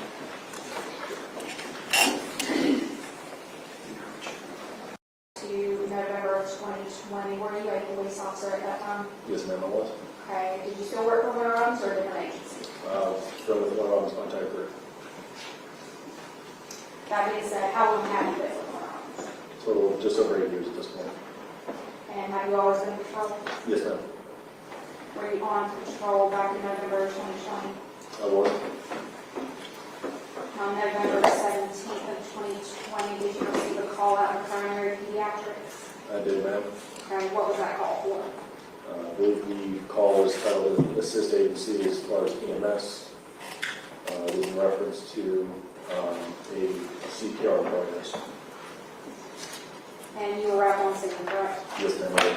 Okay, what was going on when you got there? I arrived on scene and observed that the ambulance had already been on the scene. Back doors were open, and if I recall correctly, medical staff was in the back of the ambulance performing CPR and still working on an individual. Who was that individual? That would be the 2-year-old Carter Ambrose. And he had already been loaded into the ambulance, is that correct? Upon my arrival, yes, ma'am. What happened after you arrived there?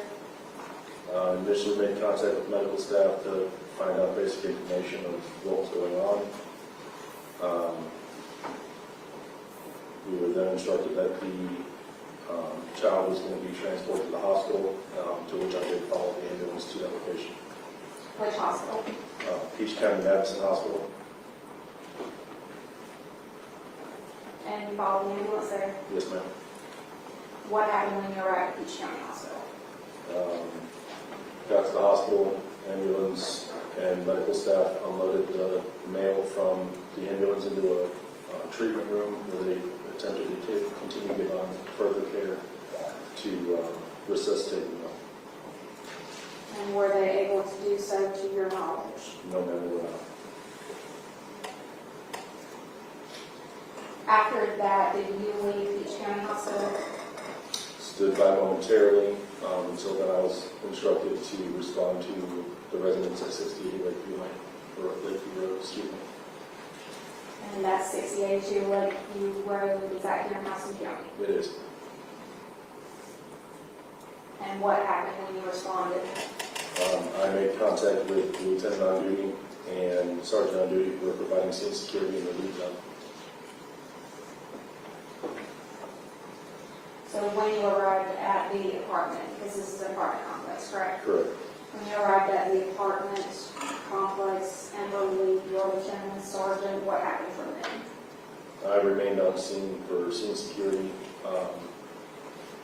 and to my recollection was there until the scene was done being processed. Did you speak to anyone on scene? I did. You recall who you spoke to? Miss, Did you speak to Ms. Davis? I did.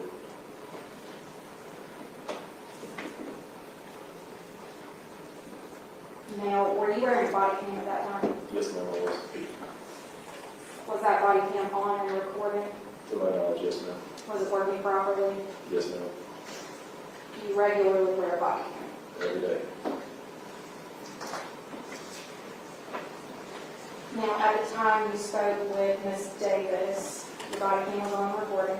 Yes, ma'am. Was she in custody at that point? No, ma'am. Was she free to discontinue the conversation at any time? Yes, ma'am. Was she wearing Miranda? No, ma'am. And why is that? Because she was not in custody, nor was she even thought of as a suspect at that time. If I were to show you a copy of your body cam, would you recognize it? Yes, ma'am, I would. May I approach, Your Honor? You may. Your Honor, I'm showing the witness was marked as Exhibit 14. This is the copy of the body cam. Officer Whitehall, have you had a chance to review that body cam? Yes, ma'am, I have. And was it a fair and accurate representation of what was going on scene that day and your conversation with Ms. Davis? It is. Has been changed or altered in any way? No, ma'am. All right, it's time to state will tender the evidence taken Exhibit 14 and published for the jury. And submitted, Of course, we received it. submitted over objection.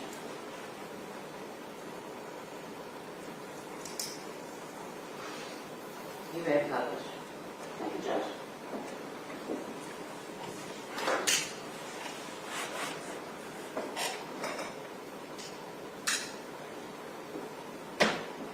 No sound. And Your Honor, just as a matter for the record, the audio actually starts 30 seconds in.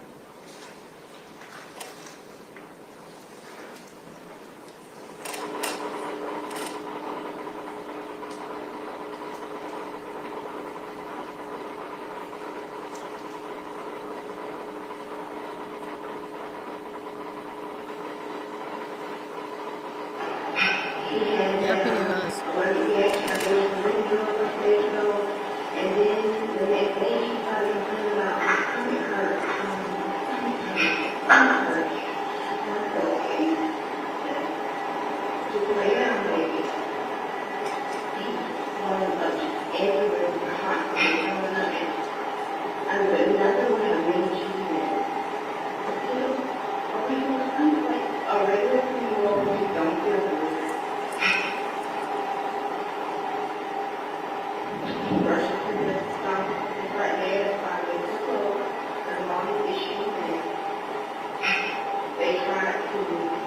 I was the first one there. I was there with them.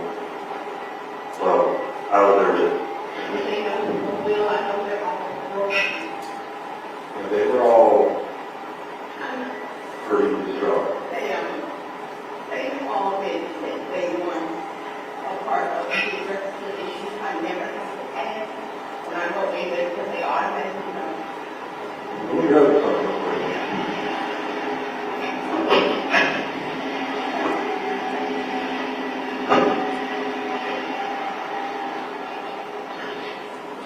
So, are you deaf?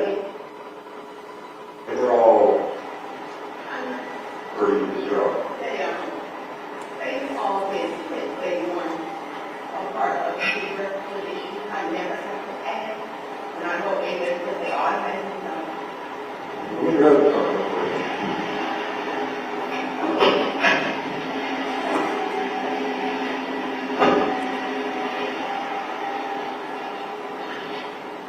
So, are you dad or you dad? Okay. So is dad the EMT that showed up? Okay. What's his name? I am mom, but never uncle. What's his name? What's his name?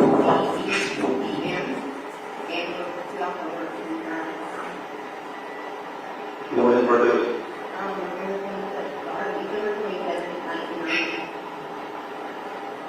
Okay. You know where he lives?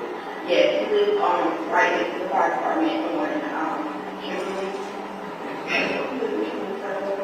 Right here, station number 6. Right. Oh, okay, over by off of Dean. Yes, like right at that little some townhomes right over You know there. what the address is over there?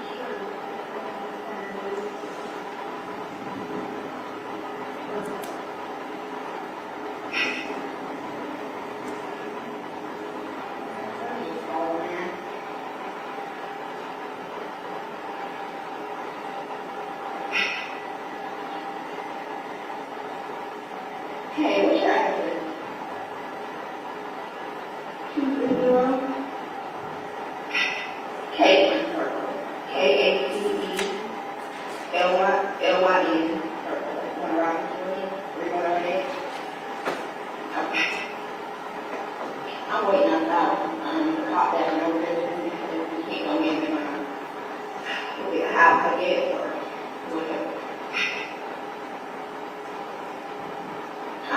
Mine.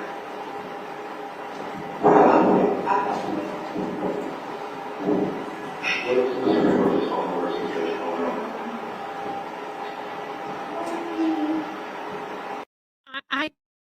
I'm having a hard time hearing this. Thank you so much, Tronzy2R. I have to put a comment in chat twice about coming in and seeing and talking with Angela and June and how I've not seen them tonight chat. But we're not deleting it. It's not me. I haven't seen it. It could just be YouTube doing their funny thing. We're having flooding in Central Texas, and Angela is struggling with power and internet, and I normally would be, we finally got mine fixed. But we too have flooding here. I probably won't be able to get out of my home tonight, maybe even tomorrow. So, Tron, she is chatting with me in Discord. June, she has something to do with her hubby tonight. So they're still here. It's just sometimes evenings are harder because people have commitments with family. So, yes, Marcia Beltran, that is exactly what I'm saying. She's too calm. I would have been losing my ever-loving freaking mind. Back to Tron. Tron, thank you so much for joining. If you find you're having a problem with comments, just type in there, just say, hey, Ada, can't get a comment, and then we'll work it out. But thank you. It finally came through. I'm so sorry about that.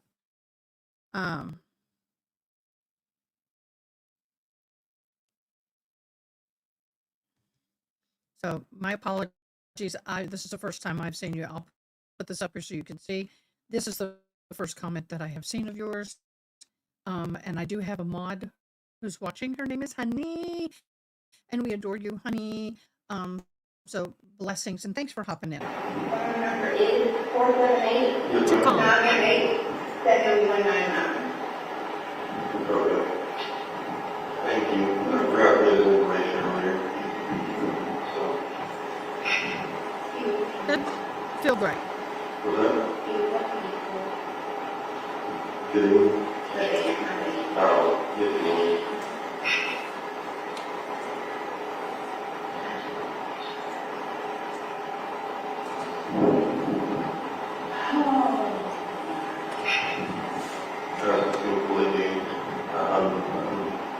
This on a personal note. I'm going to write down my name when y'all go to do some of this form from the public police department and leave a message form. I really appreciate it.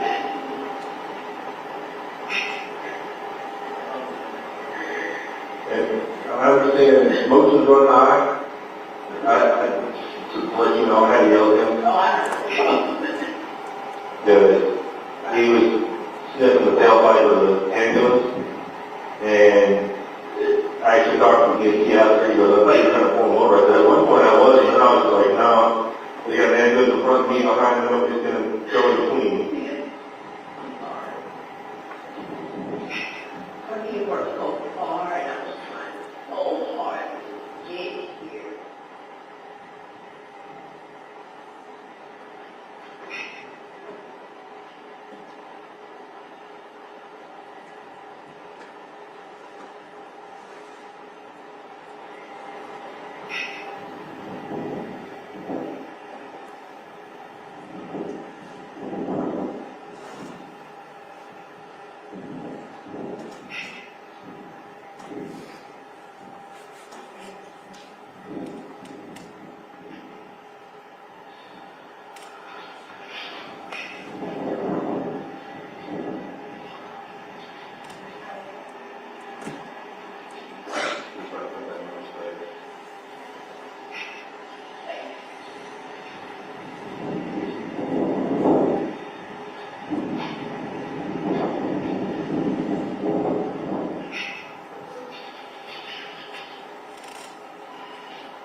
You love the door open.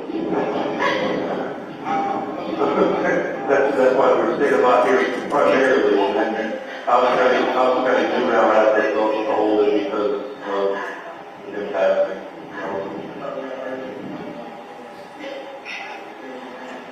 At that point, that's a leap year to start.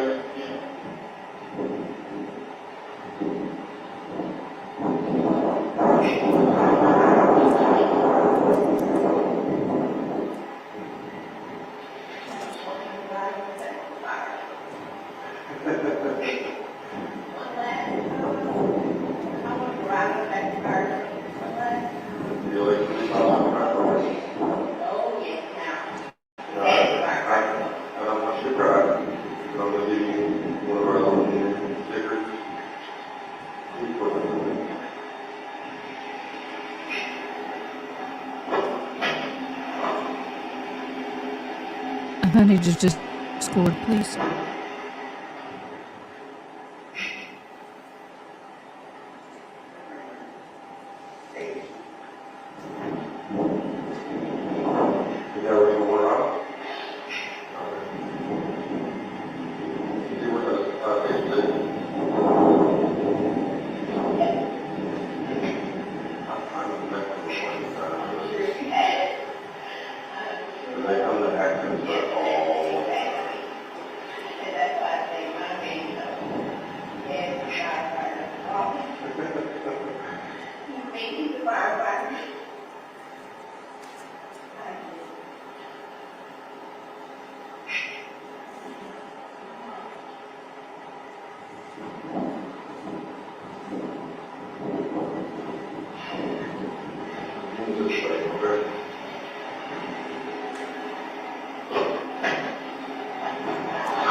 For the record, Judge, I'm pausing at 9 minutes and 21 seconds.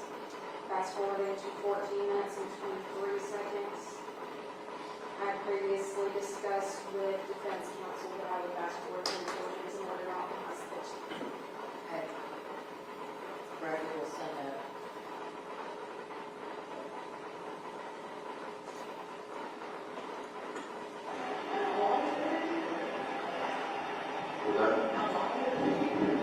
I'm waiting on juvenile because we contact outside of juvenile and they run with everything. So,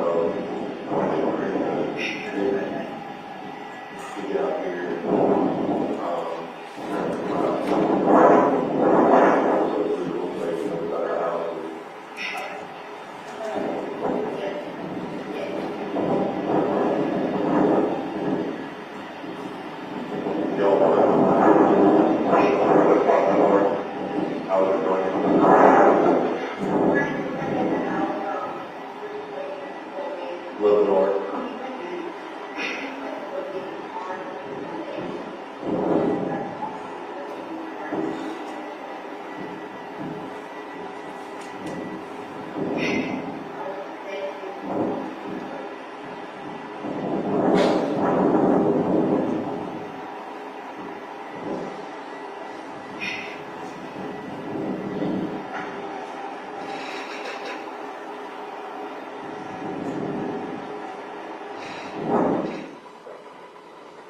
Pausing at 15 minutes and 38 seconds. Fast forwarding to 18 minutes and 10 seconds.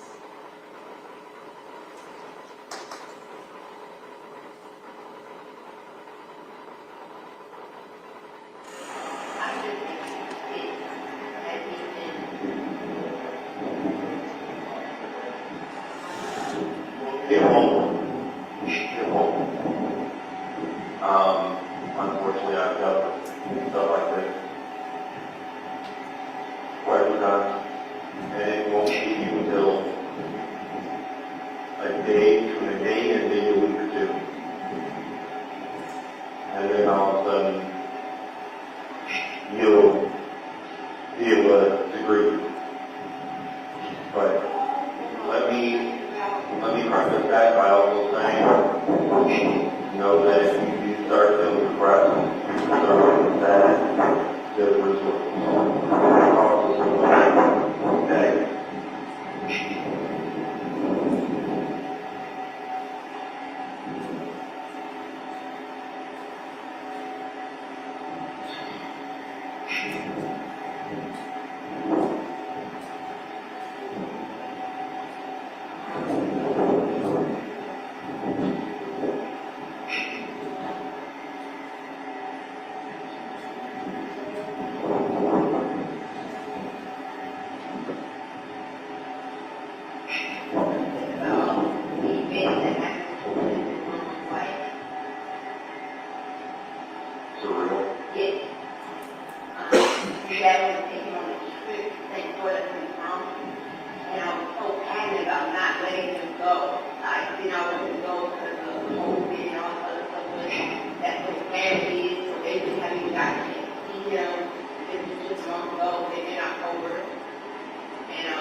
So you did let him go? I let go. You got to know mom, man. He loved over there.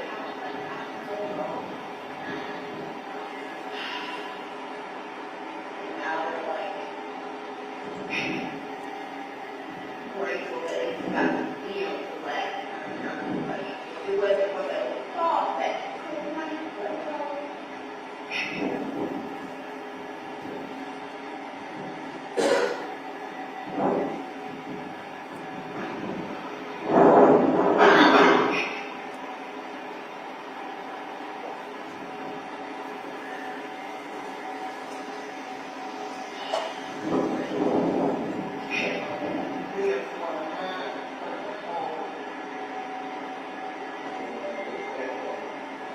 GBI. Don't forget, they get cases from everywhere in Georgia. GBI is like the FBI for Georgia. So literally, like, we get DUIs, we get blood from somebody, it goes to the GBI crime lab. They get shell casings, they get guns, they get all sorts of different stuff that they have to process and do. And of course, there's on the scenarios like this that happen across the state, so they have to high profile case that happens where they can get that done for whatever reason. Pretty much. I was so lazy that you changed the sheets when I moved to the new bed, and I feel all over the floor, all over the bed, all over the couch. I'm hoping that you do it like that.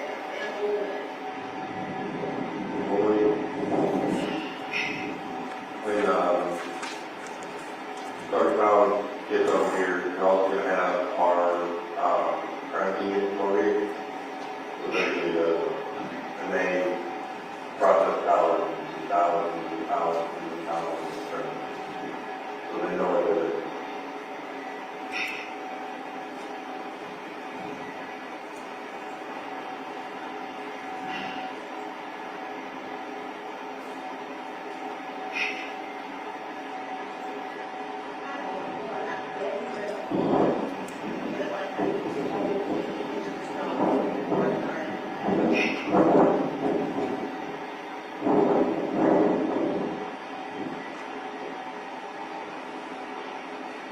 And you were saying y'all have tested for COVID now? When he got back from the trip, he got tested for COVID, came back negative. After he started getting sick again, y'all get tested again, I don't know. No, so.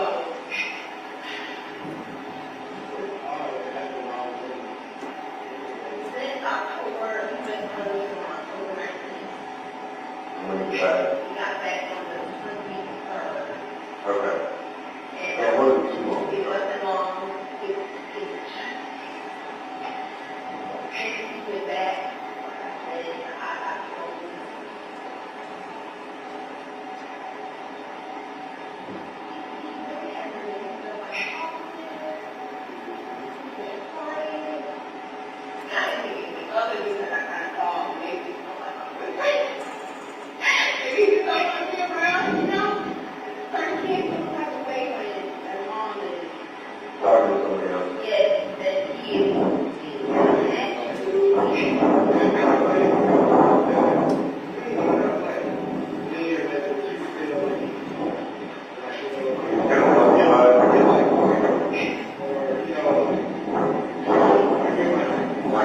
Like the plastic thing that we use. And I'm going to her, I would let her have about 14 hours. Always on the night, whatever, they short, always don't pay.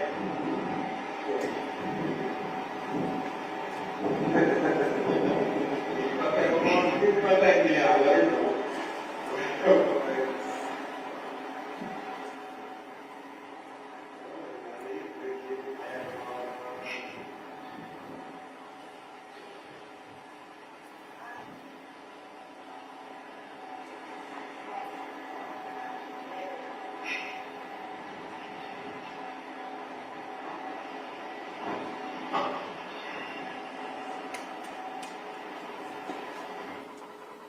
I'll take it 25 minutes and 30 seconds, and fast forwarding to 38 minutes.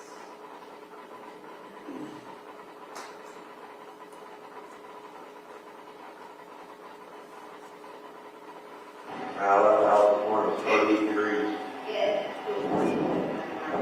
I left the house this morning at 4:45, 4:50.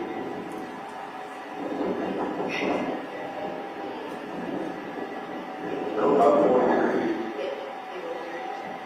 I had to go off Louis Road, there was somebody that had a deer. Had to go and move the deer off the road.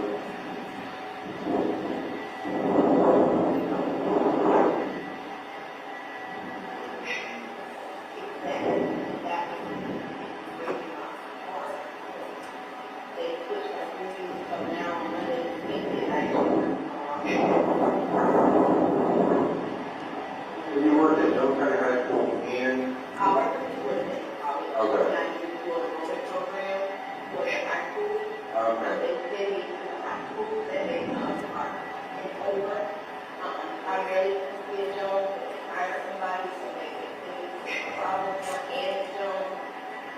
So that you were outside school in Jones County?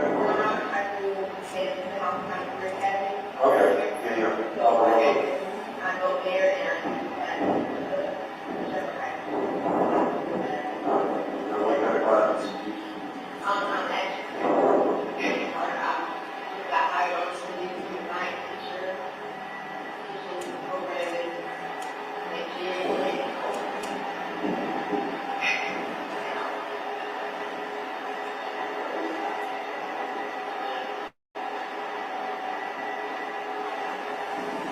All right.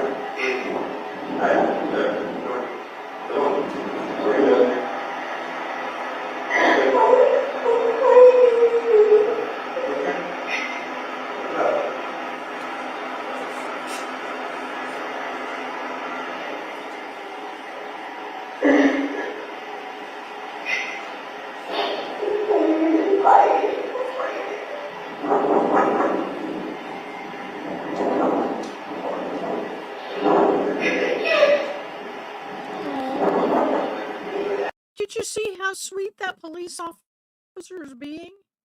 I'm glad to see a little bit of emotion, but that was sweet. It picks up on her hair.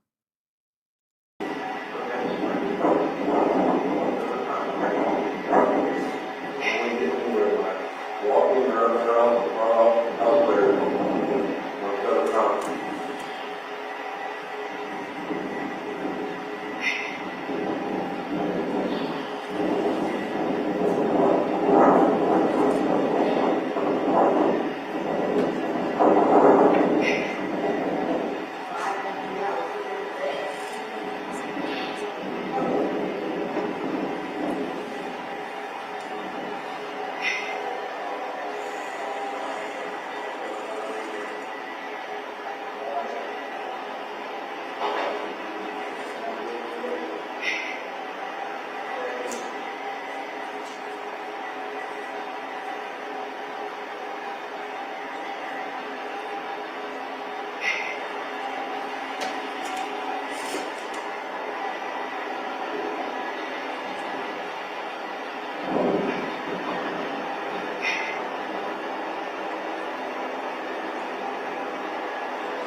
chaplain comes up, we have to, things like that, clean this, flag, that sort of thing.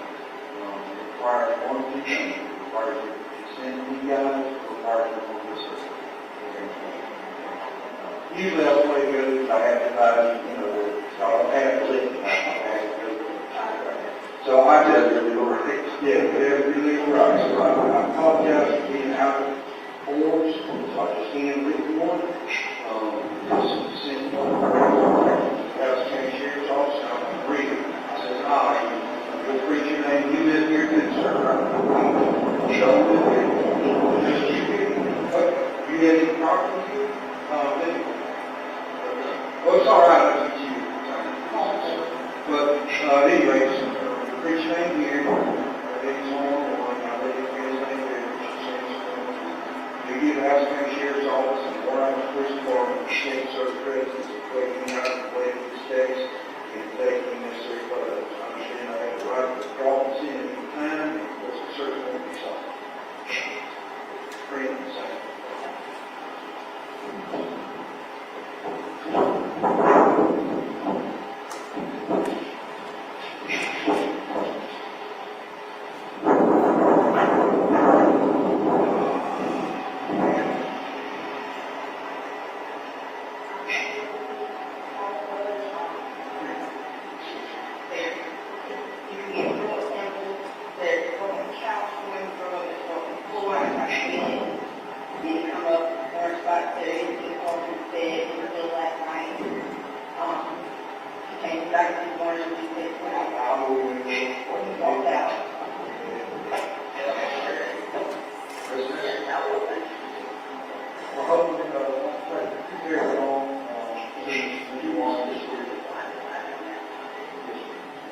That's all we want to do.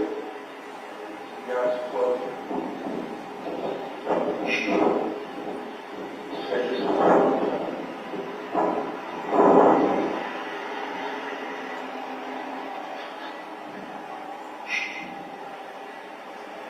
Hey, Doc. I just want to let you know, And stopping at 45 seconds. Sorry, what? 45 seconds, or 45 minutes, Judge, I apologize. How did that for this witness? It's great.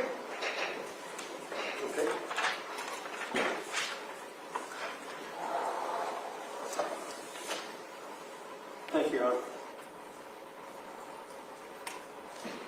Also, good to see you again. This, once again, you were called to go to the pediatric place there on Lakeview Road, is that correct? Yes, sir. Do you recall about what time it was? I don't know, top of my head, sir. Okay. The apartment complex that we've seen in this video to the pediatric place is less than 300 yards away. Is that a fair statement? I don't know, sir. I haven't never measured that. Okay. I mean, you don't have any recollection of it? It's very close to maybe. Okay. I mean, they're on the same road. Correct. And that's within the city limits of Little Robbins, is that correct? Yes, sir, it is. So I take it in your many years you patrolled that area numerous times. Yes.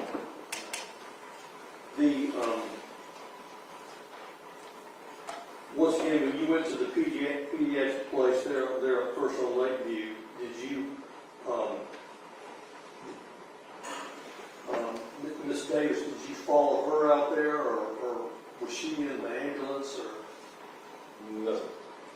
where was she at, do you know? I don't. Okay. She could have already been out there at the hospital, or do you know? I don't know. But you followed the ambulance, is that right? Correct.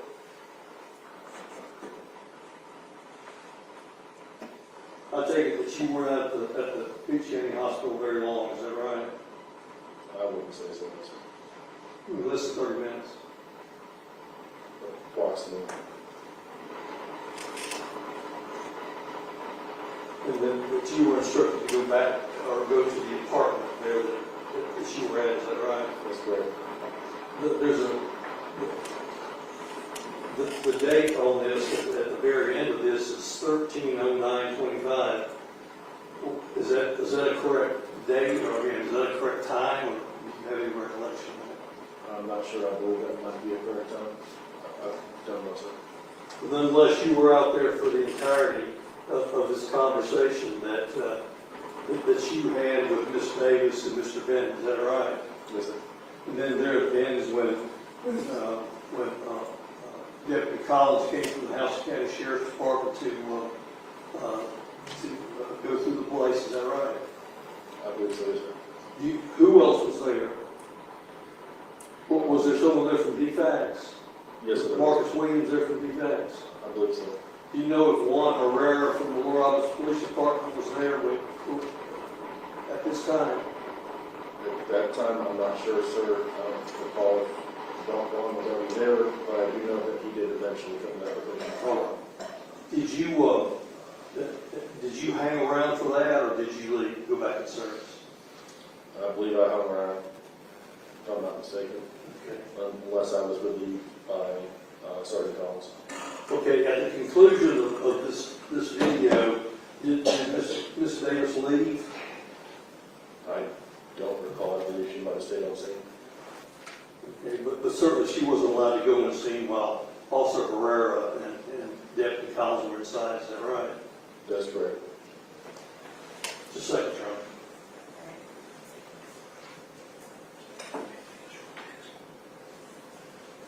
Officer, I thank you for your service. All right, you are free to go, Officer Whitehall, and you've been excused, you can go or stay as you wish. Ladies and gentlemen. I want to take a quick pause and thank you so much, Georgia Girl, forever and always.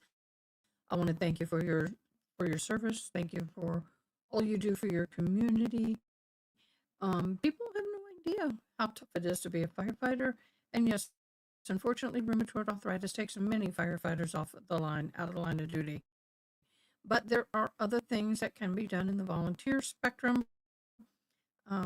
So my heart and prayers go out to them. I will keep that person in my prayers. And yeah, it's a tough adjustment. But you know what? Thank you. Thank him for all he has done. We're going to go on. I want to get past. This is what at 6:40, 7:40 is an hour. We might be able to get this done if I can speed it up and maybe zoom through some things. It is 10:48 my time. My son doesn't get home until midnight 1. So I'll go as long as I can if y'all want to hang with me. We're moving along well. But yeah. My heart goes out to your friend, dear. But I'll tell you, I'm so glad that I'm volunteering. I don't do much actually hose work anymore unless absolutely necessary. And it's hard because I know what needs to be done. I want to go out there and do it, but I'm not going to put my fellow volunteer firefighters at risk for having to come and rescue me because I get in a flare up or I have something happen and they have to haul me out. So if I'm ever out, I'm on the back of a brush truck and I don't get out of the truck. Most of the time it's driving. But chaplain work, I do a lot of different things with that, which is my passion. I work with a lot of firefighters and EMS that are struggling. Yeah, the first phone call I have, it was... Let's back up a little bit, see who this dude is. Why is this so hard to get at the beginning of these testimonies tonight? There we go. Okay, y'all, thank you so much for joining me. I greatly appreciate it. If you're new here, welcome. I'm Ada Kay, and we are watching the Georgia versus the Kianna Davis trial, where she's being accused of unaliving her 2-year, 10-month-old baby for being party of or knowledge of.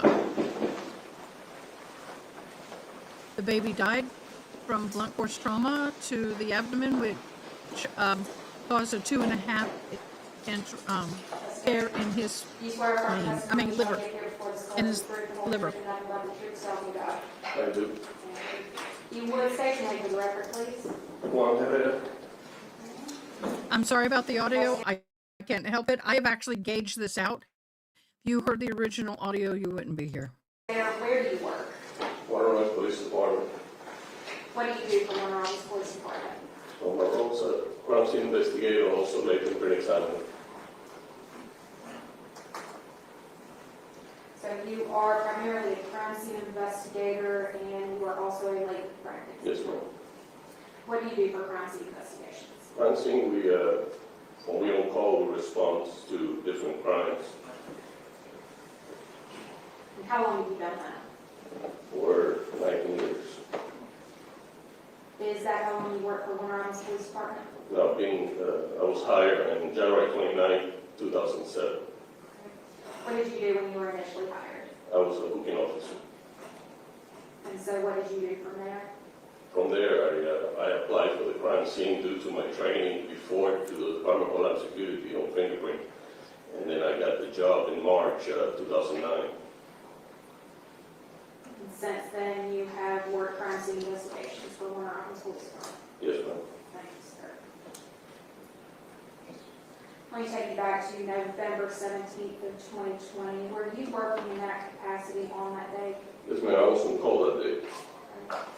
Did you receive a call out to 6082 Lakeview Road?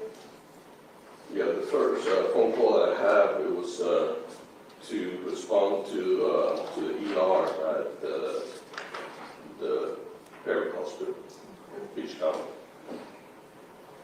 Did you actually go out to Beach County? Yes.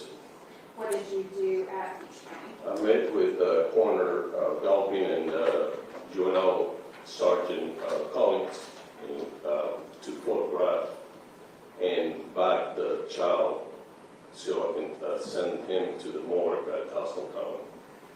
So basically, you saw the child, Carter Ambrose's body at Beach County, Yes, ma'am. and you were taking photos, right? Yes, ma'am. Were you the one who bagged him? Yes, ma'am.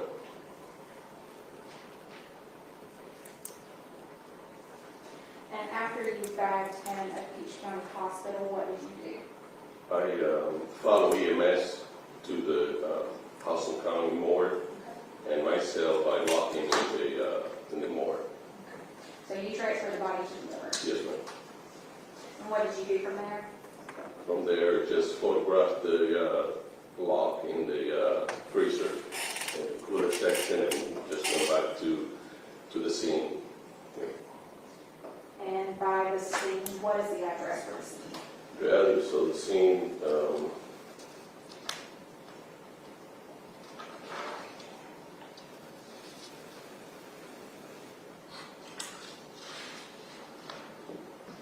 okay, it was 68 Lakeview Road, apartment 2408. And that's in Houston County, right? Yes, ma'am. What did you do when you arrived on scene? When I arrived to the scene, I met with Officer Matthew. He had the scene secured.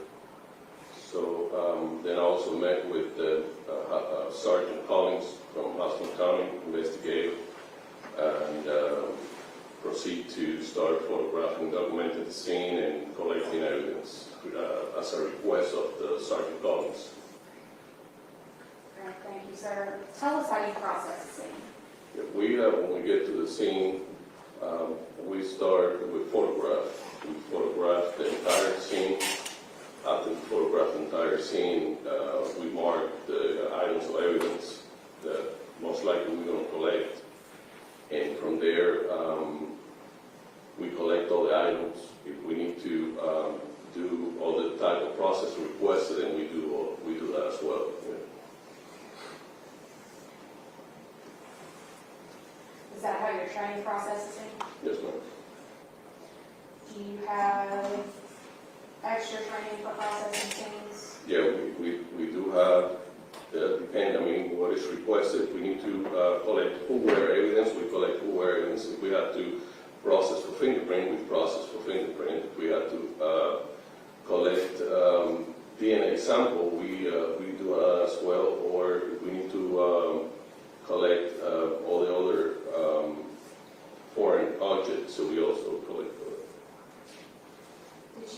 collect, let me ask you this first, actually. So, you would photograph the scene, right? Yeah. Did you take photographs of this scene? Yes, ma'am. Okay. If I were to show you those photographs, would you be able to recognize them? Sure. May I approach you? You may.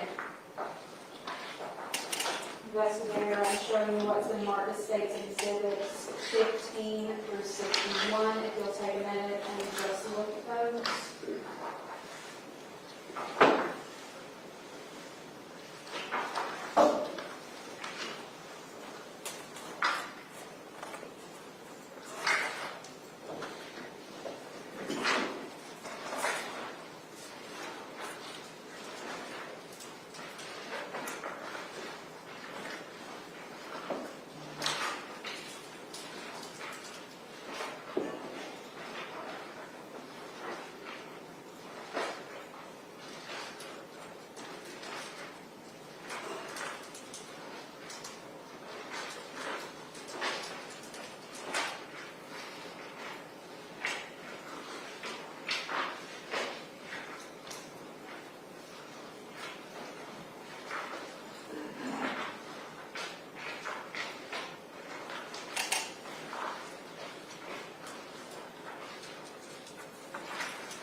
Taken by me, and also the markers that I use to mark the evidence that I collect.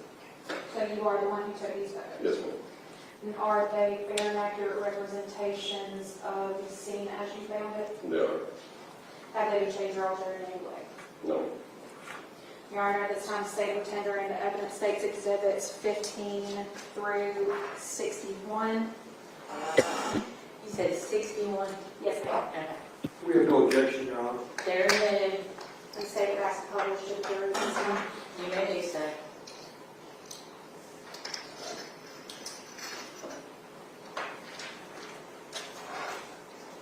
Officer Ferrer, if you would kind of turn around a little bit when you put these up on the screen.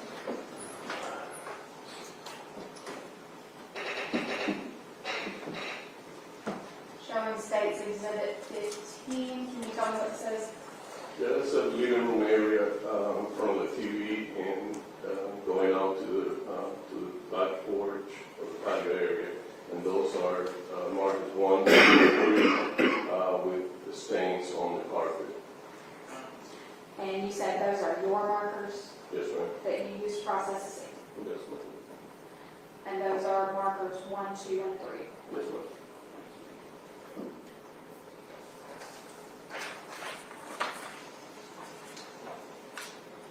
State's Exhibit 16. Investigator, you can tell me what it says? Yeah, it's a close-up picture of the stain that are marked as item number 1. And what is that item number 2 up there? Number 2, it was another stain next to number 1. So in processing a scene, you would notice those stains and put markers there? Is that process? Yeah, yes, ma'am.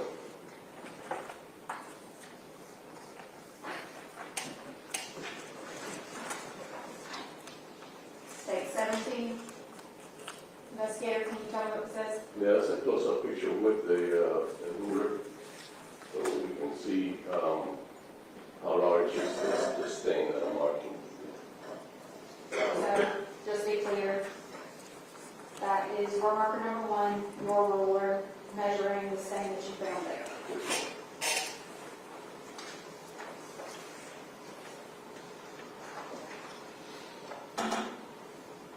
States 18. Investigator, can you tell me what this is? That's another medium range photograph of number 2, the stain marked with mark number 2. So you mentioned medium range. Can you tell me what that means? We do, the way that we, for evidence that we collect of items for evidence, we do overall pictures, medium, and close. So, So this will be a medium range yeah, photograph. the ruler, yeah.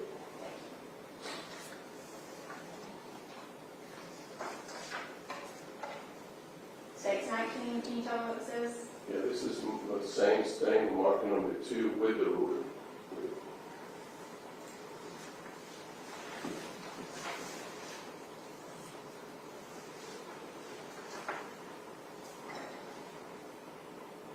Stage 20 investigator, can you tell me what this is? Yeah, that's a close-up picture of stain marks number 2 with the ruler as well. So essentially the same picture as State's Exhibit 19, just close range. Yes, ma'am. Thank you, sir.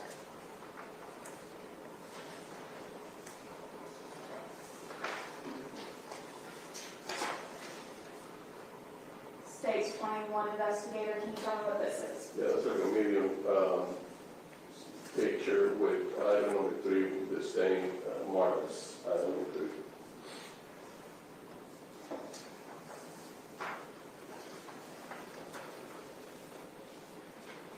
State's 22 investigator, can you tell me what this is? It's the stain mark number 3 with the ruler. And this will be a close range photograph? Close-up range, yes.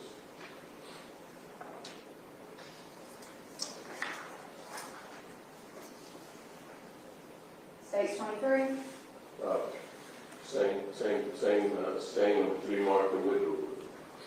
Most of the time we take several pictures.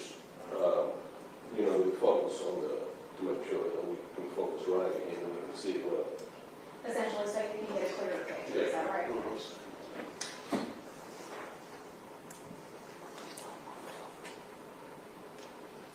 And State's 24 investigator, can you tell me what this is? The marker number 3 with the stain also with the ruler.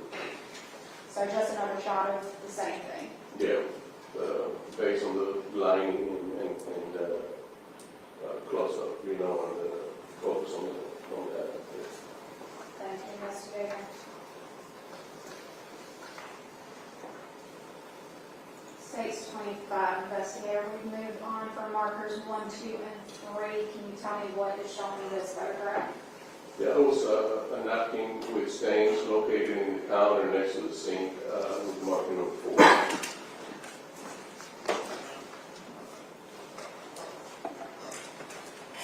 Is there a particular reason why you took that photograph? Yes, because of the stains that the napkin contained. The stains that the napkin contained? Yeah.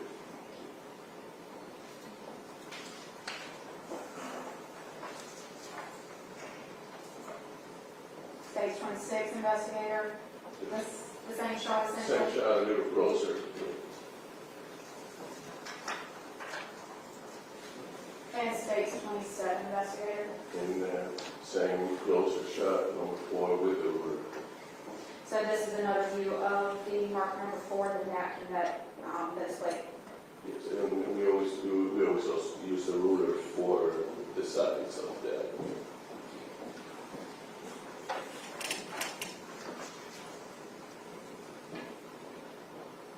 Stage 28 investigator. We've moved on from mark number 4. What is shown in this photograph?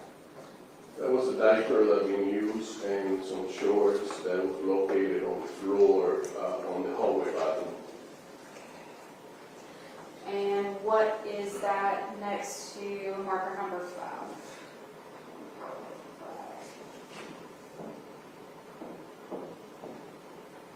It's a diaper. So the diaper is next to marker number 5,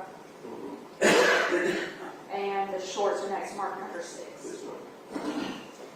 Do you recall why you took photos of those particular items? Do I recall what you said? Did Why I did you recall that take picture? Yes, ma'am. Why did you take pictures of those? I took the picture because being the location where it was, and also the diaper contained pieces, and it can be taken to the lab if it's necessary.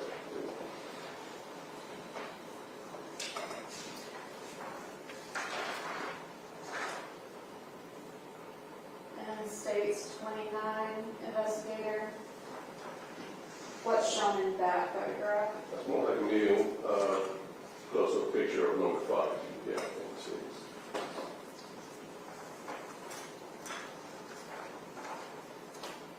States 30. What is this? And that's close-up picture on item number 5, the diaper window.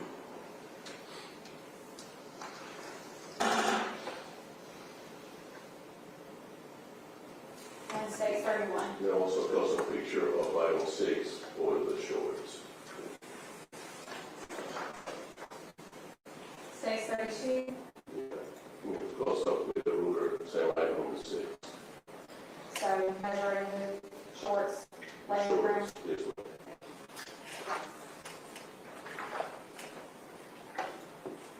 State 33. Can you tell me what's in this photograph? this is a overall picture. This area is located in the master bedroom floor, so in the carpet area, and overall item 7 through 11. So this photograph is taken in the master bedroom. And those are marker numbers 7, 8, 9, 10, and 11. Yes, ma'am.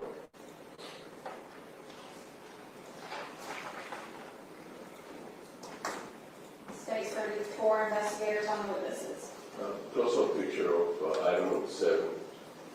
Would be part of some of the from medication for the inhaler.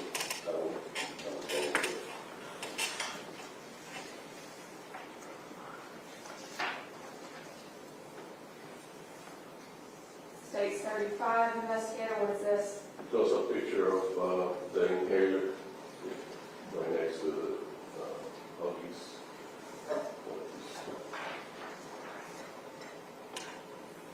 Number 9 would be one of the capsules. I think probably medication for the inhaler. So,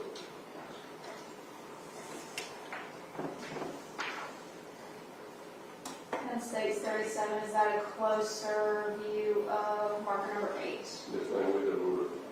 and the inhaler? This one.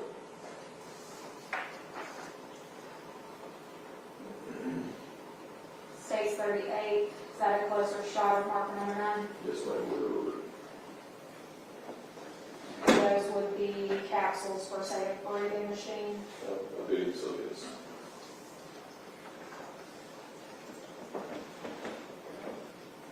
State 39, what is this?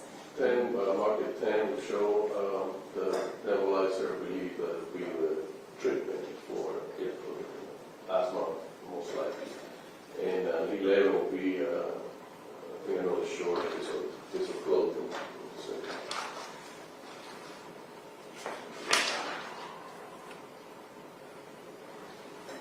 11,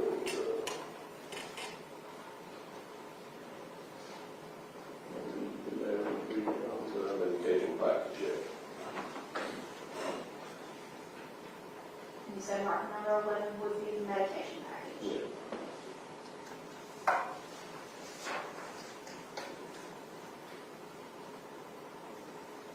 State Exhibit 40, what is this? So here, number 10 is a close-up picture with the ruler of the nose piece of the inhaler.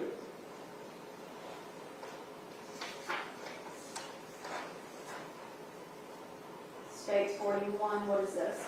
11 was another capsule with a ruler. That was the medication package that I told you. That was marked 11. I couldn't see it well. Gotcha, thank you. And state 42, investigator, what is this? This is an overall picture of the items located by the bedside. And then mark number 12 is a clear bag with green leaf material. And where did you locate this in the house? Was this also in the master bedroom? This one master bedroom next to the bed, on the floor.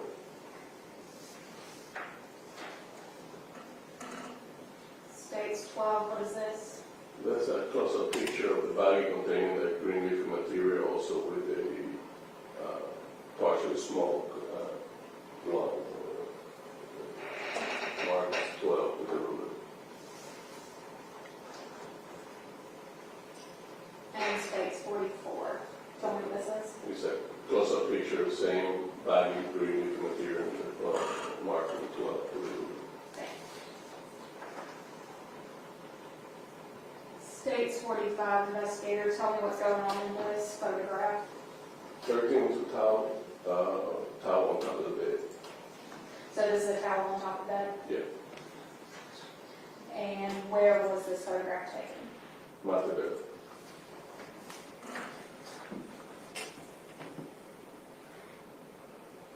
States 46, what's going on in this photograph? This is also on the master bedroom area, floor area, and marker 14. And for that's like a medication product. And 14 would be another, type of maybe part of the inhaler used to maybe for that purpose. So marker 14 is placed next to something that appears to be part of, say, an inhaler or some kind of medical device? Yes, ma'am.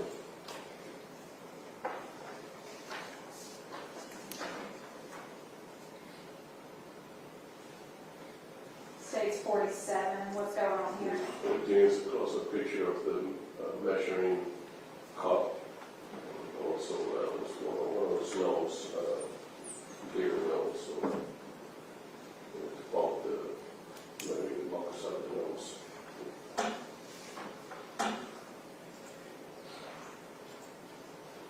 States 48, investigator, what's going on here? 15 is close up picture of the ruler also with a piece of equipment probably from one of the nebulizer or one of the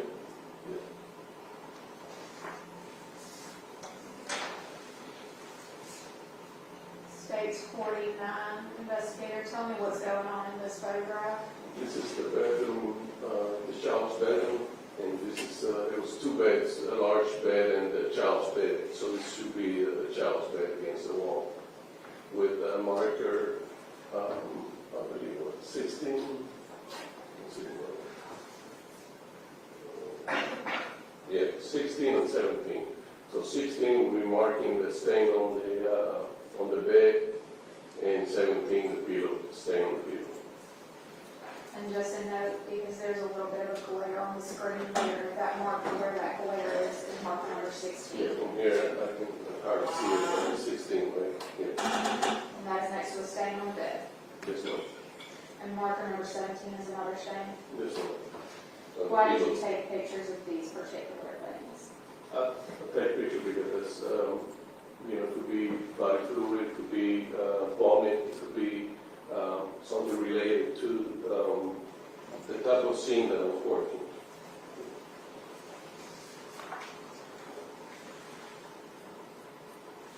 States 50, investigator, what is this? It close up picture of 16, marker 16 with the stain on the bed and the ruler.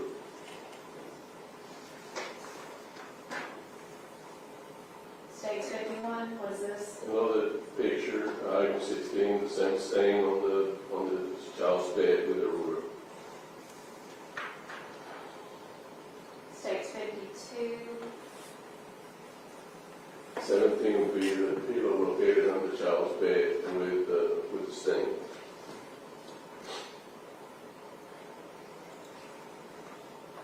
and again, there's that glare, the stain is kind of where that glare is, right? Yeah, kind of pinkish, yeah.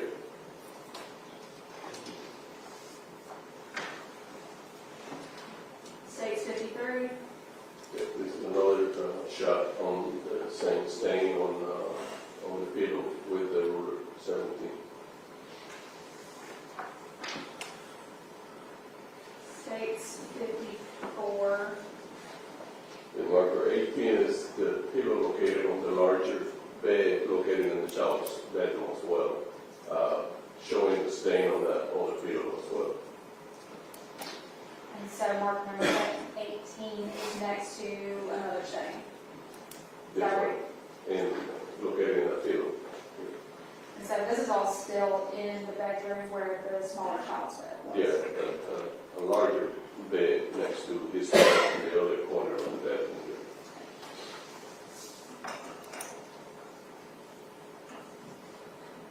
States 55, investigator, tell me what this is. Also a picture of, with the ruler of the stain, mark 18.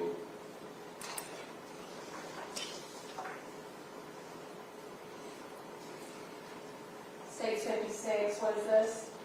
Same marker 18, same stain on the pillow, we're even closer with the ruler.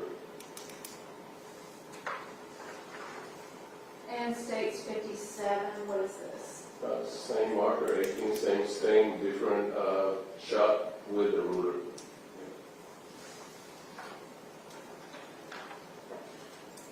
States 58, what is this? This is the kitchen area.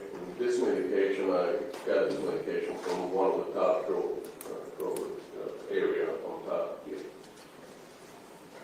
Marker 19. States 59, what is this? Close-up picture of all the medication. We can see the one medication is what, and marker 19. Yeah. Is there a reason why you took pictures of the medication? Yeah, we do. We collect medication on child's bed, and most of the death we also collect medication.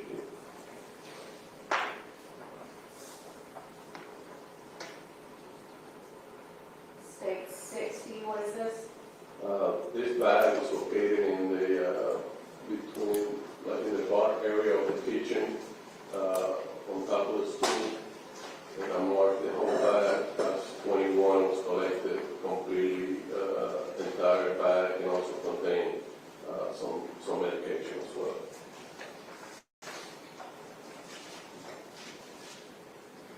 And State 61, what is this? Close-up picture of marker 21 from that bag. The medication was inside the bag. And so all of the items that are next to these markers, that would be physical evidence that you collected. Definitely. Some of the stains were swabbed to later on. If the detective wants to submit it to the lab, we can, but pillows were collected. I cut the stain on the child's bed. I took the stain completely from the bed. Now, do you do testing for, say, swab stains No. in-house, or is that sent to GBI? Yeah, the detective will send it to the GBI. We just do the collection. Do you do any more of the investigation other than the process? All the documentation and collection of the crime scene.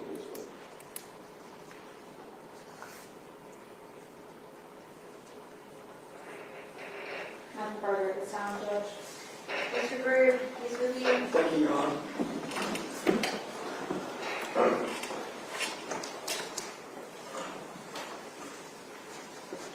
Investigator, good to see you again. Yes, sir. Thank you. So, Jeff Greer, hope your family's doing well. yes, sir. Everybody okay? Thank you. Once again, you were, based on your job as a crime scene investigator, you were requested to go to the original to the Peach County Hospital there in what's considered Byron, is that correct? Yes, sir. And when you went out there, you took numerous photographs of the baby, is that right? Yes, sir. The ER bed. As a result of that, you were, you got out there a little bit before noon on that particular day, is that right? Yes, sir. It's actually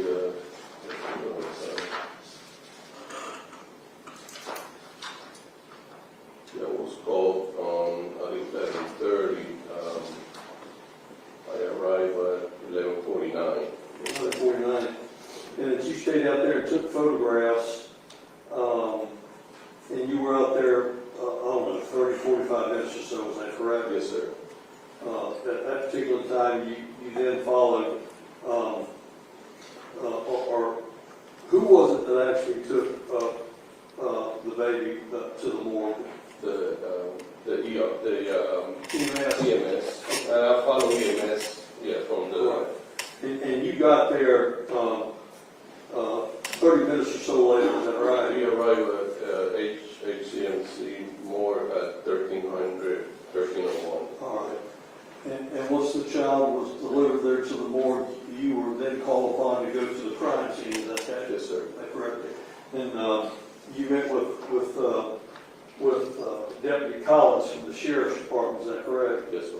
And he's with the Sheriff's Office, and you're with Warner Robins, but y'all were working together on this? Yeah, we kind of, whatever they tell us to do, what they do, and then we do what they want on our part as well. Okay, and I take it that you stayed out there for a couple hours or so at the apartment there on Lakeview, is that correct? Yes, sir.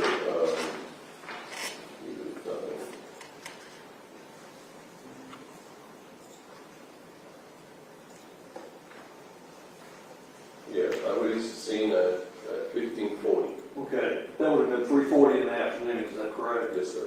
And then from there, you eventually returned to the police department at about 5:30 that night, is that correct? 17:30, yes, sir.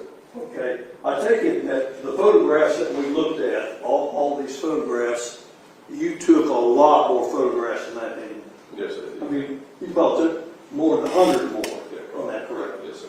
And every one of the pictures you provided to the district attorney, Yes, sir. We, that you know of. Mhm. Okay. Now, as far as all these photographs are concerned, you took a lot of picture of stains. Is that correct? Yes, sir. Stains of carpet, pillows, maybe some sheets. That's what you took stains Yes, of. sir. I mean, did you actually cut them out? I only, I took the pillows and I cut the one in the child's bed. All right.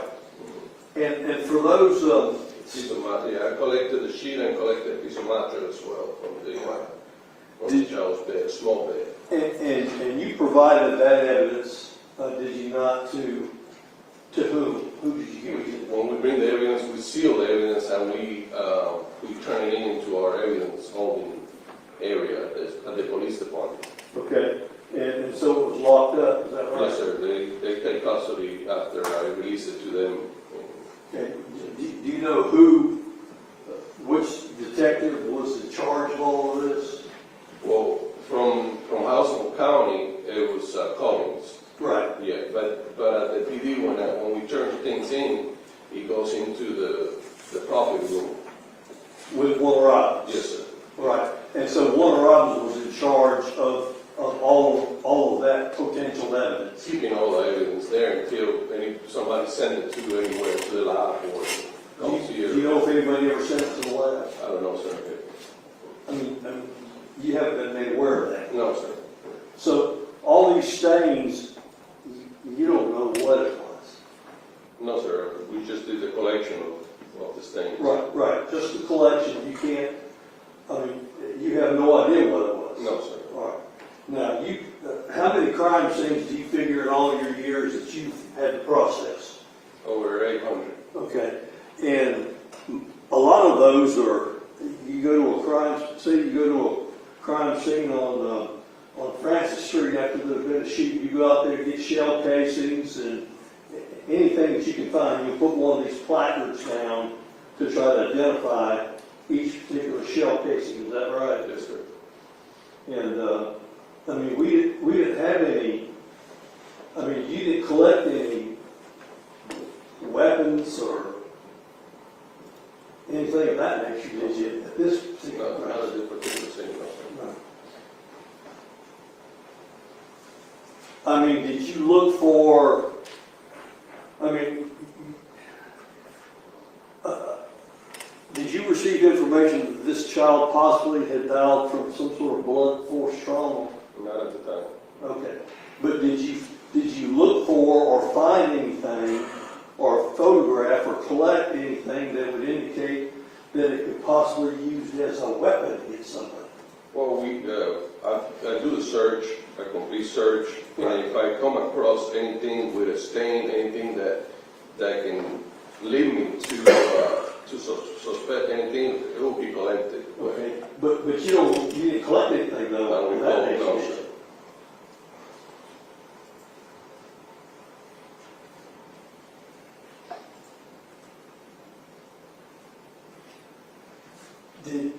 Did you collect, or did you see or collect anything that based on your years of experience, knew to be blood? Well, the stains, some of the stains are kind of represent kind of Yeah. pinkish color. Could be light discolored blood. It also could be as well. Yeah, some of them, but it was kind of pinkish. So I mean, I cannot tell you 100%. We didn't do any testing of blood, but Okay. it kind of represent, similar stains of blood that I've collected in the past. But you just collected, you didn't do any analyzing of anything? No, sir. So you don't know what the results of any of that are? No, sir.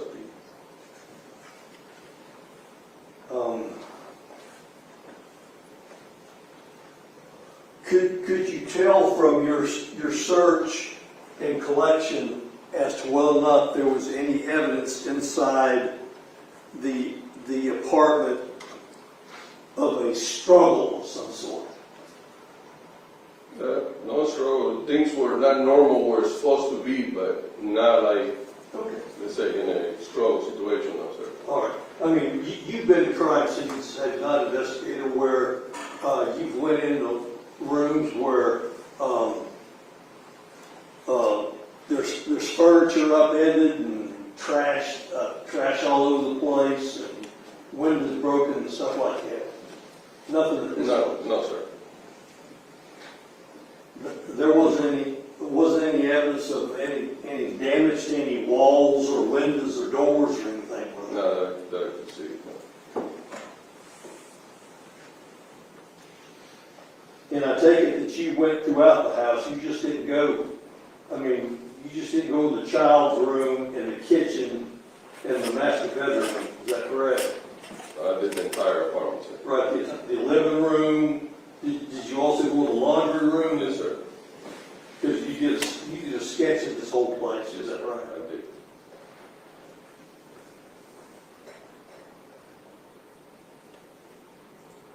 And there was also a balcony that was on the back of the apartment. Did you check the balcony also? Yeah, it was locked. It was locked at the time. It was locked? It was fine, yeah. But did you ever have the occasion to go out to the balcony? Yeah, it was remarkable. It was fine. It was unremarkable? Not yet.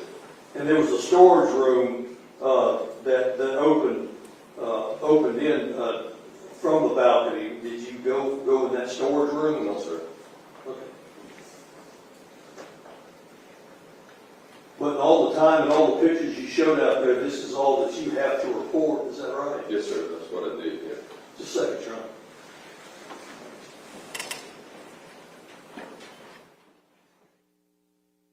I have nothing further for the investigator. Thank you, sir.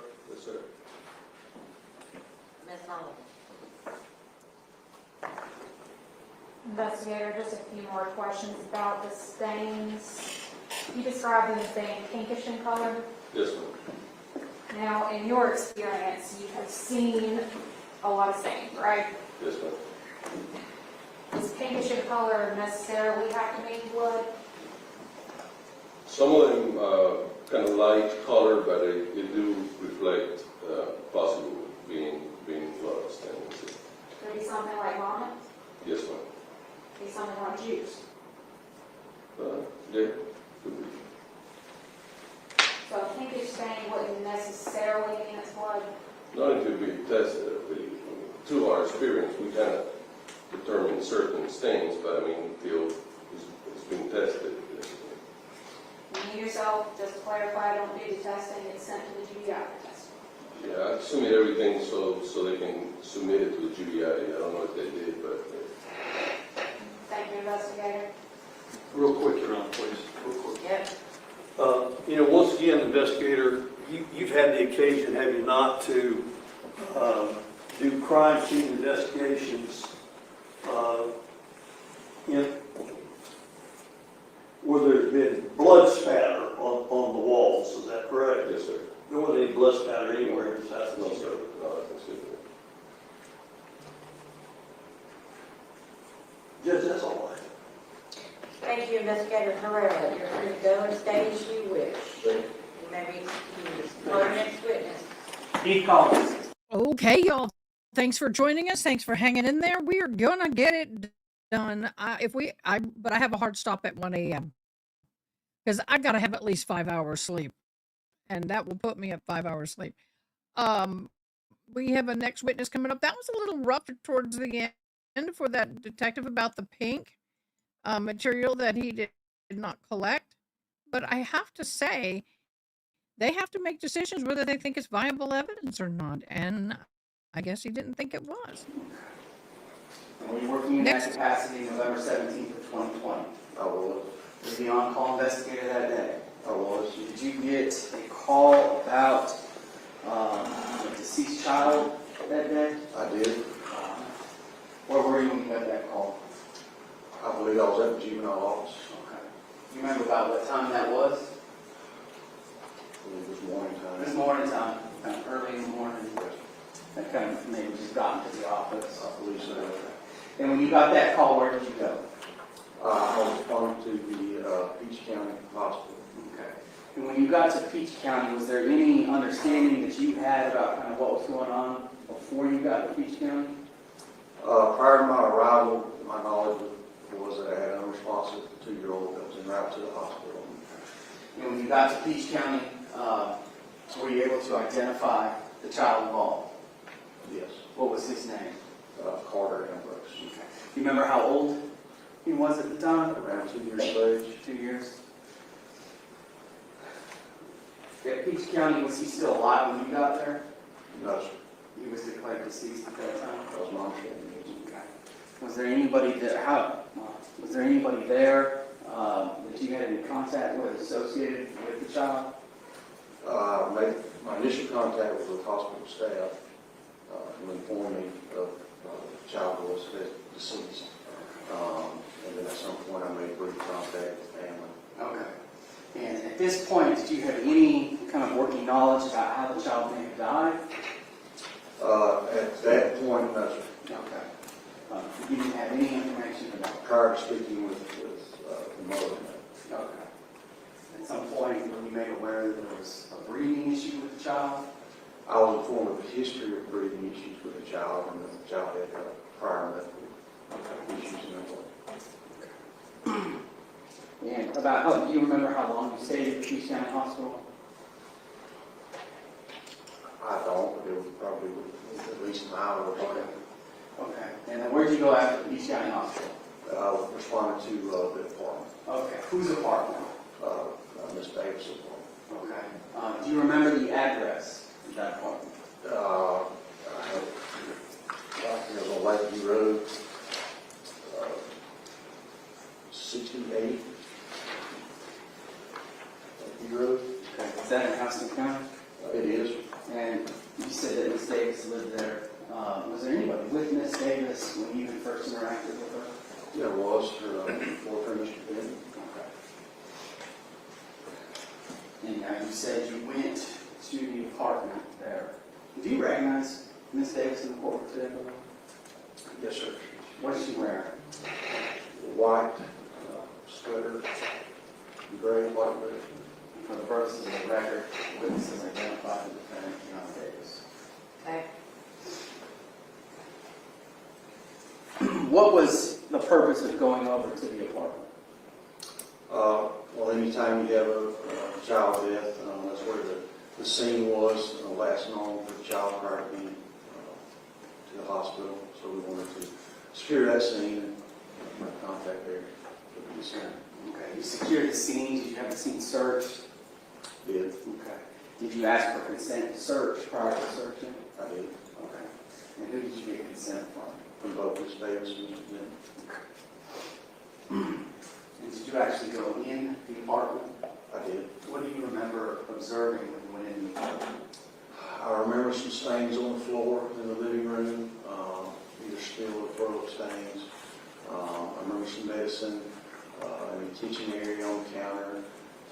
There was a nebulizer running in the back bedroom. In the child's room, there was a lot of throw-up stains on the bedding. And then in the bathroom, there was some water in the tub. Okay. Was there a soiled diaper on the floor? There was. Now, you went through it right, but somebody else actually documented the scene, correct? That's correct. And who was that person? That was Juan Guerrero, one on speedy crime scene. And he just testified, right? Yes, sir. And he took swabs or samples or cuttings from the apartment, didn't he? Yes, sir, I believe so. And did you collect those from him? I Okay. took it from Okay. But they ended up somehow in the sheriff's office possession? right, that way, Warren Robbins? Right. Okay. Now, let me ask you this. Did you send any of that to GBI? I did. That's the whole part of Warren Robbins. Okay. So to your knowledge, did anything get sent? From the apartment? Yeah. No. Okay.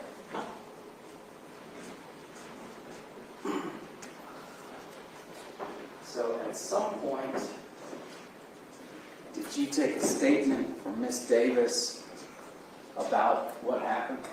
I did. Okay. How many? I spoke to her at the juvenile office on 2 separate occasions. Okay. Do you remember the first occasion? I do. It was a day after the incident occurred. Okay. And where did that statement take place? The juvenile division office in Warren Robbins. Okay. Do you remember about what time it took place? I have it documented.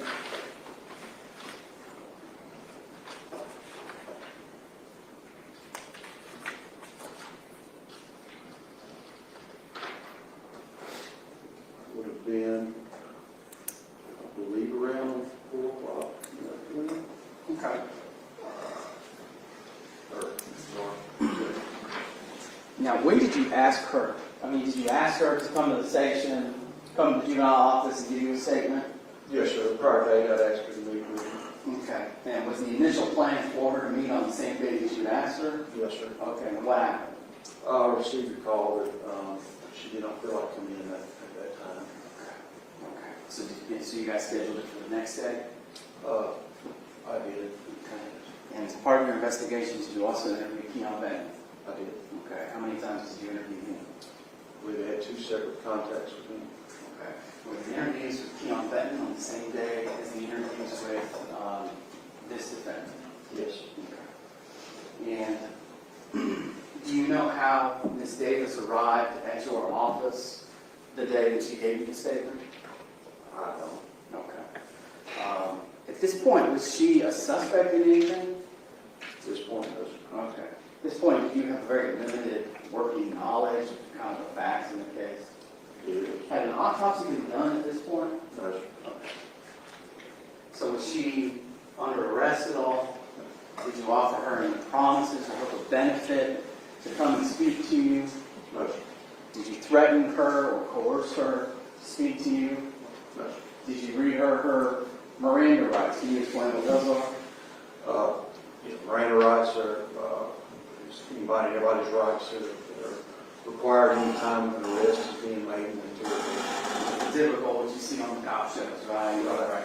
Okay. You didn't read her those? No. What was that? she was not under arrest. Have you reviewed her first statement prior to coming to court today? Yes, sir.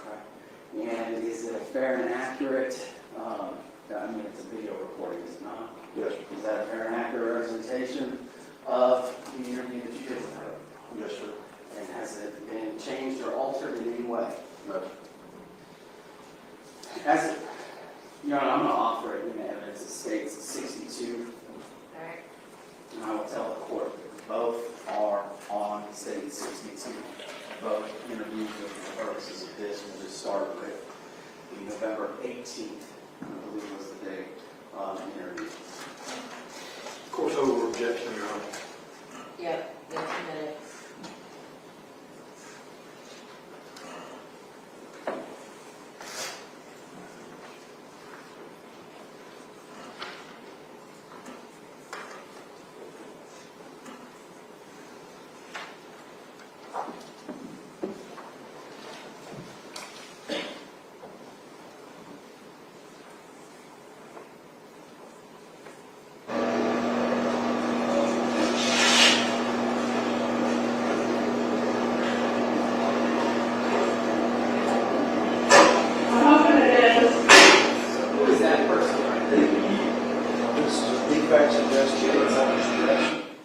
Marcus Jackson. Okay, so is there kind of parallel investigations that are going on at this point? Yes, sir. Okay. And where is that room that we're looking at? This is at the juvenile division office in Monroe.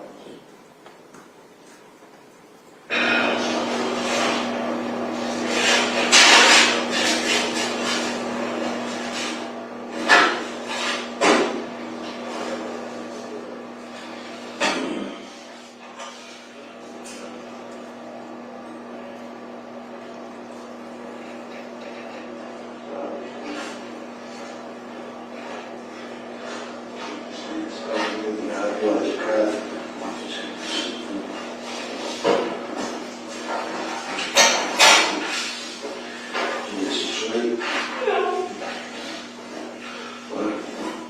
before I continue, so you reviewed this, right? Yes, sir. So this interview is actually 2 interviews, is it not? Yes. Okay, so one stop. I can't get what he's saying, y'all, and it's not picking up on my captioning.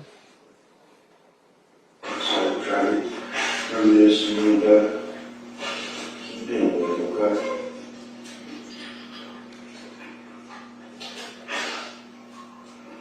Straight away. What a mess. Oh, COVID. I forgot it was that time. COVID. Need some water or something, yeah. So you were sorry and you were supporting that. Just gotta get through it. Really, I'd like to just, I know that, you know, we talk a lot yesterday about him being sick and stuff, things like that.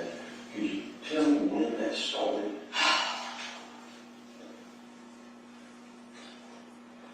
Friday, I picked him up from daycare. And he was feeling slightly about his stomach, but he said it once and didn't say anything else. So the next morning, Saturday morning, he woke up and he had this bump in his eye, on the side of his eye, and 2 under it. And he was just rubbing it, so I was just like, he's so used to having allergic reactions that I just thought it was another allergic reaction. So when he rubbed it, the eye swelled up, and I gave him some Benadryl, and he was taking Benadryl all day Saturday, every 6 hours, on that Sunday, every 6 hours. And then on Sunday, I cooked dinner, and he was happy, nothing was wrong.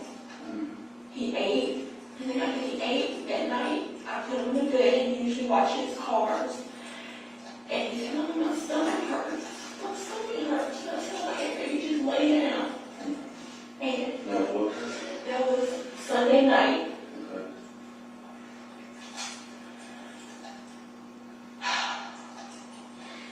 He started throwing up. And it's not uncommon for him to do it. He's been to the doctor multiple times. But throwing up, just randomly just throwing up all over the place. So I didn't think anything of it when he started throwing up. That it was just a virus. I did what they always tell you, just give him some Pedialyte, make him lay down. I went to work on Monday. How many times you think you threw up?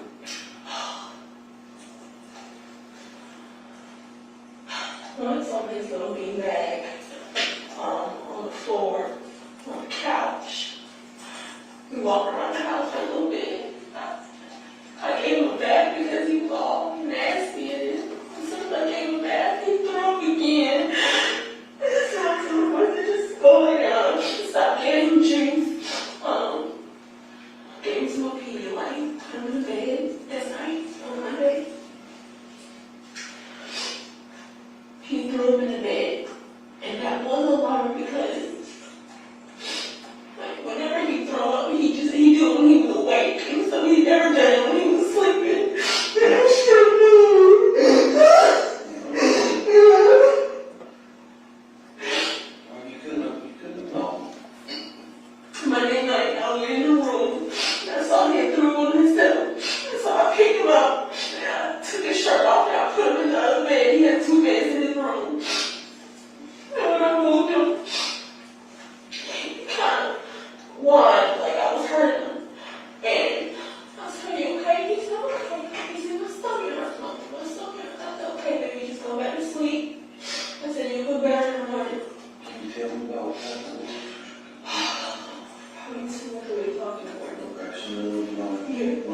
I got up from work that morning, and I went in his room to check on him, and he was kind of laying off the bed. And so I pushed him back on the bed, and he kind of nudged me to come out and that's when I said, "Are you okay, baby?" He said, "What's up?" I said, "You want to go lay down with Kianna? That's my boyfriend." He said, "Mm-hmm." And I said, "Okay." And I went in the room, I finished getting dressed. Kianna got him and laid down with me in the bed. And I went in the room and I kissed him and I said, "He was just laying there, nothing was wrong. I swear I knew." I'm so cautious during this time because during this time of year he always gets sick. He has a lot of respiratory issues, so I'm so cautious. If something was wrong, I would let him know and I would insult it. He was just laying there. He said, "Come on me." He gave me a kiss. I left. Was it having any breathing issues at all? No breathing issues? No, I can only back when I gave him a kiss. And I know when he has breathing issues, I'm used to it. Right. So, I went to work. I work in Jones County. You left about what time? I left at 7:15. Okay. I got to Jones County around 8:30, 8:15. I stopped and got gas. I went to the school. I was there for a little 10 minutes when my boyfriend called me. He said, "Carter he was weak. He was weak." And he was on FaceTime with me the whole time. He said, "He's breathing weird." I said, "Well, just go get his treatment and just give him a treatment." At what time did you say he called you? This is about 9. Because I didn't enter my class. I have a class at 9:30. I was gone from Jones County before the class even started, so it was between 9 and 9:30. Okay. So did you see him on the video? I did. Okay. How was he when you saw him on the He was video? looking dead at me, that's why. I asked to see his chest. I remember I said, "Let me see his chest to see if he was retracted in the middle because that's what I'm used to doing." And he pulled up his shirt. He wasn't retracted, so I said, "Okay, just give him a treatment." And he said he just looked weak. He said, "I'm about to take him to the doctor." I said, "Okay." I said, just get there." And he left. He was on the phone with me the whole time. The doctor's office is literally right beside my house. He raced up there when they were on the phone. All I heard was the doctor just grabbing his feet. He got a pulse with I was just on the phone just driving. I was trying to get here. I don't know what happened after that. All I know is that they told me to meet him in Madison. I got to Madison. I understand. Going back just a little bit. You said that was around 9. Yes. You're not exactly sure the time? I'm almost positive it has to be around 9. I got to Jones County at 8:30.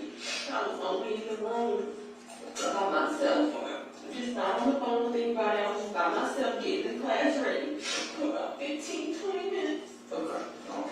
So I want you to think about when he called you, video called you, and showed him to you. Can you describe him to me? Was he making noise? He wasn't making noises. He was talking. He was talking? He was talking. He has a mask on his face, so I really couldn't hear anything. The mask, the breathing machine is going, but he looked at me and nothing. So he was already on the breathing machine? He was on the breathing machine. Did he call you? Now when he called me, he wasn't on it when he called me, but he said he's not breathing on me. I said, just get him the breathing treatment. I told him where it was. It was in the laundry room at the top of the counter on the top. And I said, just get it and give him a treatment. I said, give him the ball because he takes 2 different ones. So he said he wasn't breathing? He said he wasn't breathing regularly. Okay. That's why I asked to see his chest. But you said he was talking? He was talking. For that, he said that I wasn't there. So, during the process, I heard him. He was talking. Nothing was wrong. If I would have thought something was wrong, there's just no way that I would have even say not do the breathing treatment. That's always my first step, do the breathing treatment. After that, I learned to just check his breathing. It's not right. I go straight to the doctor and I let them do the treatments and do the steroids and everything there. I'm never, When's the last time he's had any kind of breathing attack? he had a virus a couple months back. But And what did he get treated for that? he had to get a steroid shot. They usually just give him a shot immediately because if they don't, his O2 levels go down and he wasn't even, I think he was at like a 92 that day. So they just gave it to him because they know how bad it can get. The entire doctor was very aware of Carter and all of his issues. Yes. Do you have your phone? Can I ask you to give me the time that he called?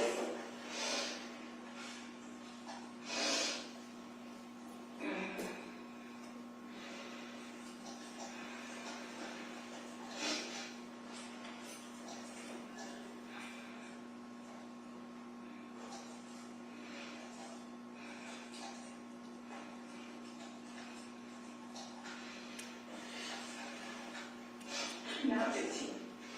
Called you 9:15?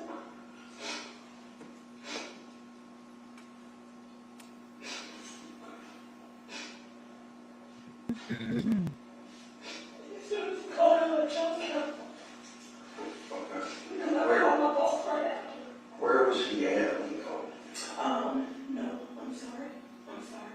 This is a FaceTime call. At 8:35, you FaceTime me. Okay, all right. And I called my boss right after. And told her I was sleeping.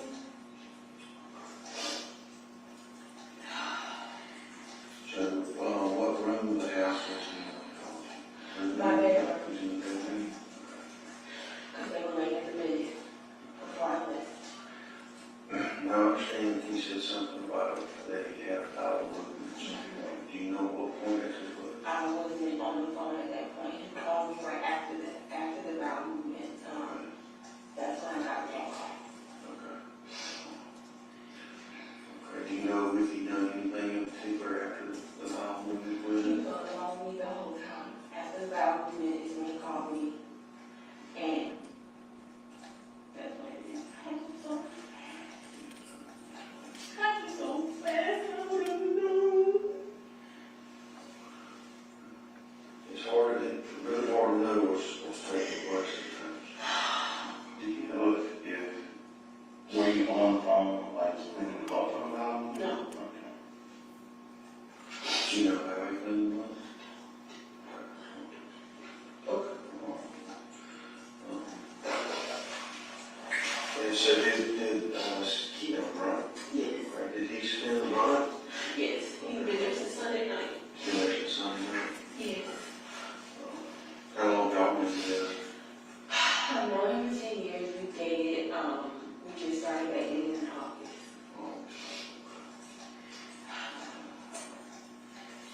So you kept him at all before? He has, His daughter, he has a 3-year-old daughter too, so. Okay. He comes down and makes me come and kiss me on this.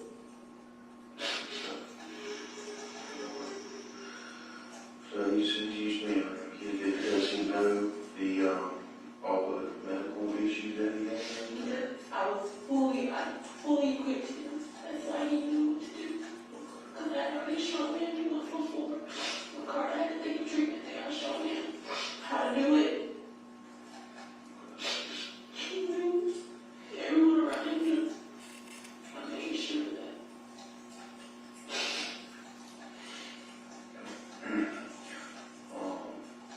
So you're on FaceTime with him. I'm sorry to go through it, but you're on FaceTime with him. You see him checks his chest. So he's breathing in that chest. Nothing about it was, oh, when I asked if he was having an asthma attack, I think he was already having. Now, at what point was you on the phone with him the whole time from that point? Or? The whole time. Okay. So kind of walk me, if you would, through it best you can. From that point, okay, he called you, he already had a bowel movement. Had he thrown up anywhere after you left? No. No? Okay. called you, says that he's, what exactly does he say to you when he called you? He said he has a boy, he was weak. Okay, He said he's not breathing normally. okay. So I said, let me see. That's why I said, let me see, because he said he's not breathing normally. And if I know when my child is about to go on certain stress. But you didn't think that's, No, okay. So, was it, that was in the bedroom? yes, he was in the bedroom, he already had the mask on, he was doing treatment, and when he lifted up his shirt, it showed So me. he already had the mask on? Yes. But he didn't have the mask on when he called you? No, so he ran and got the mask, Okay. put the mask on, I walked him through. I'm at this point, I'm driving. Yes, ma'am. I'm driving in the car, I'm still on the phone the whole time. And what was he wearing? A yellow shirt. So, he's in the bedroom on the floor, you said? No, he don't sit on the He's bed. on the bed? Okay. That's where he's getting the breathing treatment? That's where he was getting treatment. Okay. He had the mask on. He showed him to me and said, let me see him. I said, you okay, baby? I said, let me see his chest. So he answered you when he asked you about it? But he was very plain because he had his mask on. But he did like this. Okay. How long do you think, I know it's a tough question, but how long do you think after he called you that he had the mask on in the bed and you saw him? Stop. 5 minutes, 10 minutes? It wasn't 5 minutes. It wasn't that long. Okay, It so happened so fast. you just within a few minutes of him calling? Within a few minutes, because he called me because he looked weak and then he said he's not breathing normal. So I immediately said, go get the treatment. I didn't even ask him questions or anything before he put the mask on. Was he, did he have the shirt on, he had any pants on? He had, when I left, he had my IPW and suits and pants. So When he was in the bed, was he wrapped up, was he just on top of the covers? he was wrapped up. He threw him on covers. But that was him. And he threw up on the covers at what point? That was when he was in the bed before I moved him. Before you? Yes, he didn't throw up again when I got up that morning for work. Did he eat anything, y'all, other than I know y'all said he had eat a lot? He wouldn't eat, he wouldn't drink anything, but that's his normal whenever he was throwing up like that. He didn't even like Pedialyte, so I wasn't even surprised that he wouldn't really drink that. He would drink the juice though. And I stopped giving it to him because that's what he was throwing up. Do you know what he ate all weekend? I cooked beef tips and rice on Sunday. Saturday, he just had beefaroni and normal. And then we went Saturday, we went to my granddaddy's house. And I cooked dinner on the living room today, and he was fine. He was walking around, running around with his toys, nothing out of the ordinary. Other than that morning when his eye was swollen, he was on getting drilled that whole day, but he was still. And tell me about what, it was a Sunday morning that he had, or Saturday? Saturday morning when the guy got swollen. Okay, so, And we usually wake up at 6 o'clock in the morning because we're still on my work schedule, so we will still get up early. So as soon as we woke up, we found out there's a bump on his eye, and he was just rubbing it. that was around 6 o'clock Saturday? You know, 6 o'clock Saturday. So he didn't have it right? No. Okay. Now, can you describe the bumps to me? It almost looked like not a sty, but it was right here in the corner of his eye. It was not a small circle, it was noticeable, and it was puffy. And then he had two kind of under his eye, but they were a little bit smaller in size. But when he was rubbing his eye, it instantly swelled, like it was shut. Like it would have been a drill. Did it look like bites, or did it look like just That's what I thought. I thought it was bites.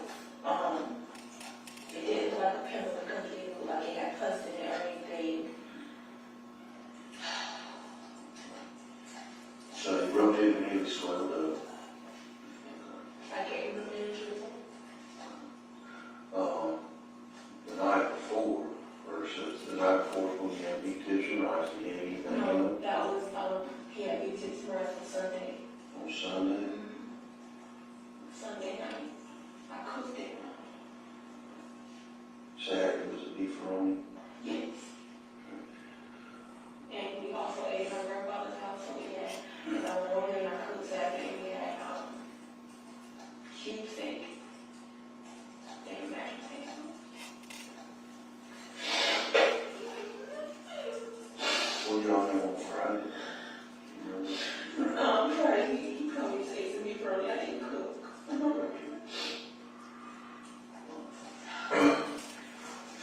Yeah. That was Saturday. It was Friday. And then at your grandma's house? Yes.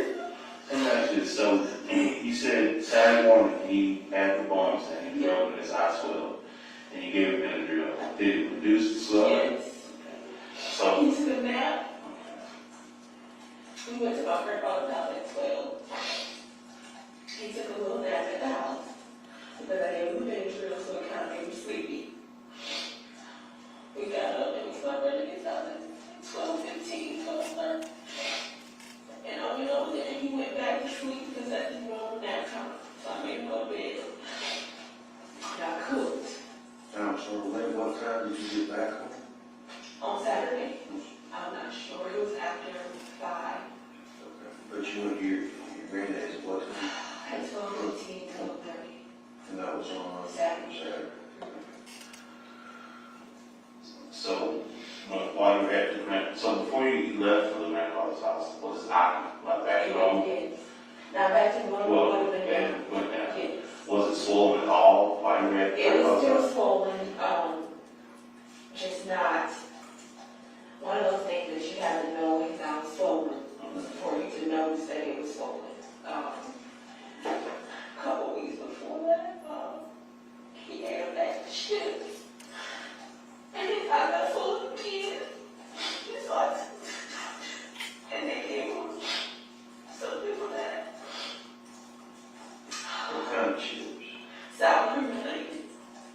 And it was strange because I bought the bag and he had never ate that kind of before. He eats all the other chips in the bag and he's never had a reaction to it. And when he ate that bag of chips for 5 minutes, his lip, his face, everything was just swollen. I'm trying to run away. Let's go get you to the doctor.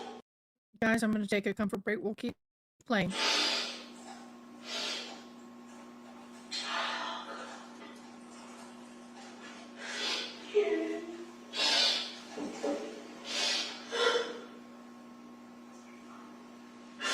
Did you have something?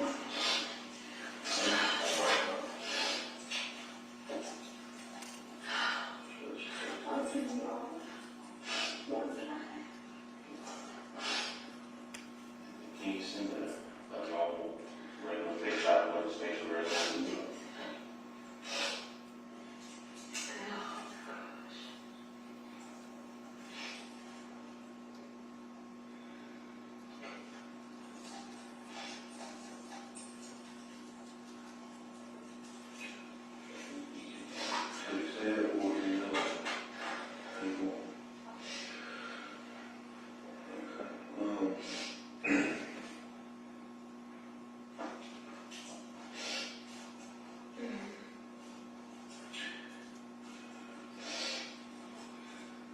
What allergies do you know that he has?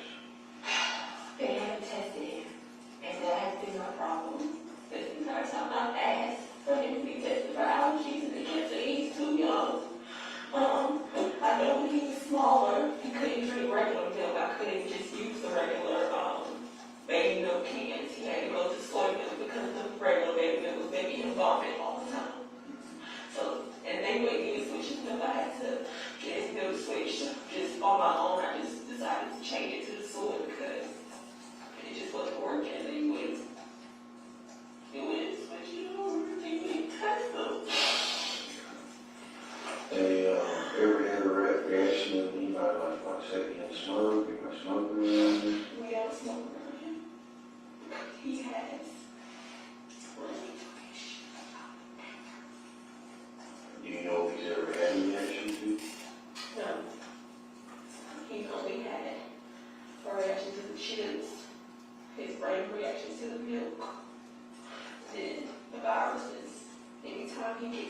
regardless, he always goes for the church.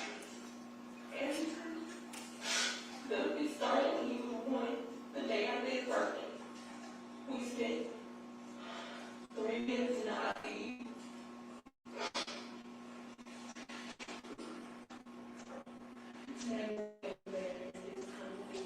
Always so cautious.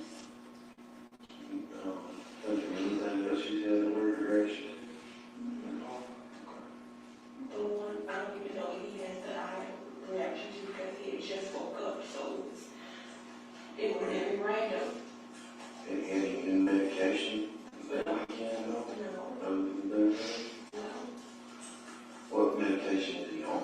Other than his breathing? He takes an allergy medicine that is prescribed from his doctor. It's kind of like Claritin. He takes that once a day, 5 years, and then he takes the Betasinide once in the morning, once during the season, once in the morning, once in the evening, and the albuterol. He starts having breathing issues every 4 hours. Okay. And the inhaler? No, he has an inhaler, but he doesn't like it. He just uses the breathing treatment. You know if the inhaler was tried at all? Yeah, I tried that inhaler. He just, I'm talking about that morning. no. Okay. No, I immediately said it to the breathing treatment because I already knew he wasn't going to do the inhaler. He just doesn't like it.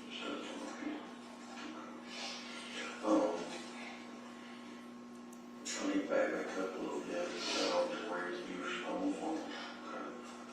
So, you're on the phone, he's in the bedroom, on the bed.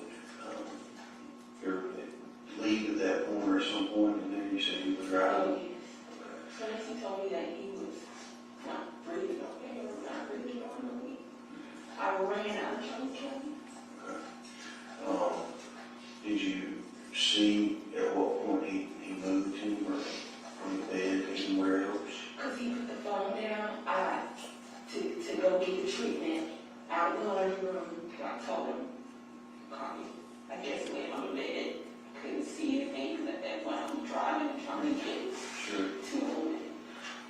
I just know that I told him, I said, let me see him. Did you see him anymore after that on the phone? Do you know at what point he left the house?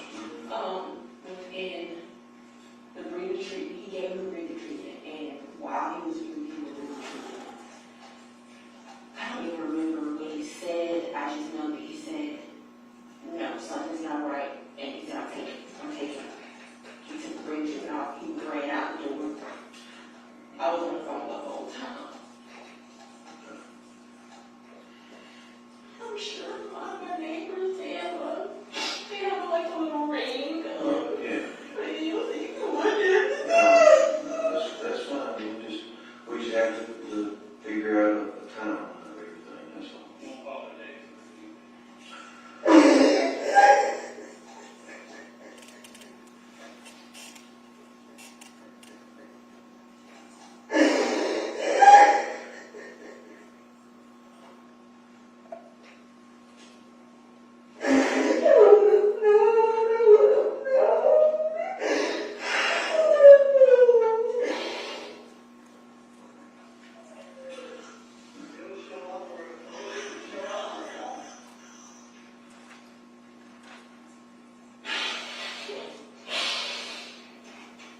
You by yourself, right? You just had a history in this too.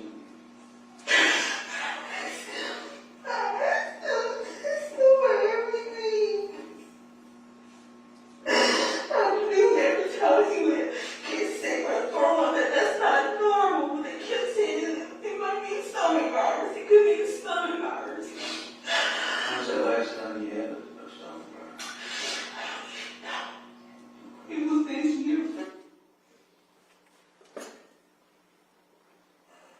That's on them, not me.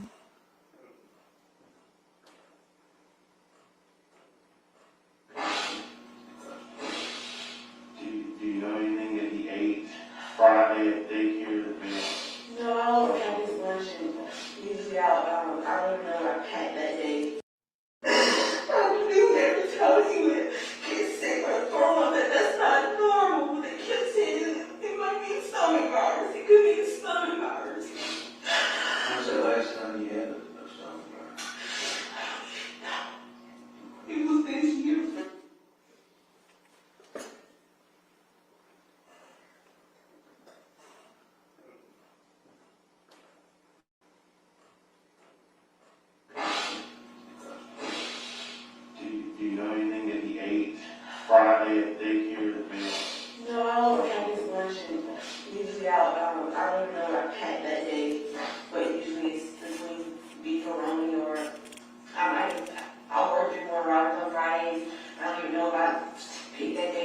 lunch, everything is just.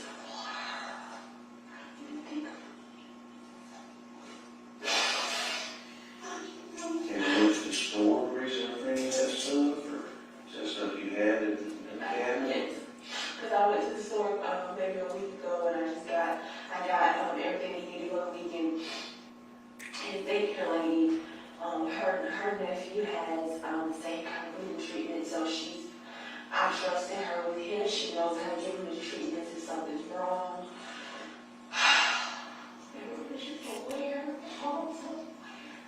But it was kind of sudden because he hadn't had that medication for a while.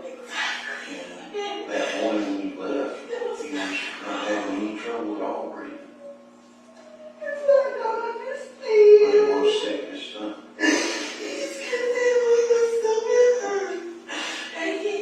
He doesn't even like to lay on his stomach, but he was laying on his stomach. Has he ever had a fat habit of getting anything or into anything in the house, like under the cabinets, or is there anything around that he could No, drink, or y'all used any poison or anything in the apartment lately, or anything like that?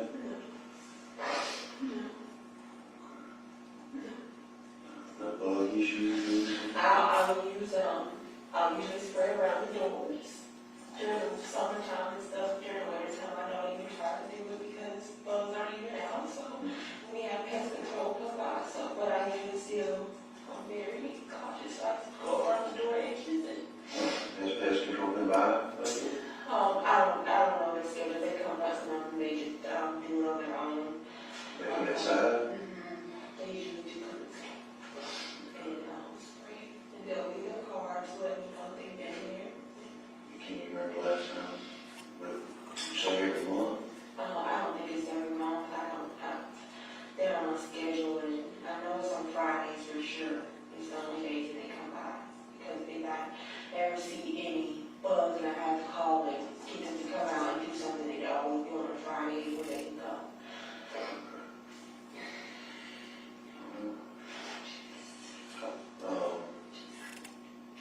Now, I will probably already ask you, but the stomach issues like that, or at least to that severity, has that ever happened like that before? No. Whenever he started throwing up, of course, he said hurt, but he really just started talking, so this is the first time that he could tell me when his stomach hurts, but he, he still just point. But I knew it was because he throwing up that he just, knew where it was coming from, but he always pointed to it. So I didn't think it wasn't alarming.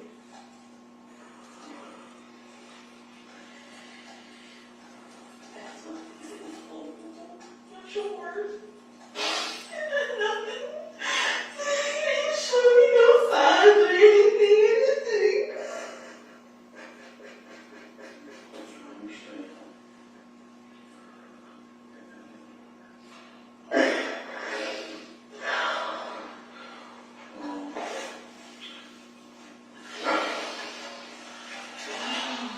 So how, and just, I've been wanting to ask you, I'm sorry. How often when's the last time Kianna was killed?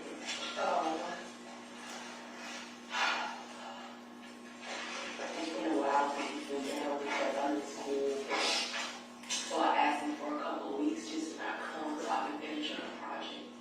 So the last time he's been here, he didn't even keep him cut through one weekend. But he normally keeps both of them because they're all there together.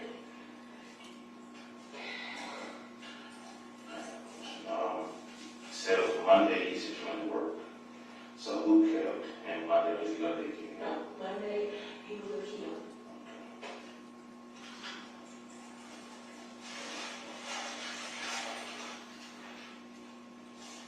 So he was with Kianna all day one day? Yes. At your Yeah. Did they go anywhere? I don't allow that. Do you know if Kianna fed everything that day, or did you put out food? No,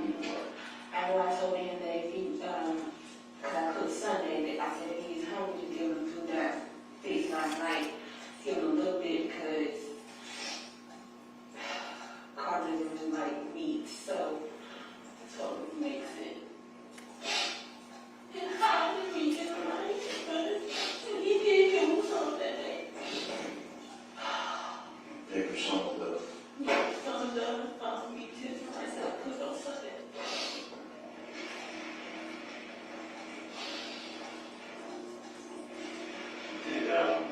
Did Kianna report any kind of car acting weird at all Monday So, or for Kianna and stuff, we're in the process of high training, and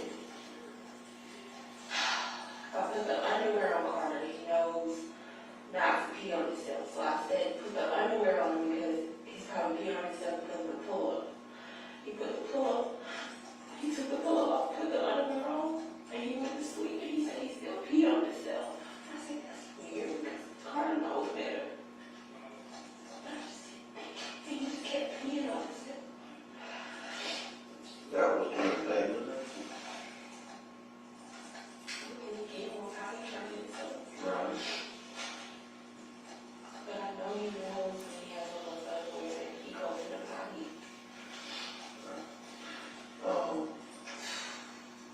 So, did you leave, what time did you leave for work?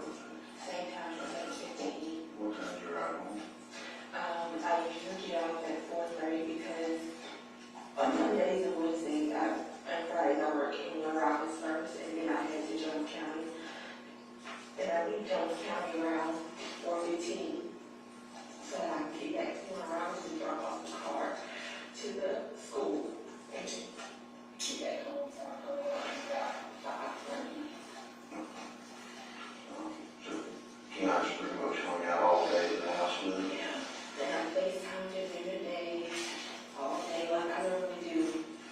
If I haven't talked to her all day. He was fine, talking, hi mommy. Did you eat? No. What's wrong? So, what was he, how much compliance did he have with his son? To me, just when I woke him up.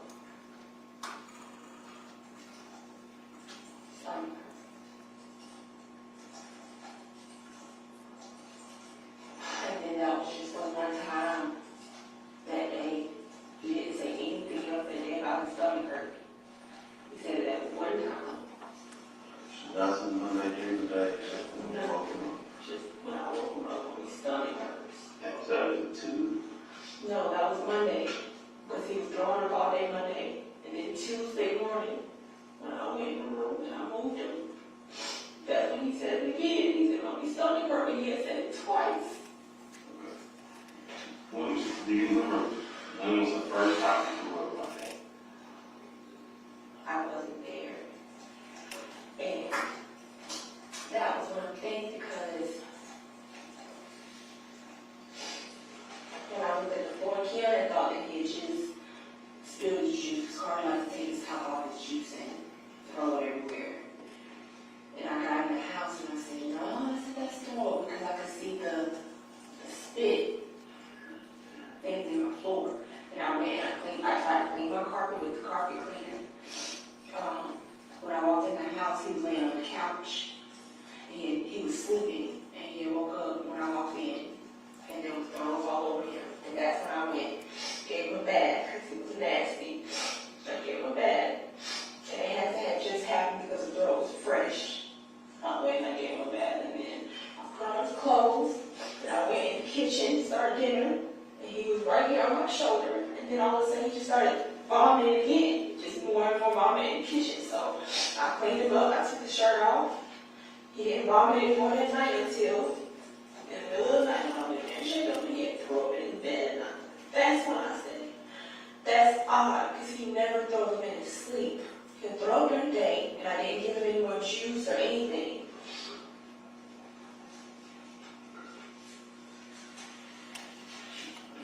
What was the juice? It was Hawaiian punch. It was a mango something flavor. It was orange.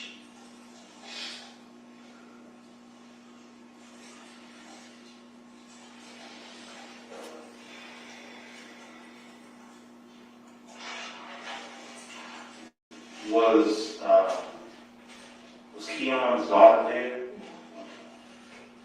That's normally she would be, but she's not with her mom this week because he has full custody of her.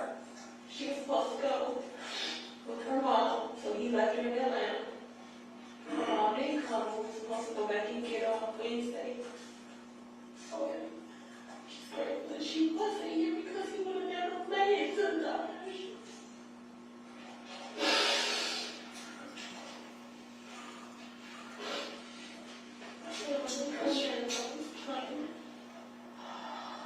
That's why I'm trying to understand. So when you got home Monday, he had already thrown up, he was laying on the couch. He had thrown up, like he had thrown up while he was laying on the couch. But like I said, he looked like he was waking up from a nap because when I walk in the door, my door chime goes off and he knows when I'm coming home.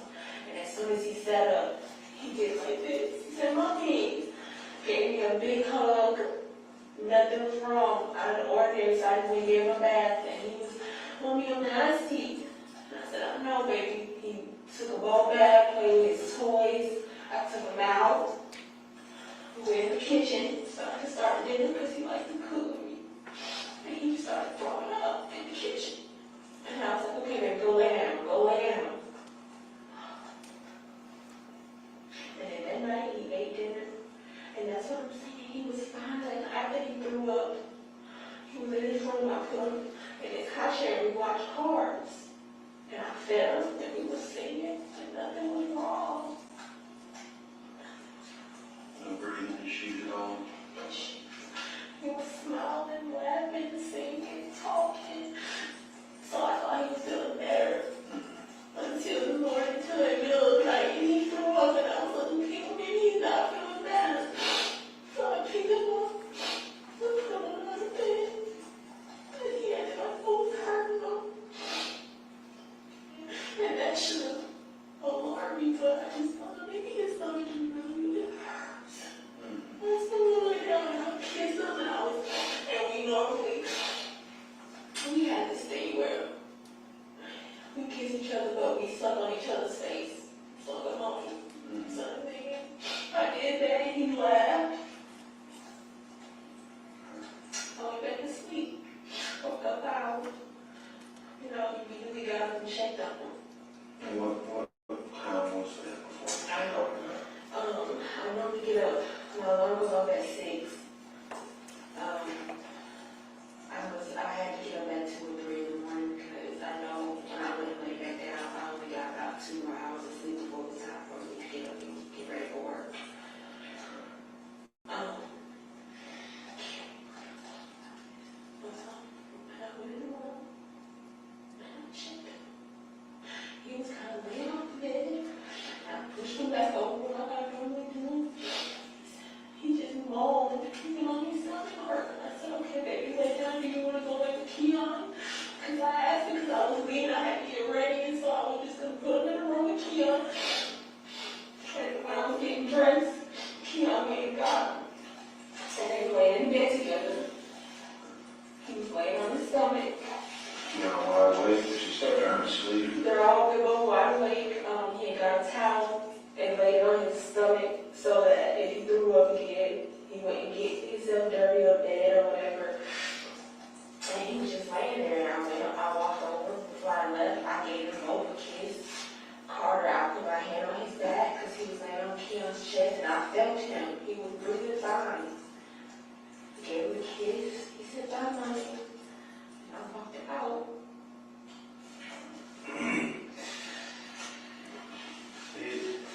You said you moved from his bed to the other bed. Did he throw up in that other bed at all?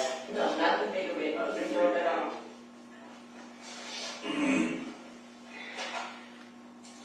And do you know in his bed what part of his bed he had thrown up in or where the throw was?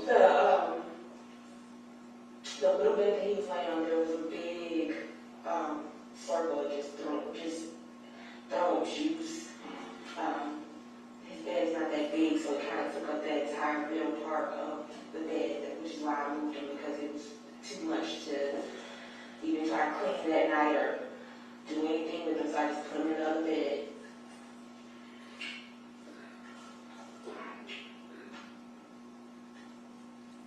Did he sleep at all? He slept good. He slept good. He didn't wake up in the middle of the night. He didn't whine. And he's a crybaby, so normally we're still sleep training and trying to get him used to sleeping in his own bed without me, because he normally will sleep with me on the weekend. So whenever Kianna come down, I try to get him to sleep in his own room. And he always, if he wanted me, he'd stand at my door and knock on my door, but lately he's just been getting better at it. So he slept the whole night. Didn't whine. Only whine when I touched him. It was just when I touched him, it was odd. It was just strange, because when he was laying down with Kianna, he wasn't complaining about anything. He didn't say that he hurt me. He was fine.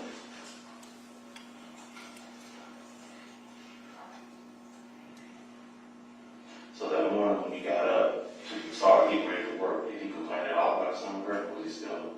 Yes. One time, when I was so hurt, I said, okay, baby, just lay down. Do you want to go in with Kianna? Mm-hmm.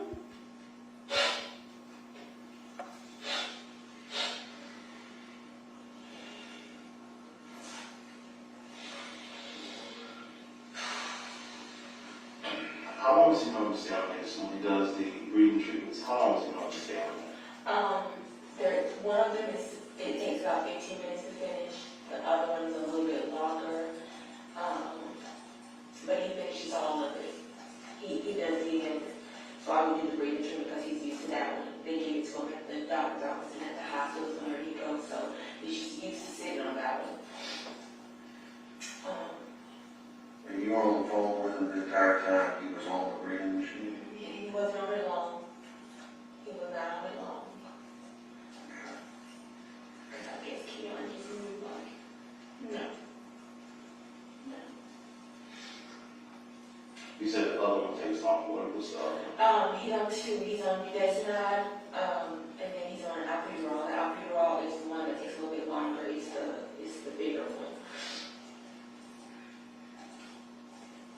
I think the budesonide takes about 10 minutes, and maybe the albuterol takes 15 or whatever.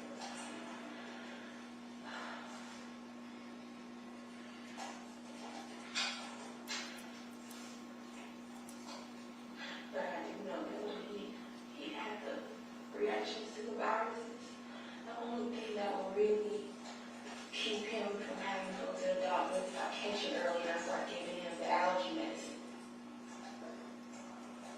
Which is why they prescribed it to him with refills, because it just was the only thing that would help prevent his airways from reacting.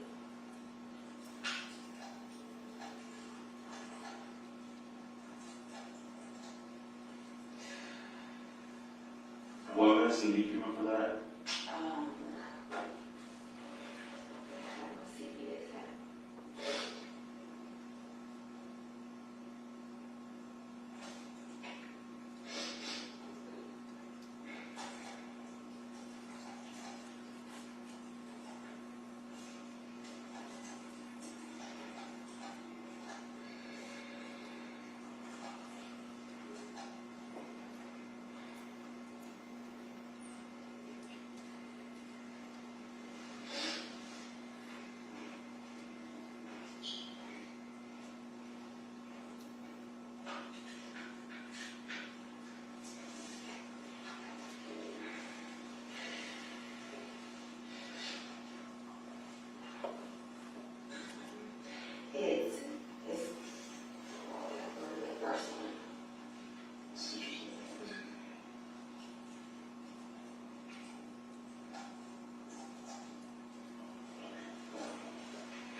have some information for you? He did. And what was the information? So I was advised by Coroner Danny Galvin that the child had multiple contusions, a lacerated liver,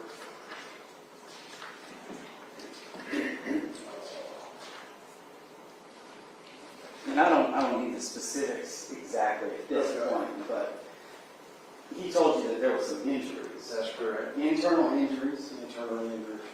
and that there was not some kind of asthmatic attack at this point. Right. Okay. And so as a result of that, then you decided to re-interview the defendant. And based on that information, do a follow-up interview with them to give them time. And where did that interview take place? Juvenile office in Rome. Did she just want her in, or did you call her? What? I called her and said, after, Did she agree to meet with you? that's correct. Did you interview Mr. Benton the second time that same day as well? I did. Okay. And do you know how this defendant got to the sheriff's office? I don't. Did you make her any promises to come speak with you again? I did not. All right. Did you threaten her, coerce her? I did not. Did you offer her any promises or hope of benefit? I did not. At this point, is she a suspect in the investigation? Yes. All right. But when she got into the station, did you put her under arrest? No. Was she free to leave, or well, I guess let me start. Was she free to not come and talk to you? Yes. And when she got there, was she free to leave? She was. Did you read her the Miranda rights that we just went over? No. Not under arrest. And have you had the opportunity to review the December 7th interview? I have. And is it a fair and accurate representation of that interview that you did? It is. Was there ever changed or altered in any way? No, sir. The December 7th interview is also on State's Exhibit 62. I will offer that interview the evidence as well. All right, and submitted, and you may publish it. It may take me a couple minutes to set this one up.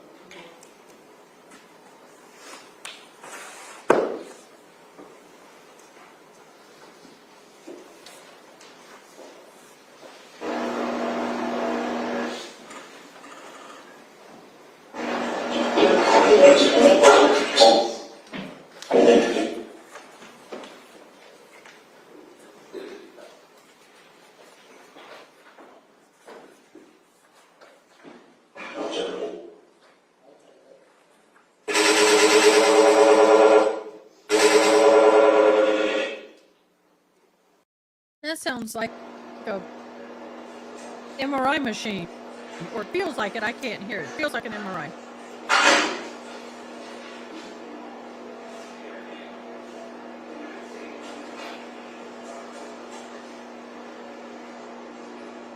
We're almost there, y'all. We did it.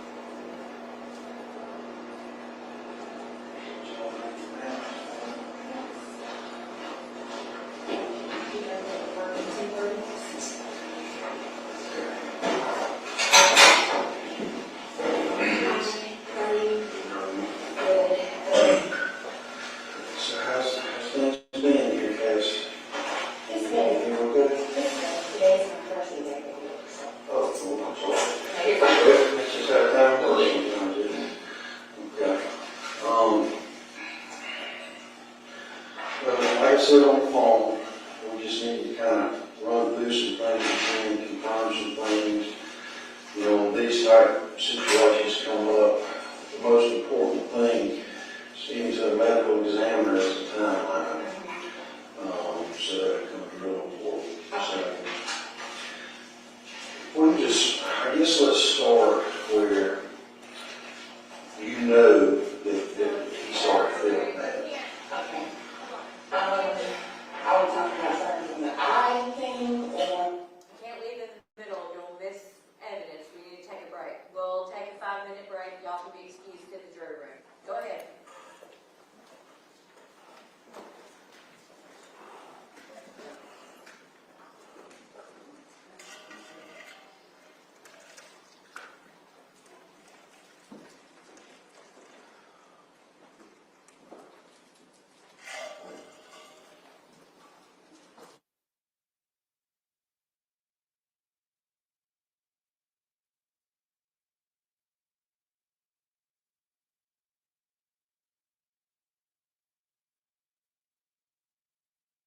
I don't know what they're doing. I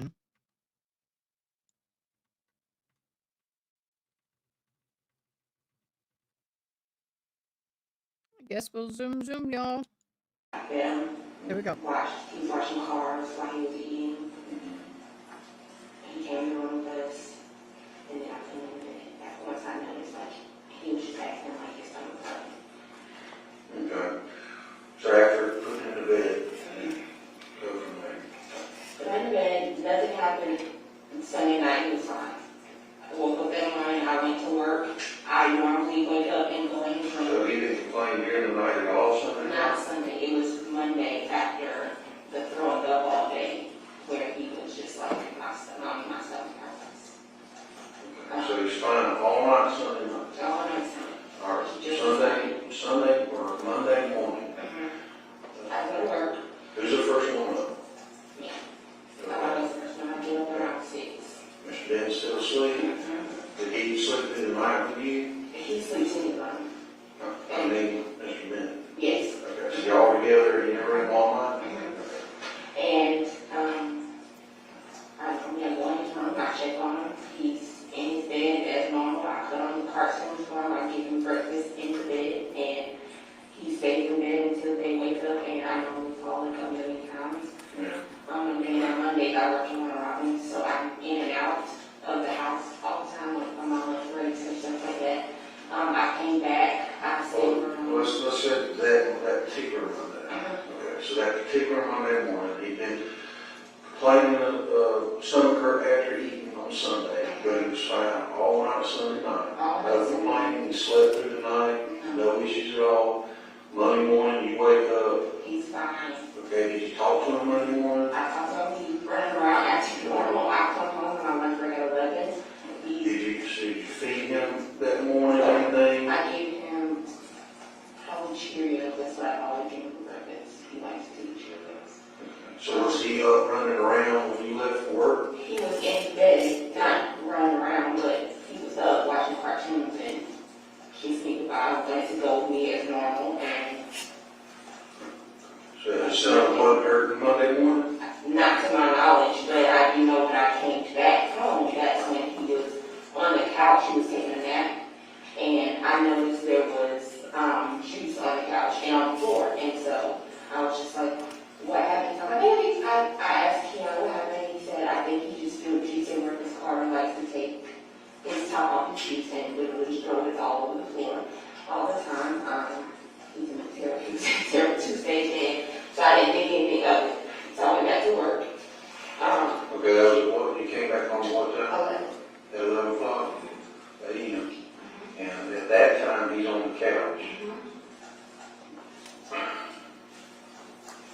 Okay, and what's he saying at that time? He's not saying anything, he was sleeping. He was Taking a nap when I walked in. And then when I came in, he looked up, got up, because he heard me come in the door.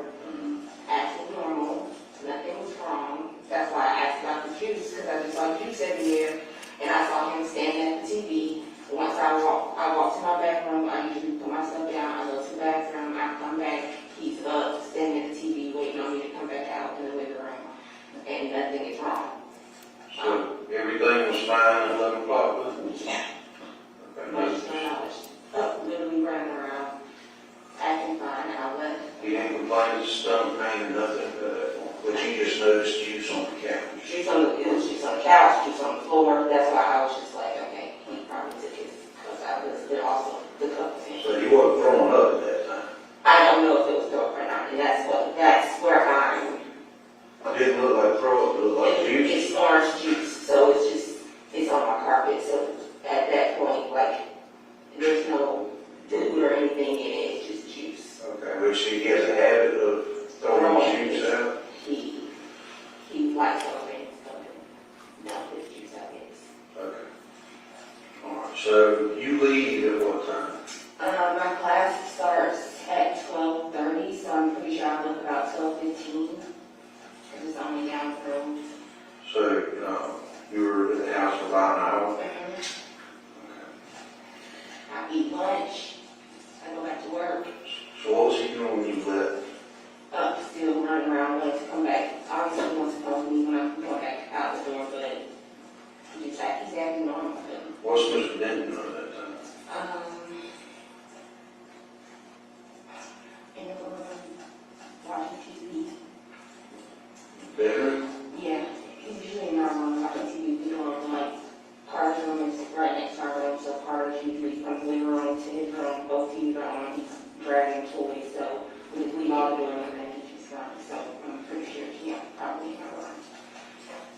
What did y'all do at lunch?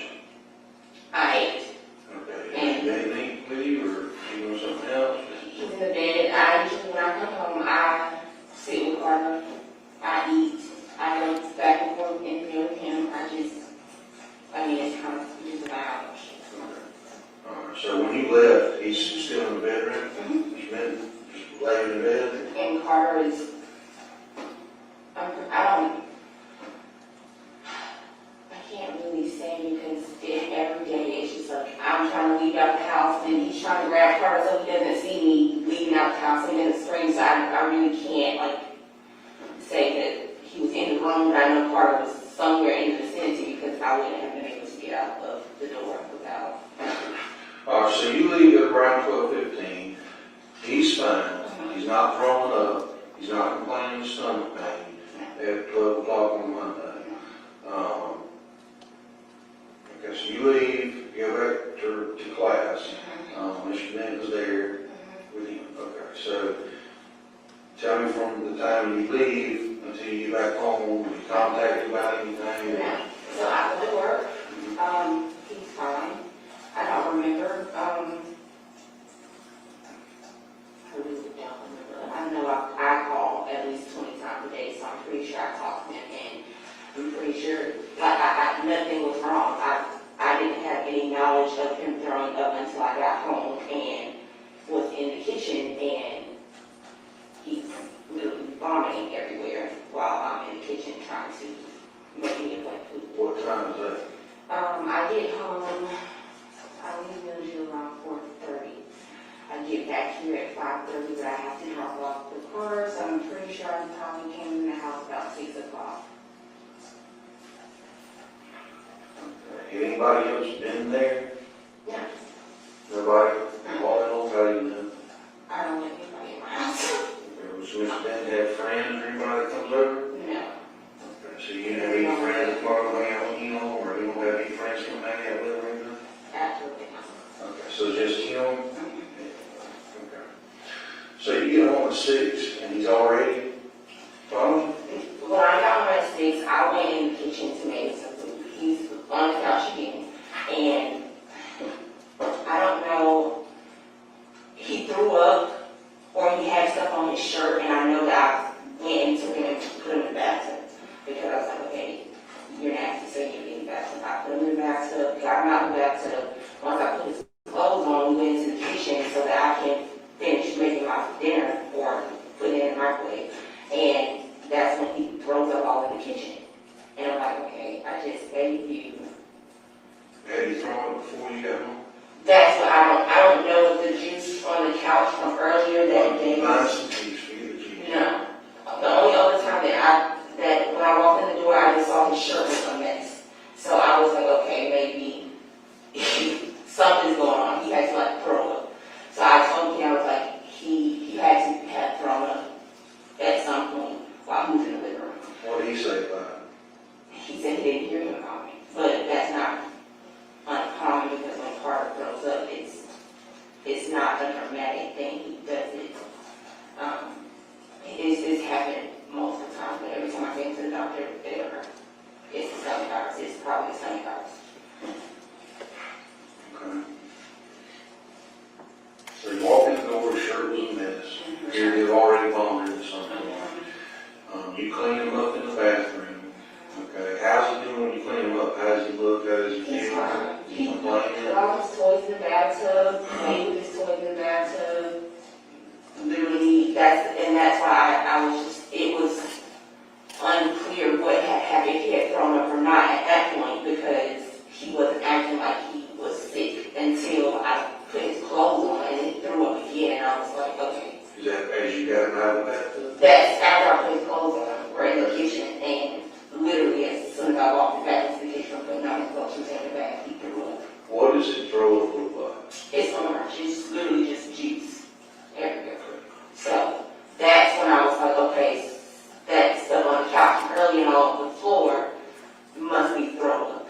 It can't just be juice that he threw up, because when he vomited the juice back out with me. Did you ask Mr. Benton when he started throwing up? Or when he I asked him if he noticed him throwing up or anything.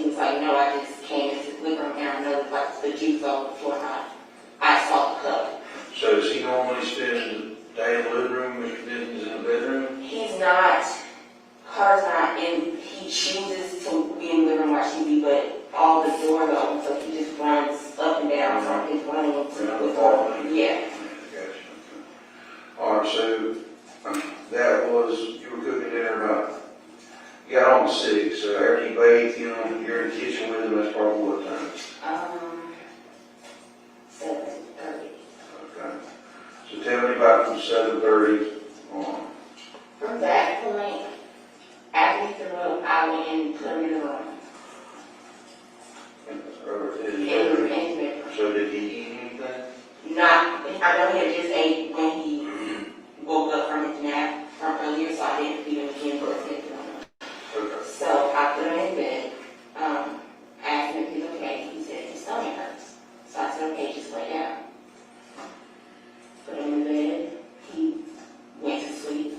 Now this is around 7:30, 8 o'clock? This is around 8 o'clock when he he finally went to sleep around 8 o'clock. Okay. And he was complaining? I asked him around, he said his stomach hurt. That was it. It wasn't a whole dramatic thing. It wasn't anything on his face. He wasn't acting a certain way. He just said his stomach hurt. So I told him to lay down. He whined from his cup of juice like he normally does because he always wants to lay down. I wouldn't give it to him because he had obviously been throwing up juice. And so I told him to just lay down.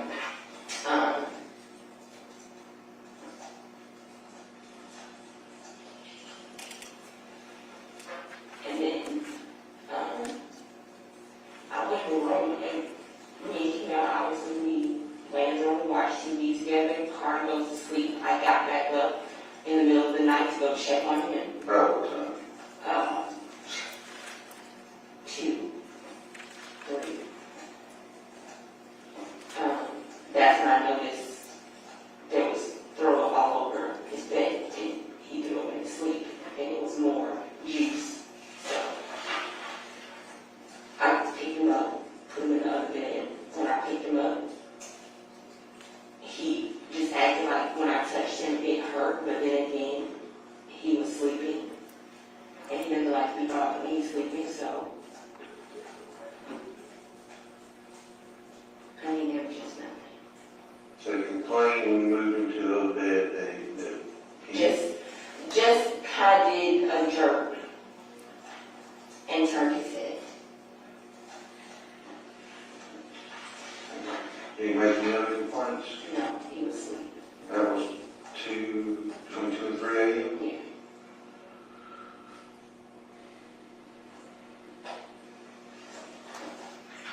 And he went right back to sleep? He never woke up. So he never really woke up, he was still asleep, and I just moved him. but she noticed that he... Yeah, he just kind of jerked. All right, so you put him in the other bed, he's thrown up more than one time? No, just the one time in his little bed, and then that's how I picked him up and put him in the big bed. And when I went into that morning, there was no throwing or anything. Okay. But he hadn't ate anything, all he's had is juice. And the throat that you see is what in color? Orange. Orange in color, okay.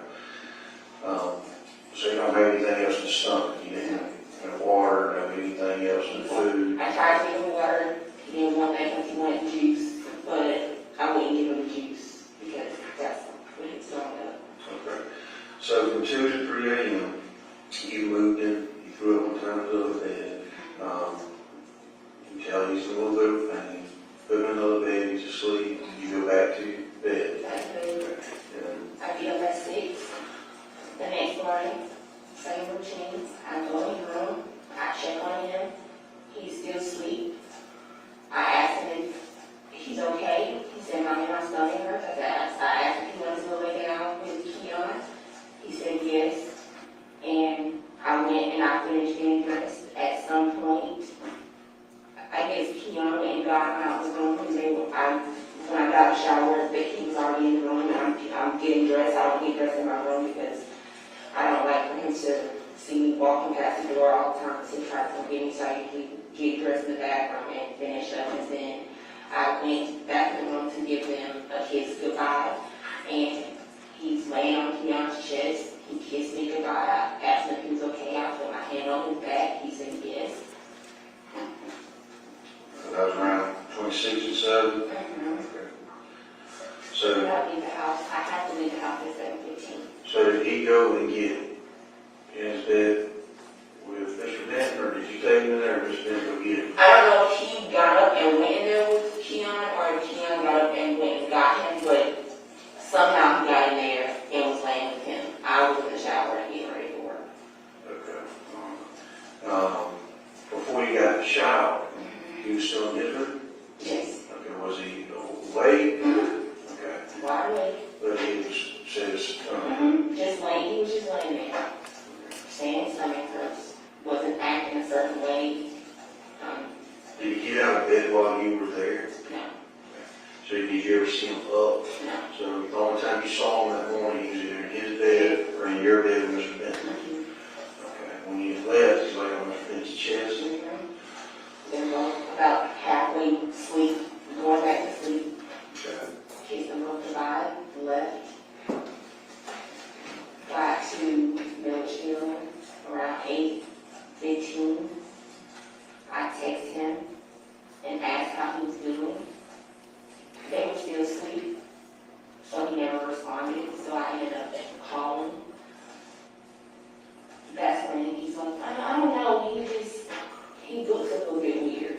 And I was just like, well, how does he look? So you said that was about what time did you go? See, I got to Jones County at 8:15. I probably stepped into the classroom at 8:30. So probably about 8:30 is when I called. And he answered. And that's when he said, what, then? That's when I was just like, how's he doing? He said, he looks a little weird. And I was like, how does he look? He showed me, and I was just like, nothing looks wrong with him. I was like, what's going on? He's like, I don't know. He's kind of breathing a little bit weird. I asked him to see his chest so that I could see if his chest was caving and he's breathing, and he was belly breathing. He wasn't doing any of that, so I told him, I said, just give him treatment. I was like, if he's acting like he's starting to breathe bad, maybe that's why he was feeling bad last night. It's that time of year where all this happens for him anyway, so I said, just give him treatment. But he had no breathing issues at all? No. And usually when he does, it's progressive. It's not quick. It's the belly breathing, and then it's more belly breathing, and I can calm it down with the albuterol. But he wasn't doing that. So I looked at him. He was fine, and then he said, I don't know. He's like, I don't feel comfortable with him looking like this. He's never seen him in sick or anything. He's never been around when he was having those issues. So I don't know. Besides from I said, just take him to the doctor. We live right there, which is the purpose of me living so close to the doctor, because he has so many breathing issues. It's quick. I said, take him to the doctor, and by the time, he was running out the door on FaceTime the whole time. By the time he was running out the door, all I hear him saying is Carter, Carter, Carter, and I'm asking what's going on, and he's like, I don't know, he just looks weak, and I'm like, well, just get there. Next thing I know, he's walking into the doctor's office, and I hear turning. Had he been around anybody else other than you and Mr. Bennett over the weekend? Saturday, we went to my granddad's house. Saturday, you went to your granddad's house. Tell me about that. We went over there around 12:15. I put him to bed. He went to the nap while I cooked for my granddaddy. He woke up from his nap. We ate. We left about, or we got back home. Was he in your supervision the whole time? Okay. Other than when he was in the room sleeping. It was all in the house? Just me, my granddaddy, and him. And he runs around my granddad's house all the time. So he's back and forth, and I'm in the living room watching TV, and he's running around chasing after my granddaddy, or just doing whatever. When you see him in that terrible two-stage, Oh yes, it was bad. how do you deal with that? Or tell me about his terrible twos, you know, how ours was, how was he? Carter's not a bad child, he's just, he has a little attitude, I would say. So his terrible twos is more so throwing stuff when he gets mad, or snatching something, or if I tell him to put something back, instead of him putting it back, he'll throw it across the room, that's hysterical too, so that's why How do you handle it? what I honestly, I don't discipline him like I should, but it's just funny. Yeah. I mean, Did you ever have to discipline at all? yeah. How would you discipline? Popping him, I pop him all the time. Where at? And,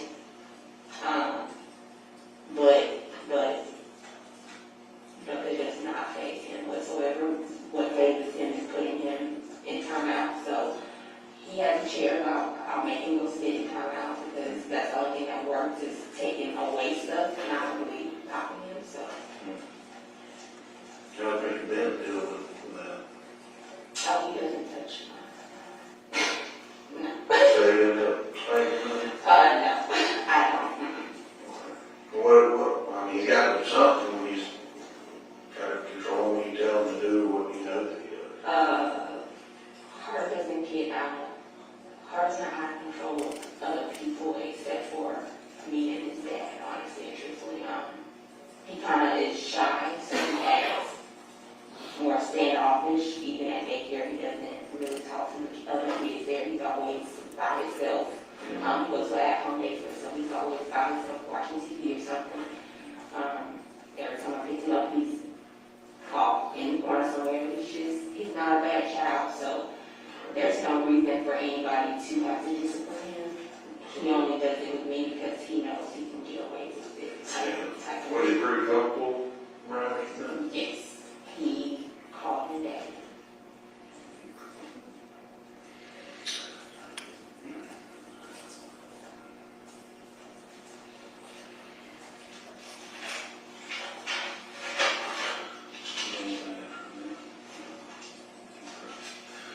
All right, we're going to pretty much do the same thing with Mr. Bennett.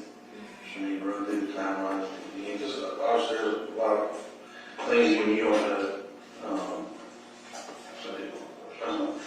He said that he woke up and lose on Monday. Because you didn't feed him that night because he was throwing up.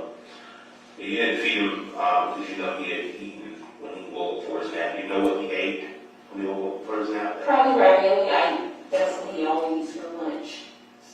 You recall then you know what he ate? I don't know, but I did cook on Sunday, so they could have ate Sunday leftovers.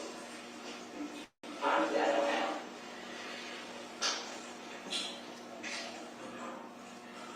Okay, so we're gonna run through this with Mr. Bennett real quick, and then you and I'll talk again. Okay? Are you gonna talk to me? Are we gonna talk to me? Yes, ma'am.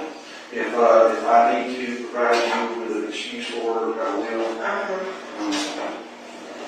It's just gonna take a little bit, okay?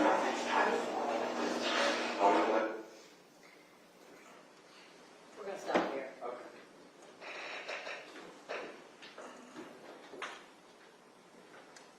All right, ladies and gentlemen, we're gonna stop here for the night.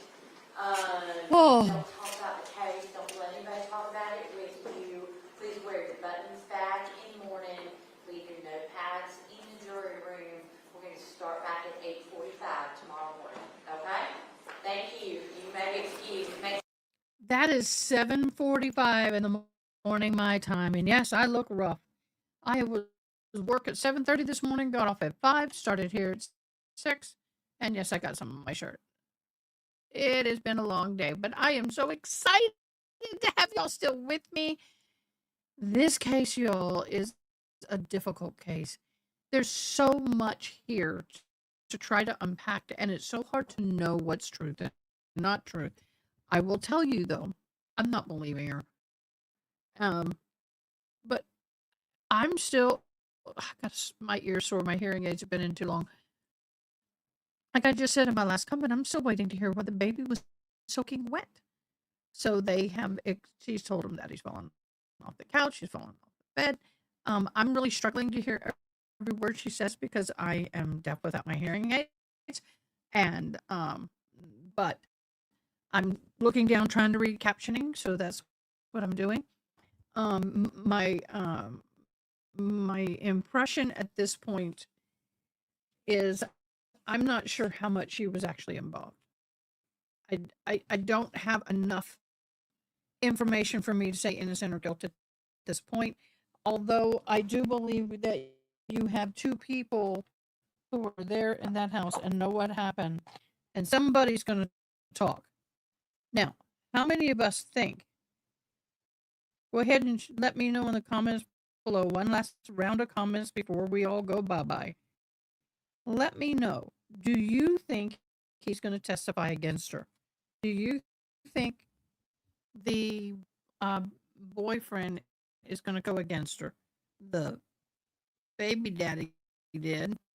He testified against her, but he probably didn't have a choice. He was subpoenaed. But I want to give a huge shout out to all of our new guests today. We've had a lot of new people. Oh my gosh, we have. We've had the J Bala 5454. If I'm saying it right, if I'm wrong, please forgive me. I'm bad at this. We had Pups Magnet 88. Thank you, sir, for joining us. We had, of course, K Swan, and our fabulous mod of the night was Honey. We also had Marsha Beltram here. I had a comment that didn't post today. Yeah, YouTube wouldn't post one of my comments. We've had Tron Z2R here today. Georgia Girl Forever and Always was here today. Of course, I don't know if you're here if you don't comment, but all of our lurkers, we're so happy to have you here. It is amazing that you are all here with us tonight. I will be live again tomorrow from 6 p.m. till the end of the, well, depending. Thursday, I have a service to go to, but I have to go. And then Friday, depending on where we are with the trial, we'll come back. We are going to close out this trial. We is.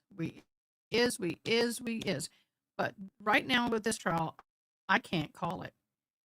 I do know one of them had done something to this baby. You don't have a laceration of 2.5 inches on a baby's liver. I mean, that baby's liver ain't that big, y'all. Not like our liver. So that's pretty severe. There's some bruising, there's some damage to the body. So, yeah, something happened. I'm not buying the baby sick. And the fact that I find it interesting that the parents say the baby had asthma, but then the autopsy it said there's no evidence of asthma in the lungs. So we'll see. Honey, do you have a closing comment? Does anybody else have a comment? My cat loves to get my hair ties, and I find them everywhere. Yeah, I know.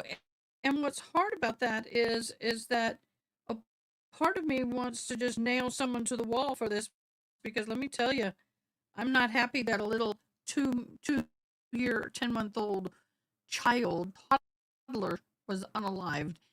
That really difficult. I struggle a little bit.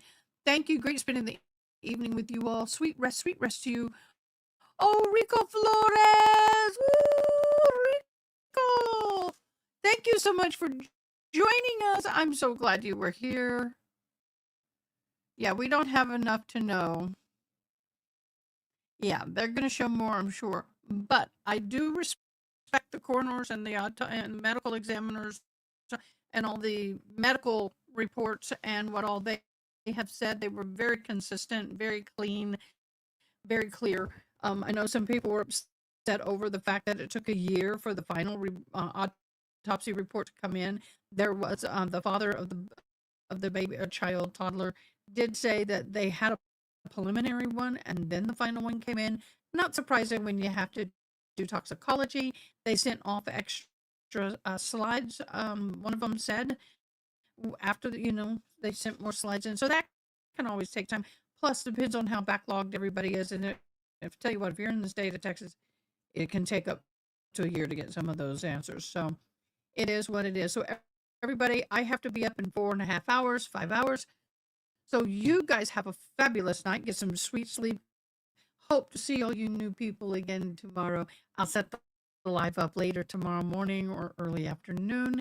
And pre-like it and give me thumbs up and all that wonderful stuff. It helps with the algorithm. Thank you for hanging in there with us again. And honey.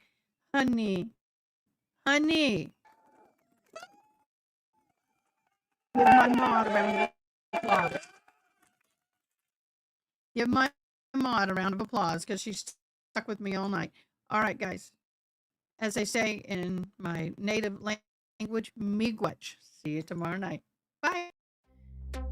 Thanks for watching. Please comment, like, share, and most importantly, subscribe. I hope you have an awesome day. Till next time, take care.